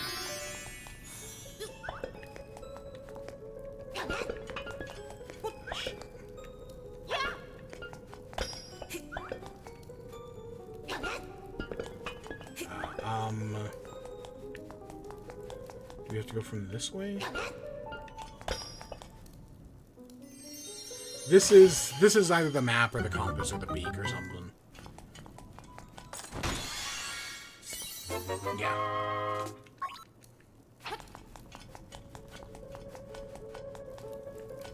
Okay, so we gotta throw the ball over there.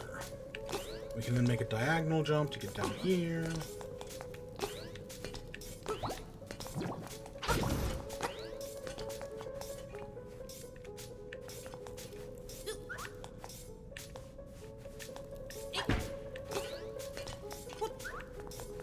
There's 2 pillars done, but the first 2 pillars are the easy ones. Because now you gotta throw it over there. Pop that. And then I think we need to go down. I don't know. It's very easy to get lost here. Because, yeah, now we're back there.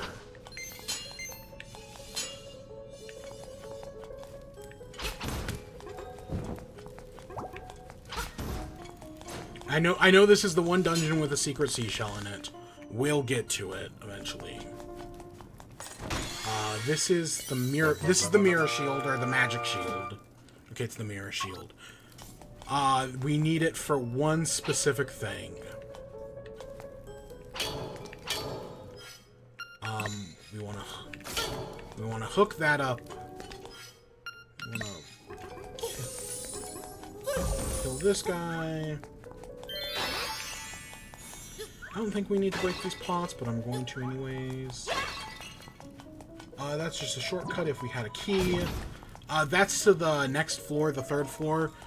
One of the problems with this dungeon, from like an actual like design point, is that you don't actually need to go to the next floor until you beat this dungeon for the 3rd time. Okay. I do not remember if we need to throw the ball up there.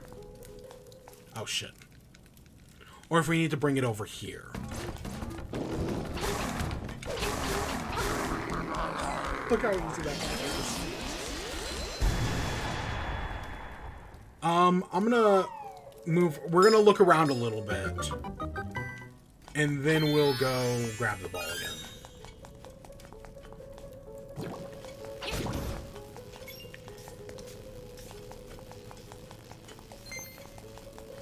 Okay, let's.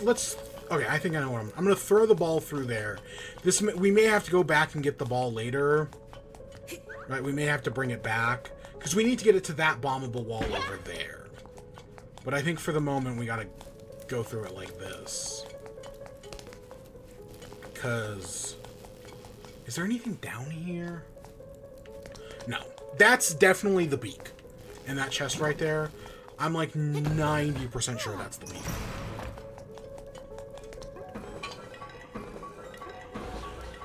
Oh, and so our mirror shield now protects us against magic. So guys like this idiot right here.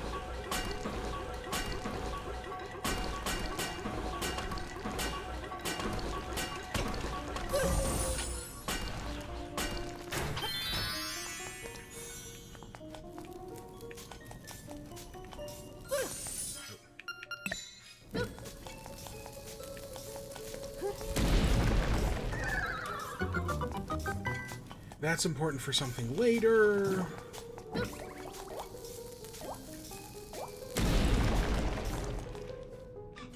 Oh, thank God. There's totally a way for that chest right there to despawn if you do this wrong. But you need the chest there to hookshot across. So it's actually something that's really easy to fuck up.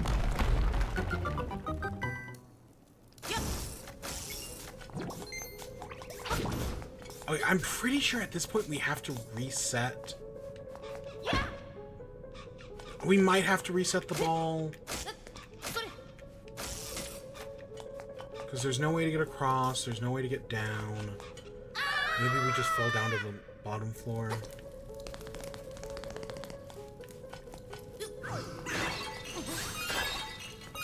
So I'm pretty sure we can use the magic shield to shoot back his shots. Takes more time, obviously. Yeah, I'm gonna guess it takes 4 hits. Yeah. So that's kind of a bust.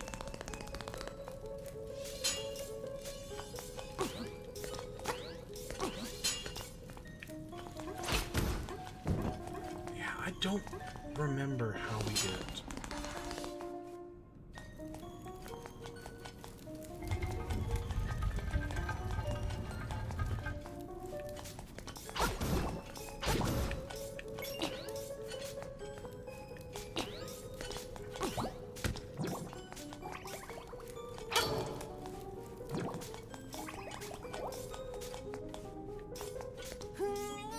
Because we gotta get this block from the other side.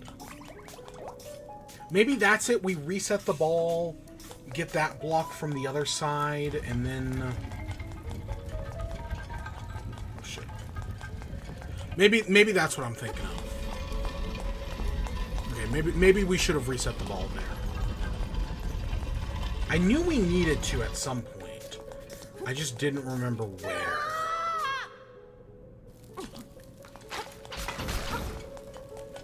I think there's also a crystal down here, yeah.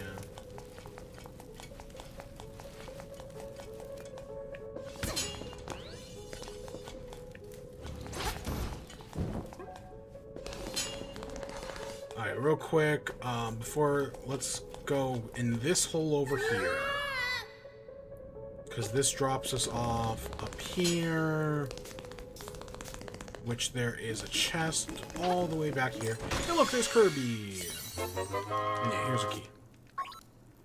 Yeah, Kirby's here. I don't think there's anything down. Yeah, no, that just leads to some dead ends. One of my, I say I know a lot about this game. One of the few things I do not remember is how to kill Kirby. Like, I know there's a way to do it, but I, for the life of me, cannot remember what that is.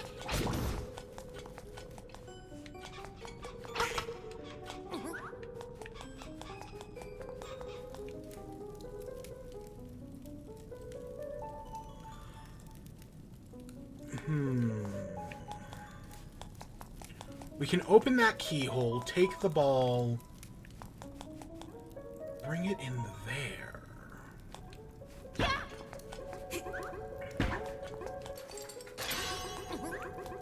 Sure, let's do this.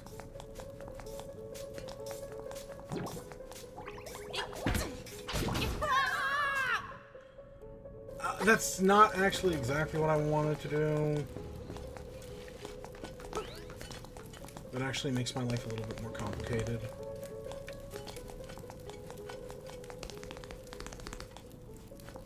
We can get the beak. Yeah, see, this is the first dungeon where it's like, I really like this dungeon, but I definitely don't remember everything about it. And yeah, I don't remember what kills this guy. That chest up there is a secret seashell. We'll go get that at the end, because I think I remember how to go get it.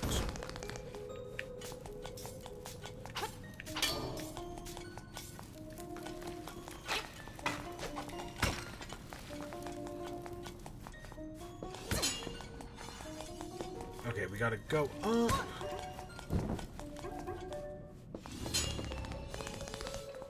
Because we fell down like an idiot, so...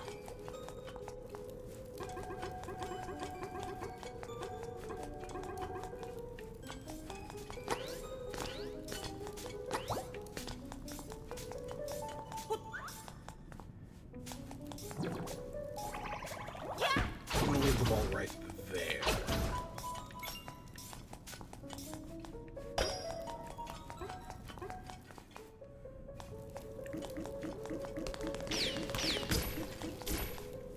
Oh yeah, those eyes that shoot lasers, we can also deflect those now.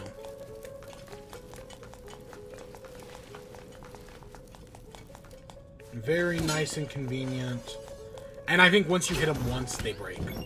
So you only have to reflect them once. We can reflect fireballs. Having the mirror shield is... I guess it's nice in combat, but we don't actually need it anywhere else. Okay, so if I'm correct...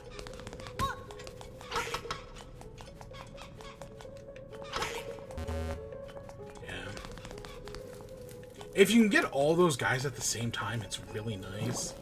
It's kind of a pain in the ass to get them all at once.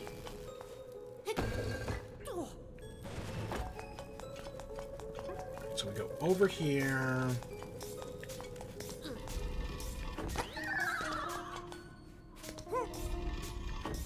Oh, shit.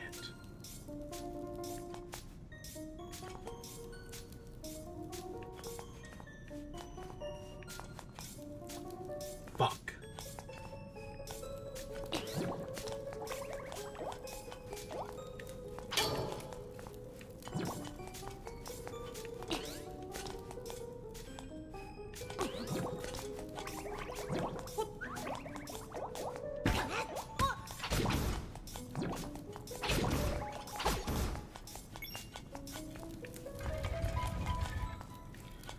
Alright, let's just do this the old-fashioned way.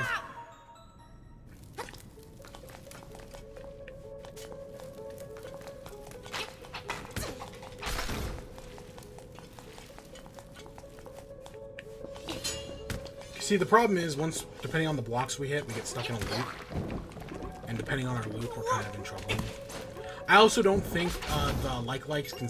So the like-likes can steal your shield, but I don't think they can steal your mirror shield. So... that's probably true anyways.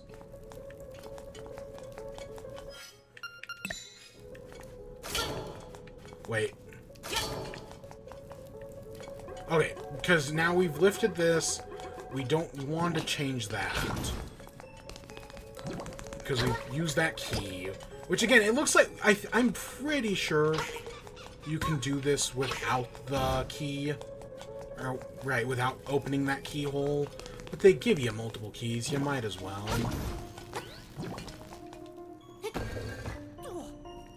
Does this actually solve our problem? Yes, it should. Our problem should be solved. We might have to go through the loop one more time. Because we're going to have to take this, throw it up there, take it in here, take it down here, and then yeah.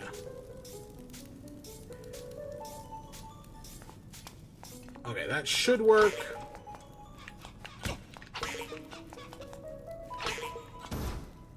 This is the compass. I hope this is the compass.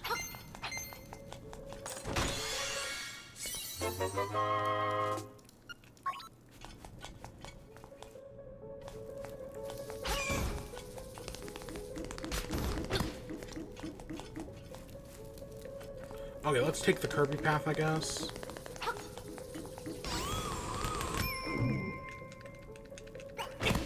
Yeah, I literally have no memories of how to beat that guy. I know for sure you can do it, I just can't remember how.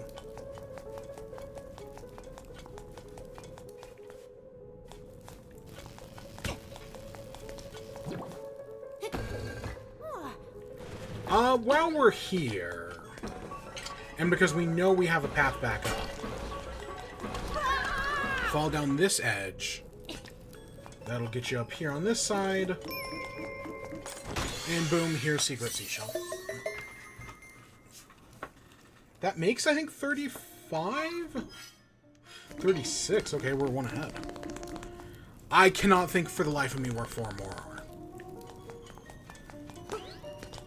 I know 4 more must exist somewheres. But beats me as where they actually are.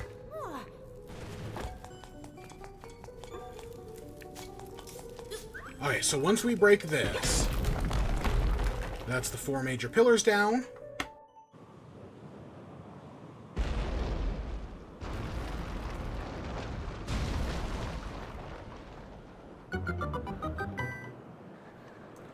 Yeah, I think that is so cool. The fourth floor of the dungeon, crashing down onto the third floor, such a cool idea. But this is like the only time it actually happens. Okay, I think we gotta head back down to go back up.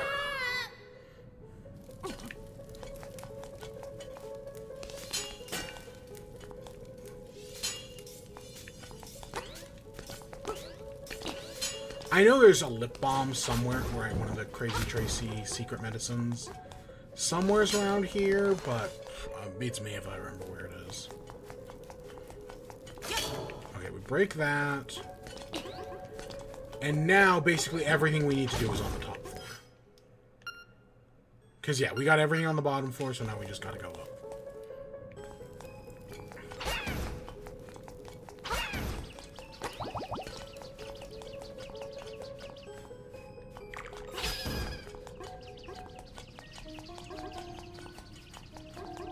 So this dungeon, right, so far we're basically most of the way through the dungeon.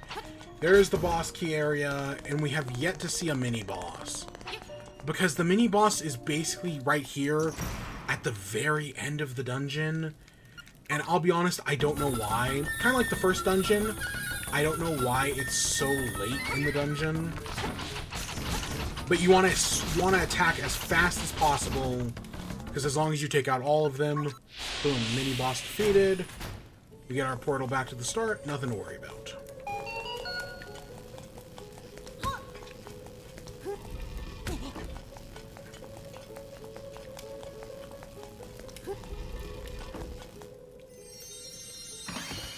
I don't think we need to actually flip that switch. I think it was in the right position. Because that's our big key. Our nightmare key. Boss key. Same difference. I don't even remember if we need that one key that we have. I don't even know if we need that one key. Alright, so I mentioned these things.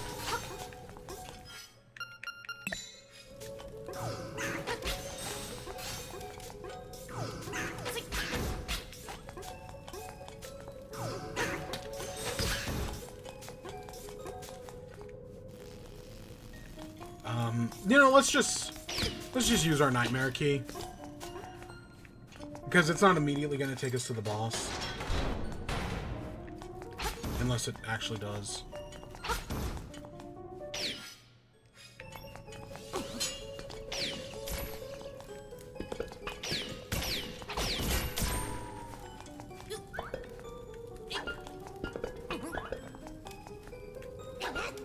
Gosh dang it. Okay, I'm bad at this, clearly.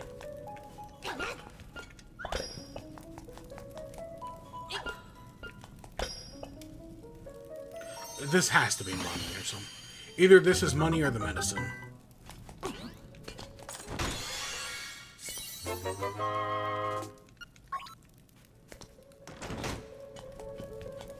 I mean, I guess it's nice that they're giving it to you before this final boss fight.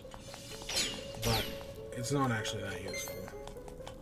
So there are ways to get around this, right? Clearly you see that down there. Like, and then they give you points. There are other ways to do this. But we're not going to worry about that. Alright, the boss of Eagle's Tower can be a bitch and a half. It can be. Not always, but it can be. So it's this guy again, Bam Bam Bigelow, or whatever.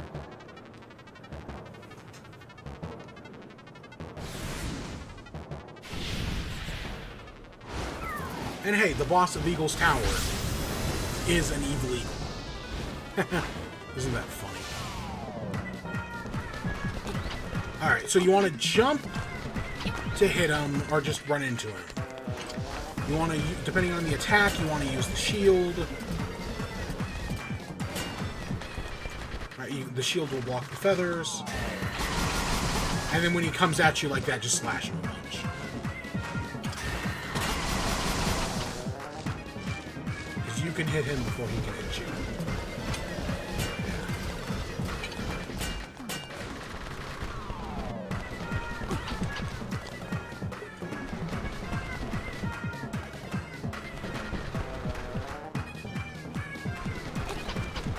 You can reach him, barely.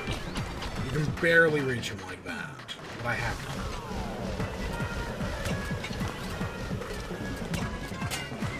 I'm amazed I didn't fall. I have no idea how I didn't fall off there.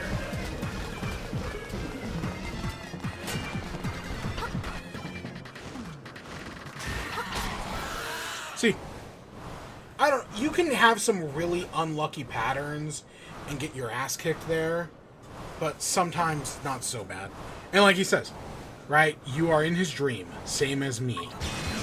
Right, if he dies, then you die. If the windfish wakes up, then since you're part of his dream, you won't, right, you'll disappear when the rest of the island does.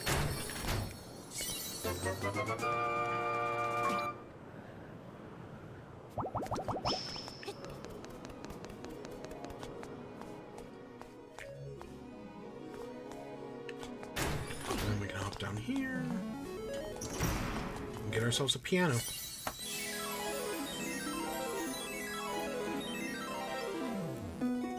Or, excuse me, the organ of evening calm.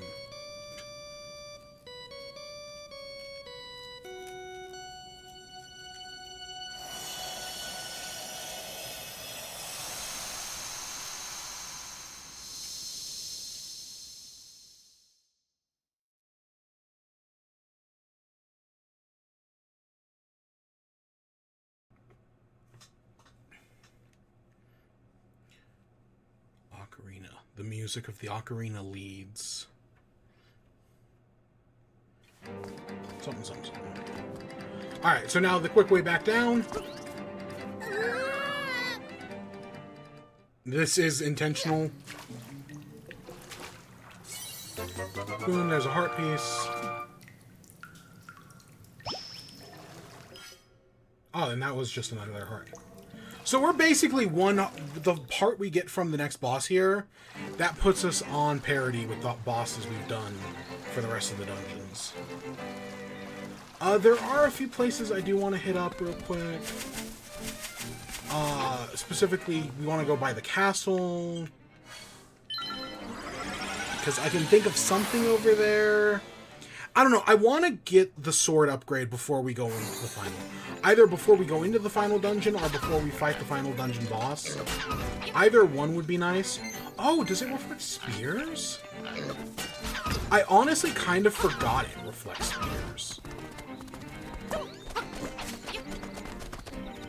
But no, I want the sword before we go into the final dungeon. So this spot right here is too far to jump across, but that's what the hookshot's for. Here's 47. I can only think of like one or two more. Of course, you have to actually draw that across. I can think of one up in the mountains. Right, on our way to the final boss. Or on our way to the final dungeon, I mean. But I can't think of another secret seashell. There's definitely probably one somewheres in a pool of water. Because while we've explored a lot of different pools of water, there are definitely some we've missed, or... We've got the one in the river rapid ride. We've gotten one by the bay. We've got one in the house. Yeah, okay, that was blocked off to us. Well, actually, maybe not.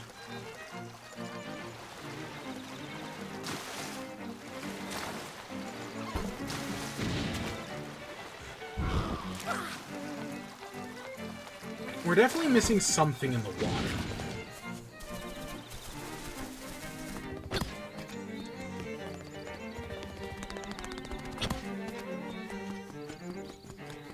I don't think we might be missing one on the castle grounds.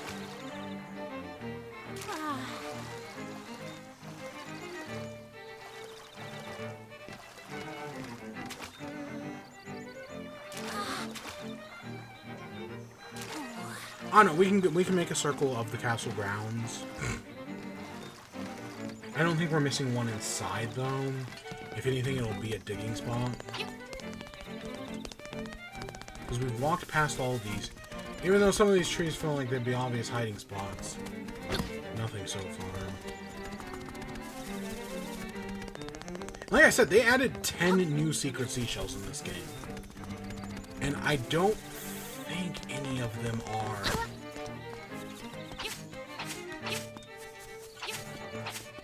Because, yeah, the original had 40. And you needed 40 for the max upgrade.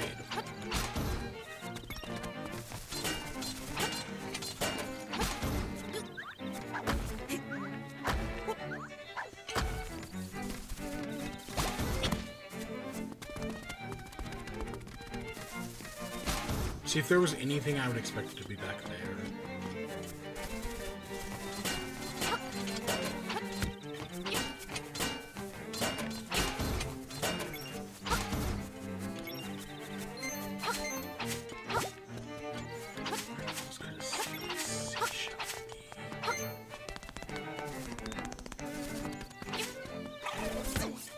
I don't know, probably just in, like, random trees. Buried somewhere is random.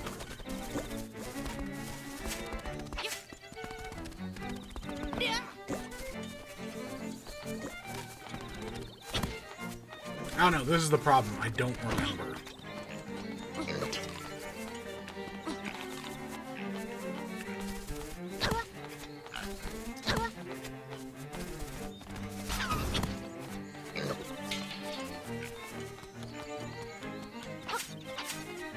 Is there anything in this? I feel like there's something in this cave. But we've already gone up there.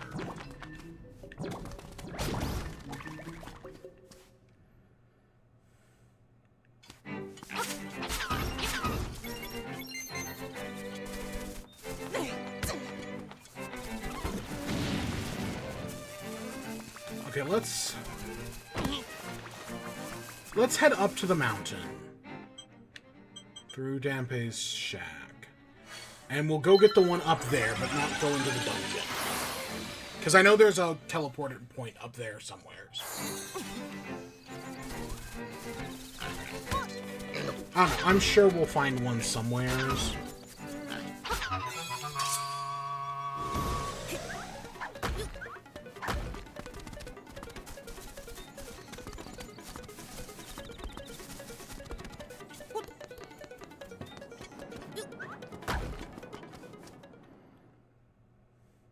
So yeah, I think we will beat the game in the next 2 hours.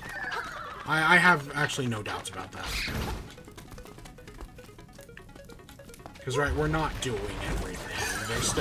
There's a bunch of pieces of heart that you get for the side quests that I've done before, but I'm definitely not doing again. There's all the Dampé stuff, which I'm not dealing with. And yeah, 40 shells is kind of my limit.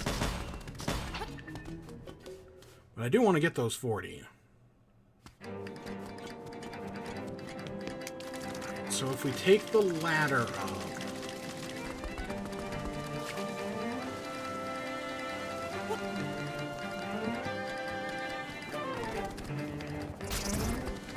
So, the Blue Rooster disappeared right after we did the dungeon.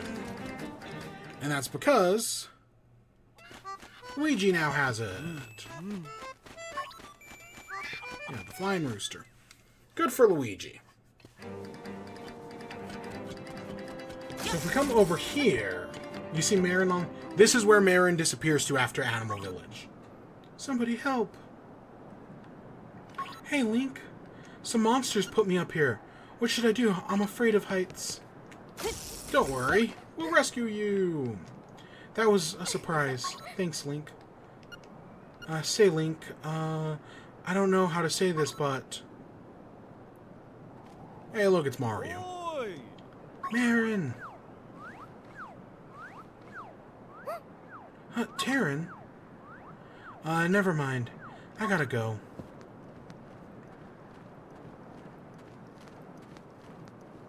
So after this, she heads back to Mabe Village. So, right, if you're an idiot like me and missed the Bout of the Windfish, that's where you can go get it from her again there. And I think this might be our last owl conversation. Well, except for the one we've intentionally skipped. That girl sang her song in front of the egg. Her Ballad of the Windfish is a song of awakening. Did she actually intend to wake the windfish? The next siren's instrument is in the west. Play your melody so the unaliving stones might hear. Show your courage, the windfish waits for you. So yeah, Marin tried to wake the windfish. Interesting, isn't it?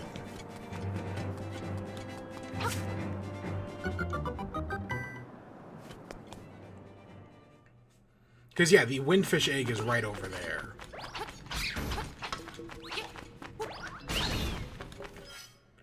We can ball... I think this is a piece of heart.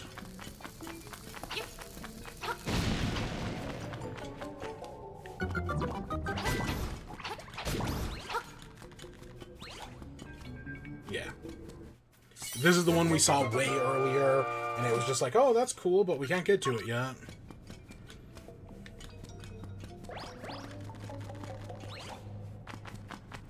So we gotta make a one-way trip down here, because we can't get back up. Right? They have a bunch of things in place to make sure that you've done the dungeons before you get over here. Because you need the hook shot right there. And then, as we come out over here... So this is Tall Mount, right? So all these rocks are supposed to be falling down. They're supposed to be a big pain in the ass. Outside of this one right here, they really aren't. Okay, this is the one I remembered. We just need to, if we can find two more. And see, that's the thing. I think there might be one outside of, in the halfway through the next dungeon, which just doesn't help us. So you can break this rock up here, head down here. And hey, would you look at this? This looks kind of familiar.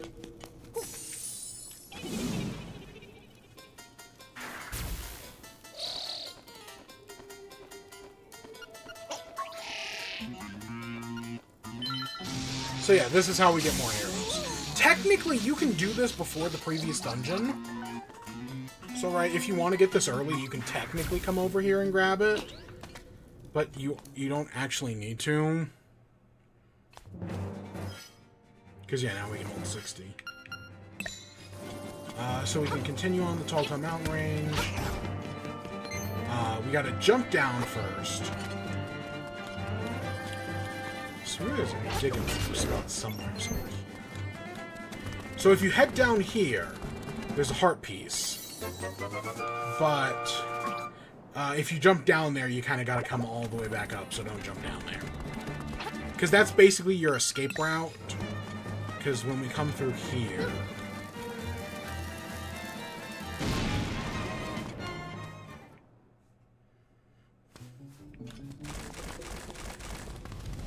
So this is the only obstacle like this in the game. And it can only be got past with the mirror shield. Other than that, it's impossible to get past. And it's kind of a pain in the ass. So yeah, you can come all the way over here and then get blocked right there by that. And then here's our warp point back down.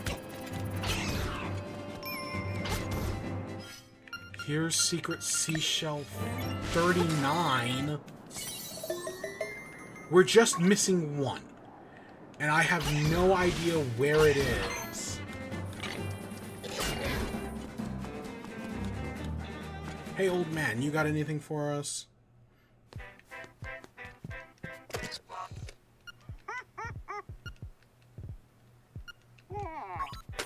Nope, he just tells me about what I already know.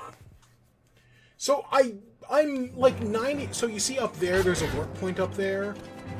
I'm like 90% sure that up there is a secret seashell. So maybe halfway through this dungeon we'll get 50. Which kind of sucks because the enemies in here are awful. So you want to get out the Song of Soul.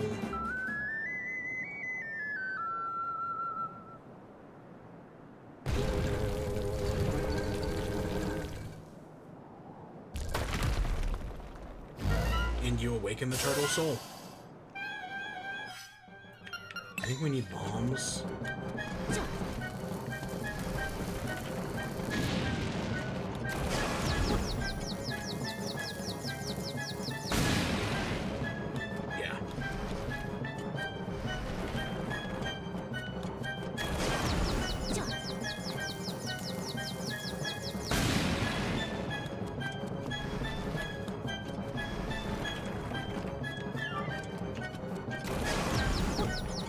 not as rocky as it may first appear. So now it keeps its head up, but it'll still...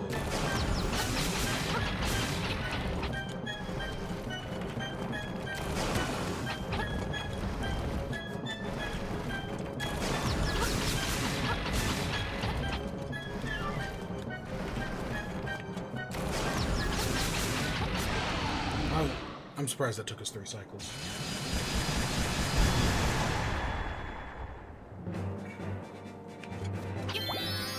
Alright, here we go, Dungeon 8. Welcome to the pain in the ass that is Turtle Rock. So these guys suck. You basically have, it's all a waiting game. You have to wait for them to attack. You can't, like, really jump ahead. And then after you kill them, they break apart into 2, and luckily you don't have to kill those.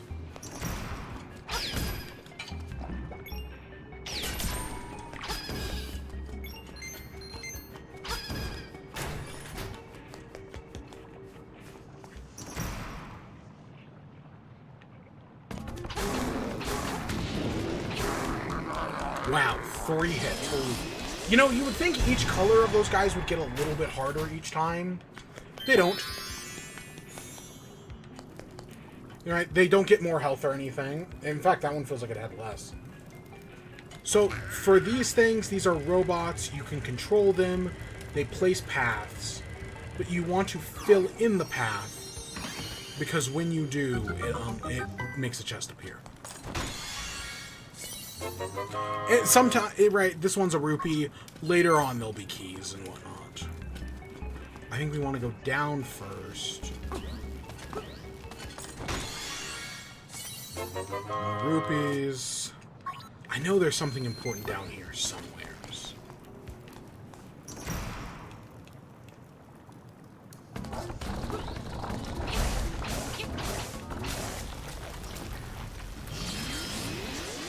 I think we want to go down.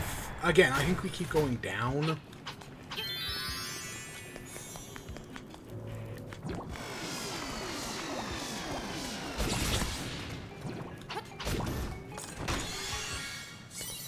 There's our compass.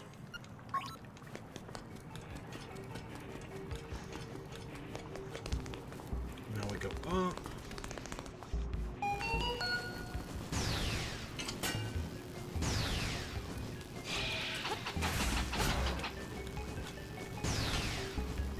Yeah, these guys aren't exactly hard. They're just kind of annoying. Because you gotta hit them 3 times. You can't, like, try to, like, bum rush them or anything. You've got to slowly wait for them to come and get you. And then the babies are easy to miss. Okay,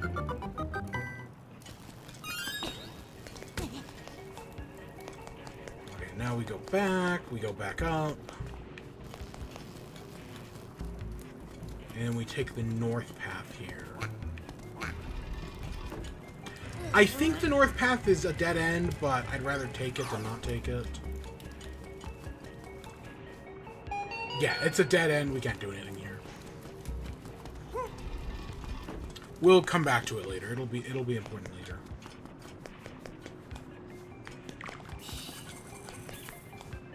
Now, I think we go up here. Okay. I want to say we go this way. Oh gosh, please be right. Yes.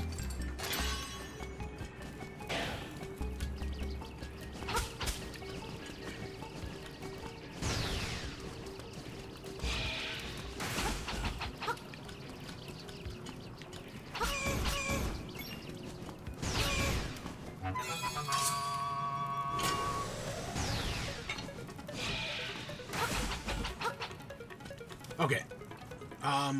Bow. Right there. How you're supposed to know that's there, I don't entirely remember, but you need to know that's there. Bomb right over here as well. So we need at least 2 keys to get past this. This keyhole right here, you need to use. There are other ways to get into that room. Do not waste the key there. That's just a piece of advice that I remember about this game. You can climb up here. I think that owl statue right there tells you to do that. Right, you have to hit the statue in its eye. I think this is just some items. Yeah, this is your health restore, your arrows, just in case you ever need anything.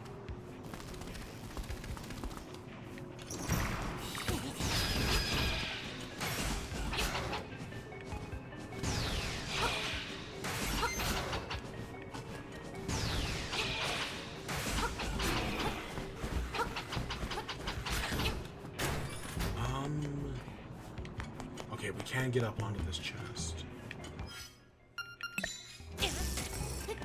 Is this the map? Okay, no, it's just another stupid. Let's go up here. Because this... Oh, this is a heart piece? I thought this was a secret shell. Shit, that ruins everything. That is not what I wanted that to be. For some reason, there's a teleportation point here. Fuck. Where are we missing a secret? We're missing just... Oh shit. Oh shit. I know exactly where it is. Looking at the map there, I know exactly where it is. Let's go get ourselves an upgraded sword.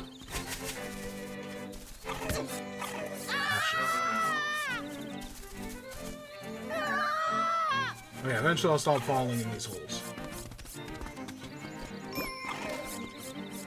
Oh! I forgot about this one. Okay. Yeah, no, I don't think we've walked by here since we got the seashell detector. That was not the one I was thinking of. Instead, the one I was thinking of was this one.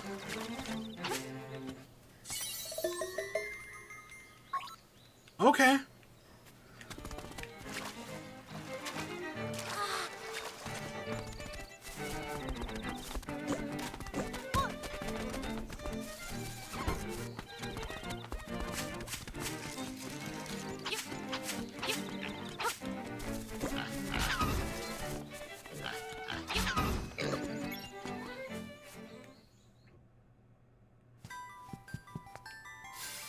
So now with 40 secret shells... Well, 41. Now, if you get the full 50, you get a, stone tablet. It's not worth it. It's not worth it. Raise your sword. I shall grant you new powers.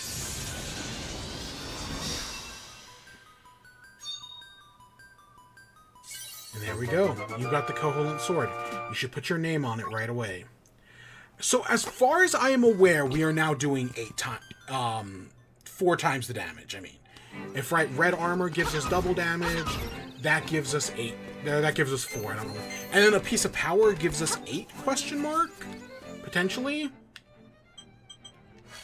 I don't actually know if for sure, but that's really nice to have. Honestly, if you were to switch to double defense here, that's also not a terrible idea. Because, yeah, 4 times damage is nice, but having double defense and double attack is also very nice. Hey, look, it's these guys again. So for these guys, to beat them this time, you have to... The trick is, do not fight these guys while you're down on their level. You specifically have to come up here and fight them, or else... You'll see. You'll see.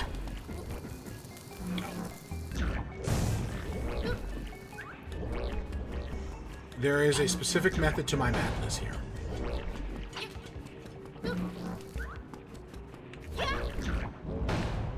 Because when they both die... the chest spawns up here. And you cannot, like, kill them and then come up here and get the chest. When you leave the dungeon, they both regenerate. So you have to go up here and do it like this. We actually have no reason to go down there yet. Or we can go around the other way. Because we want to go in here because there's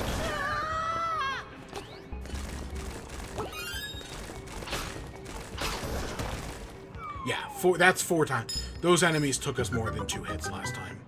We're doing 4 times damage.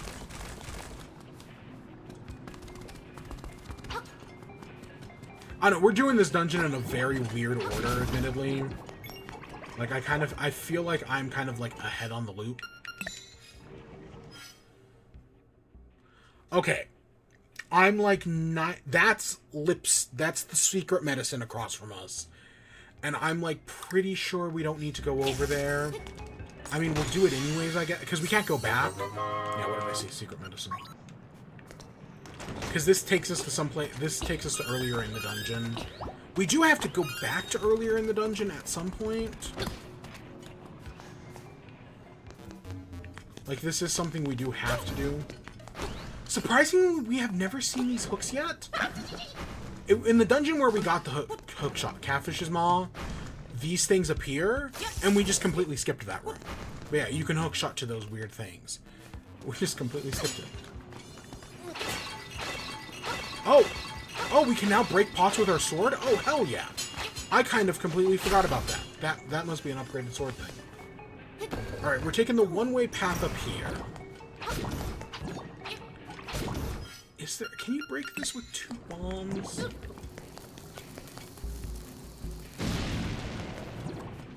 Yes, I think you can. Oh, and hey, we got this over here. I think I know where this spits us out. This is, this room.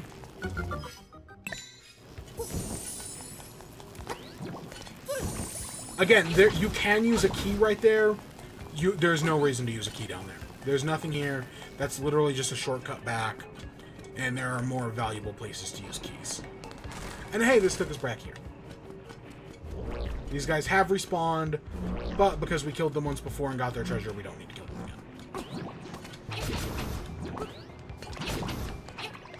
Alright, there are more valuable spots for keys, like right here. So that shows us where the final boss room is.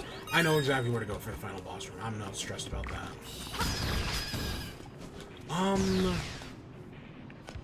Okay, that took us up there. That takes us out of the dungeon. I don't think we've gone this way.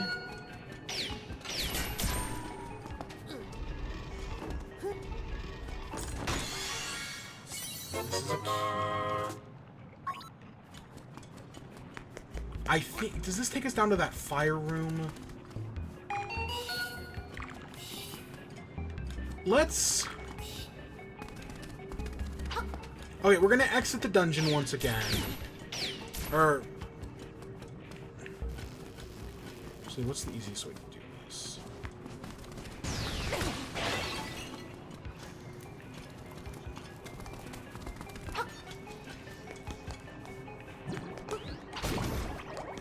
Let's go back down here.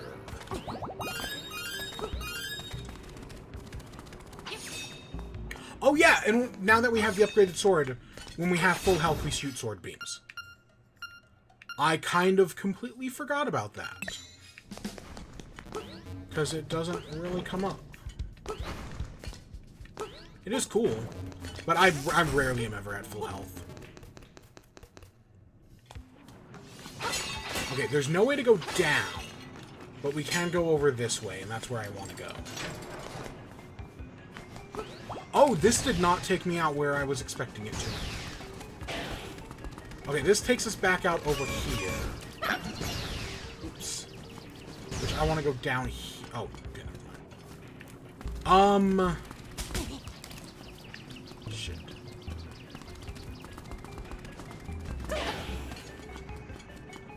Where do I want to go? Do I want to go over here, maybe? Yeah, so this takes us down here. This path, we can't do anything about. I'll have to... There's 2 ice paths in this dungeon. One ice path leads towards the boss key. The other one leads towards the final dungeon part. Ooh, we actually... I don't remember why we want to flip that, but I know we do want to flip that. That's important later. That's a trap chest. Yeah. Okay.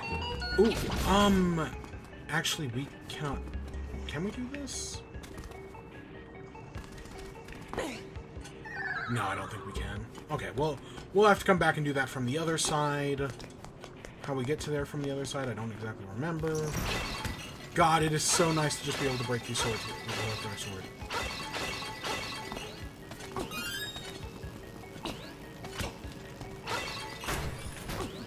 We want to go south down here.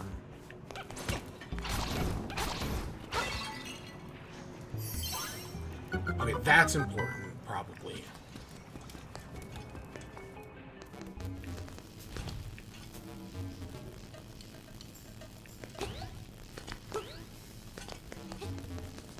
I actually don't remember this room at all, but, you know, it seems important enough.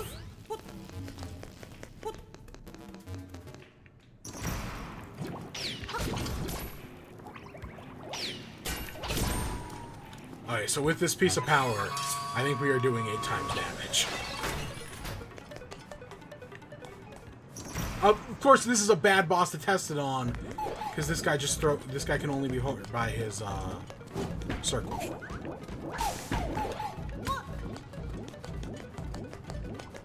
Gosh dang it, that would have been a fun thing to test. Is like, hey, are we really doing 8 times damage? Because this ball does a set amount of damage. That would have been a fun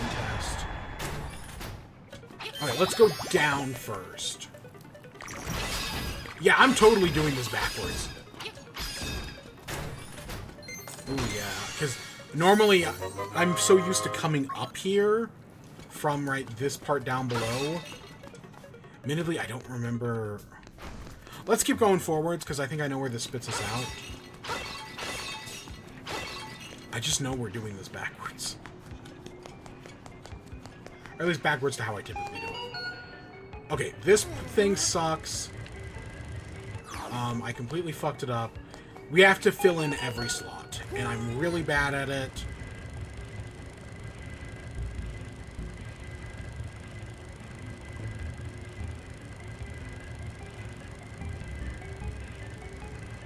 I say that, and then I get it on my first try. Trust me, normally I am very bad at that. Okay, this sticks us back here. I think I know where we have to go next. We just gotta get over there, because this brings us back out here. We want to get to that chest as well. Okay, I'm gonna screw this up once, just to get to this chest. I think we already have them. This might just be rupees. If we already have them... Oh, we didn't have the map. Okay. I was like, it's either the map or rupees. Normally, I get that chest way earlier in this dungeon, but I just didn't. And then when I said that lava room we were in when I said I did this backwards, that's what I'm talking about right there. I swear there is a way to... Okay, we can go around the long way.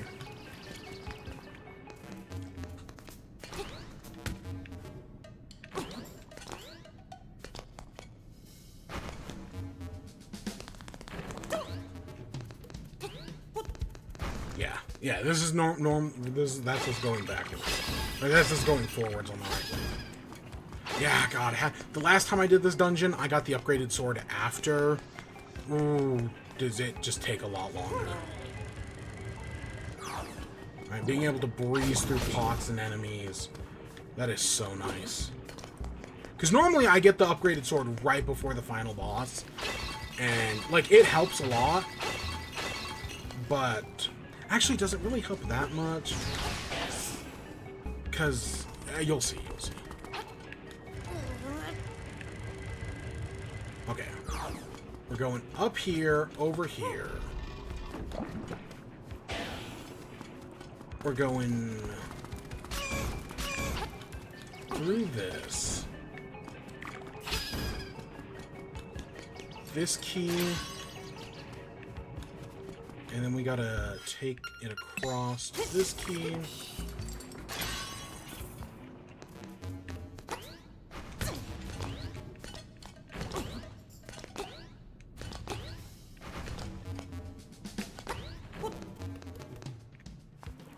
And good, we already hit that, right? There's a reason why we had to get that. And hey, it's our last mini-boss?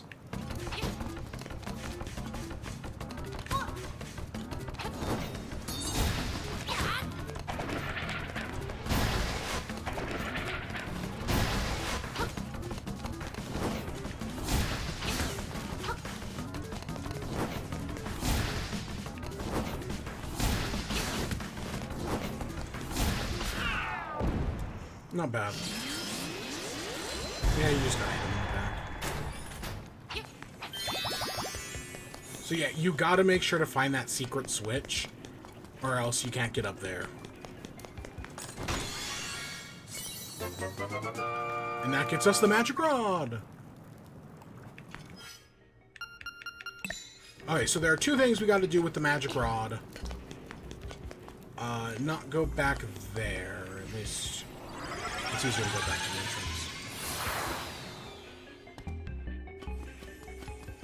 Okay, the first thing is we gotta go this way. Up here. Over here. And we gotta go up. Remember when we came to that dead end earlier?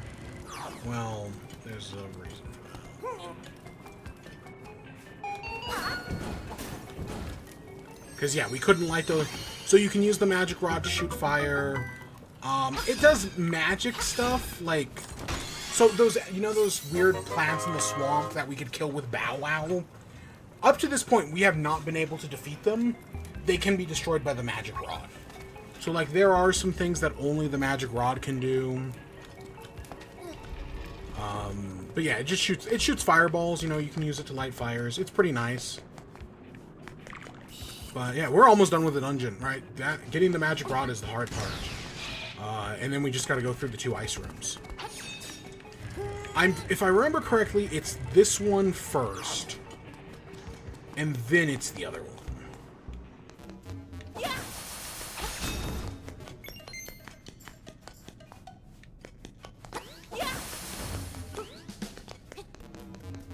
Yeah, because look at how easy that one was.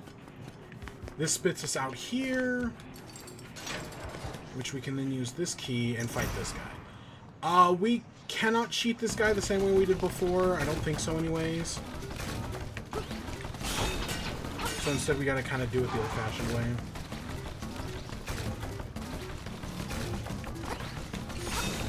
Luckily, quadruple damage!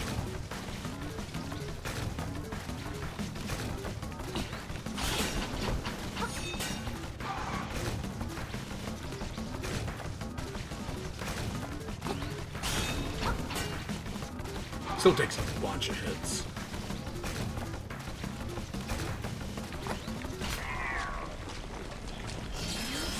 Okay, that's the easy part. Because now... we gotta fill up this whole room.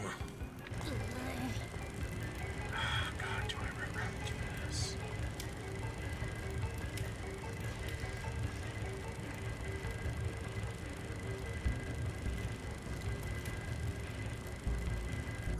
Okay, I got lucky there. I got lucky there. It's good that I remembered the pattern. Those parts have caused me so much trouble in the past. Okay, so now we got the boss key. Now we just gotta go to the end of the dungeon. I know there is one other thing we can do. Now that we have this. What is our quickest way?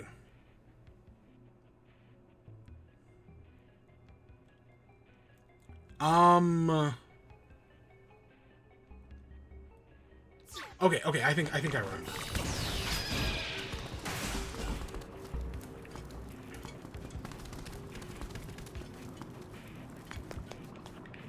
Was it over? It was over here, right? I know exactly where we need to go. I just gotta find the quickest route back.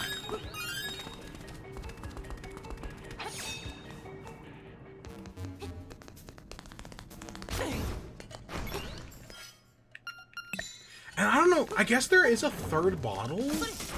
I'll be honest, I don't remember where the third bottle is.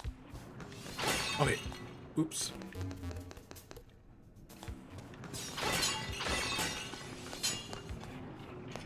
Yeah, no, this is exactly where I wanted to be.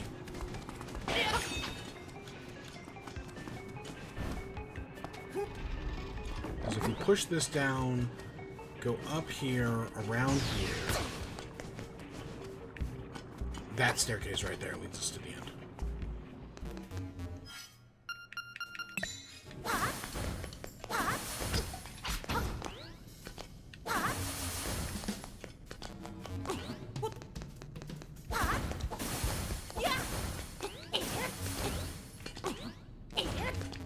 You gotta hit that, and then you gotta land on it on your second go. Yeah, I don't know. Where's a third bottle? I cannot remember for the life of me where the third bottle is.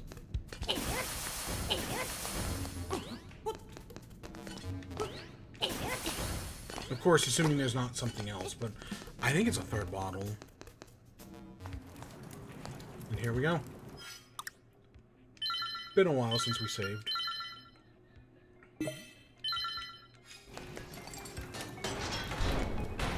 Okay, so even though this is a fire boss,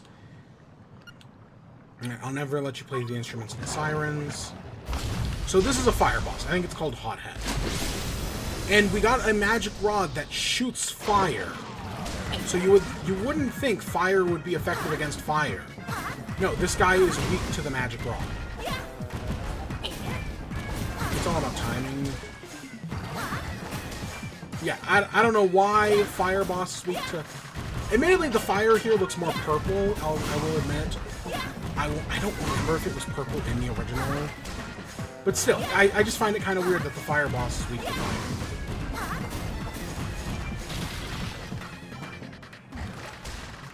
Okay, that was phase 1. Is he one of the only bosses that has a phase 1 and a phase 2? Basically. Crackle, why did you come here? If it weren't for you, nothing would have changed. You cannot wake the windfish. Remember, you too are in the dream. Darkest Zelda game. Everything's a dream. When the island dies, we die with it.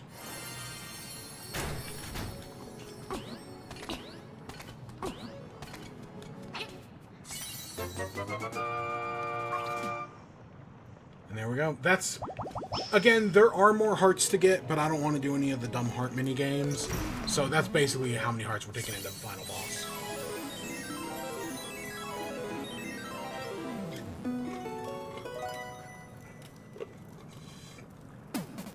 And we did all of that in under 5 hours. Honestly, we're way... It would have been nice, I guess, to beat it under 5. But, you know, honestly, we're way ahead of schedule from where I thought we were going to be. I don't know why. I guess I know this game better than I thought I did, even though I knew this game well. Now, put me in Oracle of Ages, and we'd spend like a week on that. Or Oracle of Seasons, I guess. Alright, yeah, I guess we can jump down here. So this is another place where, I don't know why, but I feel like there should be a secret shell here. And there isn't. Music. The fish stirs in the egg. There. Oh, there's one... Huh, where is one...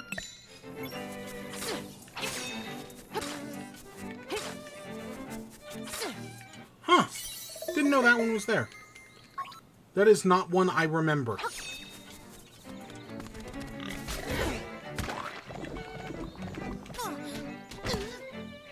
Okay, before we wake the windfish, I do want to head back to town. Go say goodbye to our dearest Marin. Oh, did we ever do this one? Here's another.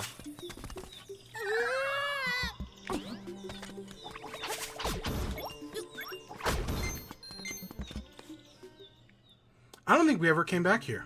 Oh, we did. Okay, never mind. I was going to say, for a second, I was like, I don't remember coming back here. Then again, we've done a lot of things.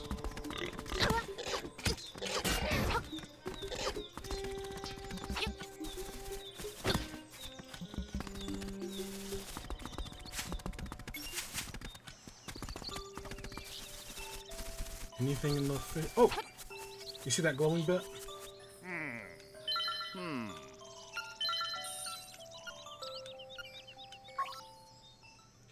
I'm gonna guess it's gonna be a cheap. Oh, and hey, a big blue.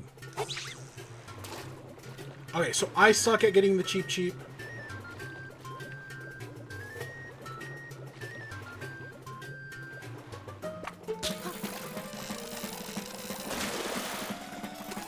So it does that thing where it jumps out of the water, and then it always gets away. And I admittedly have no idea what to do there. Like, I'm just really bad at getting the cheap. Because, like, there's clearly a thing where you're supposed to, like, let go of the lure when it's pulling. Like, it's a give and take. Fishing is a give and take. And I'm just very bad at it.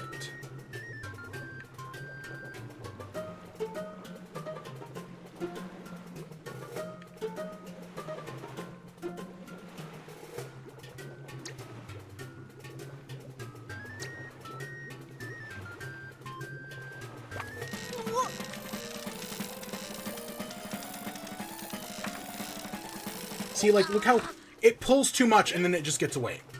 Like, I know we're supposed to give it some slack, but I'm just bad at it. I'm just bad. I can do the medium weights pretty well, but the blooper and the 3 weights, I just suck at. And the largo.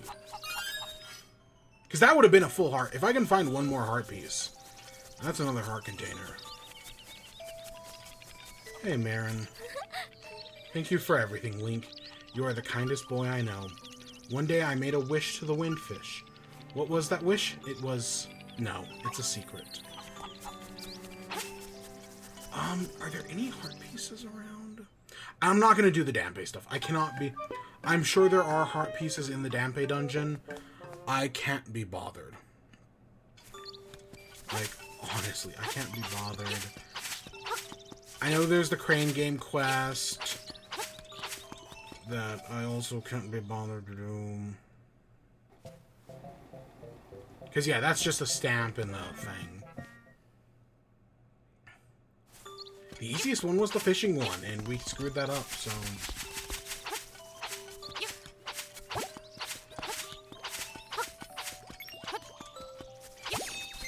I can't think of anything else.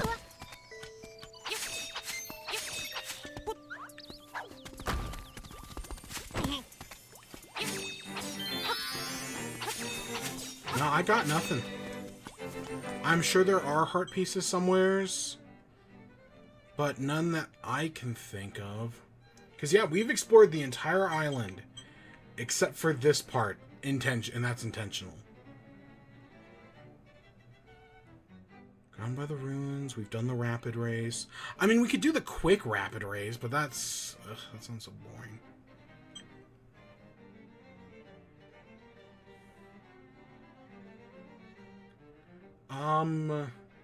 I don't think there are multiple fairies that we found. And while the fairies will heal you, I don't think any of them give you heart pieces.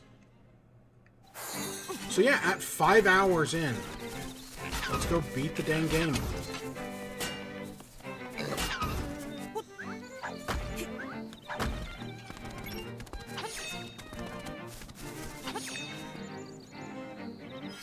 Let's save before we head up.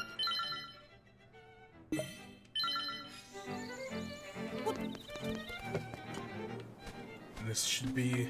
This is a cutscene you can get way earlier on, and I just completely skipped it.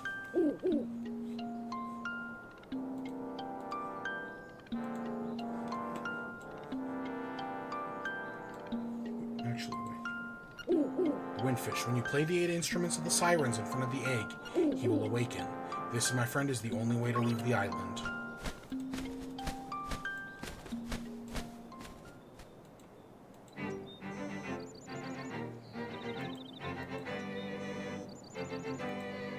Alright, let me... Oh, I missed... Alright, so as we go up here to the mountain, I had mentioned earlier about the codes, right? So these are my codes. You can see, right, Link's Awakening, that's the color dungeon, and that's every recent time I've done it. So those are the 4 most recent solutions to my puzzle. And that's our this one right down here is our current one. So yeah, that's how we're going to do it. Seems simple enough.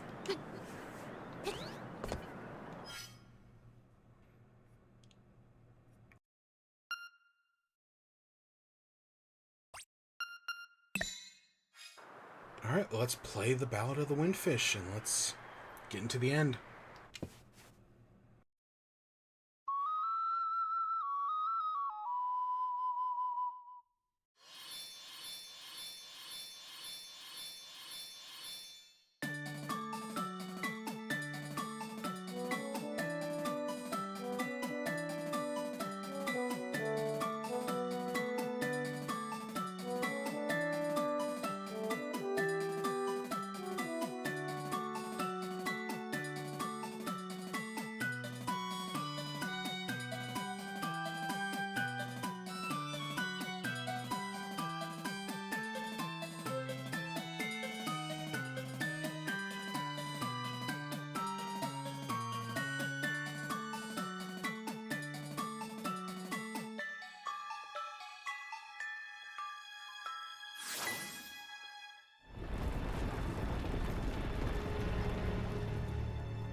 I have no idea how long I was muted for that. I muted at some point, and I don't think I unmuted. Shit. The final... If I literally was muted throughout the entire final boss fight, I love the final boss.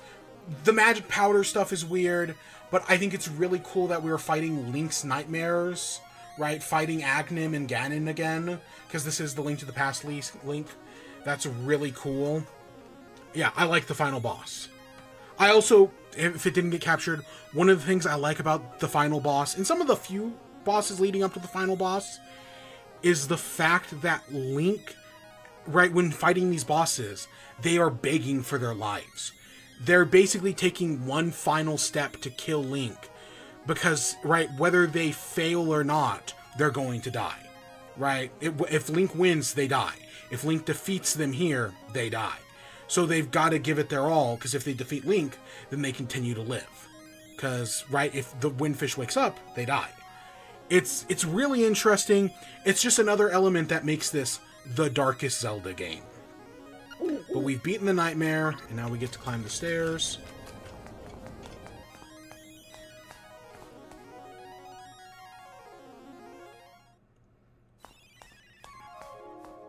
Can't believe... I knew I was gonna screw up and mute myself at some point. I muted myself to listen to the music, and then I just never turned it off, I guess. Gosh dang it. Hoot. Young lad, I mean Link, the hero, you have defeated the nightmares. You have proven your wisdom, courage, and power. Funny. As part of the Windfish's spirit, I am the guardian of his dream world. But one day the nightmares entered the dream and began to wreaking havoc. Then you, Link, came along to rescue the island. I have always trusted your courage. I knew that you could turn back the nightmares. Thank you, Link. My work is done. The Windfish will wake soon.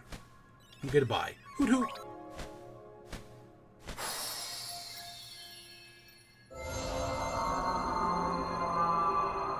And there it is. The Windfish. I am the Windfish. Long has been my slumber. In my dreams, an egg appeared.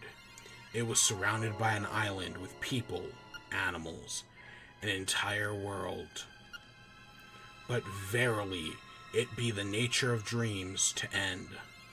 When I dost awake, Koholint will be gone. Only the memory of this dreamland will exist in the waking world. Someday, thou may recall this island. That memory makes the dream world real. Come, Link. Let us awaken together. Play the 8 instruments. Play the Song of Awakening.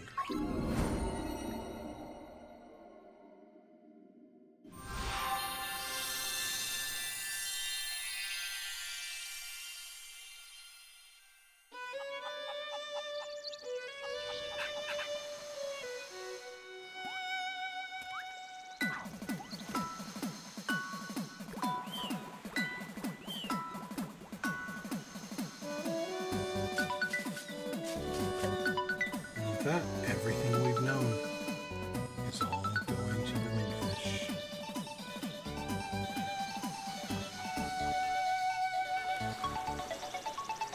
An island of dreams no more. Truly the darkest Zelda game.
I'm not crying, I just got something in my eye.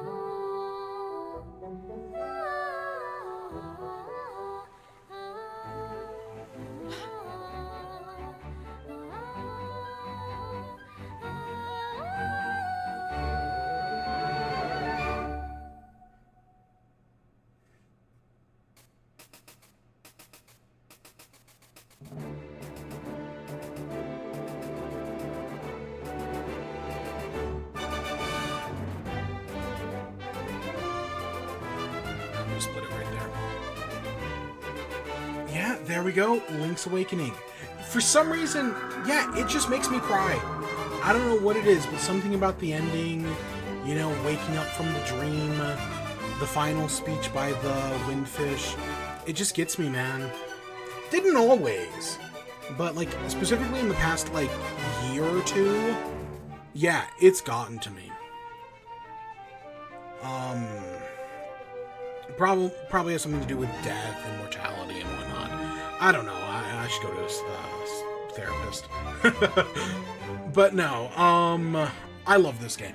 I love the Switch version. I think it is a fantastic version. The original versions are fine. You know, I like the original. The original Game Boy one, I literally could never recommend, if only because the DX version is just better. Right? Like, on literally every level, the DX is better.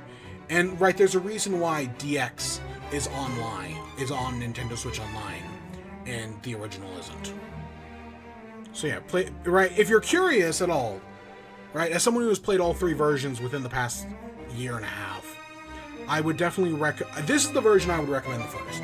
I think the Switch version is the best. Just, you know, taking things like the power bracelet, the Pegasus boots, the shield, the sword, and giving them all dedicated buttons instead of trying to cram everything on 2 buttons. So nice. Yeah, it's the simple things that really matter. You know, it's kind of like how, you know, in Ocarina, how they make, like, the iron boots its own item, and it's just like, oh, why didn't we do this in the first place? Like, I know the reason the original Link's Awakening didn't do it is because the thing only had 2 buttons. Right? You literally only had an A and a B. But, right, we're in the modern age. We now have a lot more. And yeah, did I literally only ever remove the Rock's Feather from my Y slot 2 times? Yes. But that's just because of how important the Rock's Feather is. But yeah, no, I love this game. I love the story. Right, just you waking up the Windfish, all the final enemies, you know, begging for their lives. The dungeon design is fantastic. Eagle's Tower was great. I actually had a great time going through Turtle Rock. Usually that dungeon is a nightmare, but actually everything went really smooth. Yeah, no, Nintendo and Grezzo did a fantastic job. I know some people hate that this game is $60. I get that. I have gotten my $60 worth out of this game. I have played it so many times that I have totally made my money out of it. I think it's fantastic. I think it's beautiful. It might be my favorite Zelda game.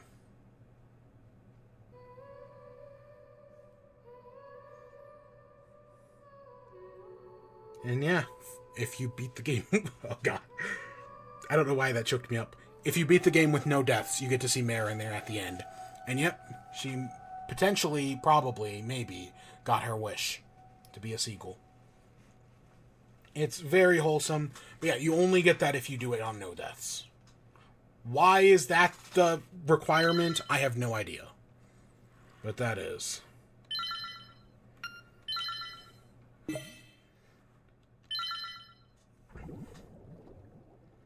Yeah, I absolutely love this game. I'm glad we sat down and played it. I was expecting it to take a lot longer, right? I had scheduled like 8 hours for us to sit down and do this. And it barely took us 5. That's not bad at all. Yeah, no, this might be my favorite Zelda game. I don't know, I definitely, it's my favorite 2D. That's an easy statement. It's my favorite 2D Zelda game. But I might like it more than... I think I like it more than Majora. And that just leaves Breath of the Wild and Tears of the Kingdom. So either way, it's top 3. I love the art style. I know some people don't like the chibi and the dolls and whatnot. Arlo. I love the art style. I think it looks fantastic. Would I love an art style like that cutscene we just saw? You know, the ending cutscene? Sure, that would be a beautiful art style. But, honestly, I don't mind the chibi art style at all.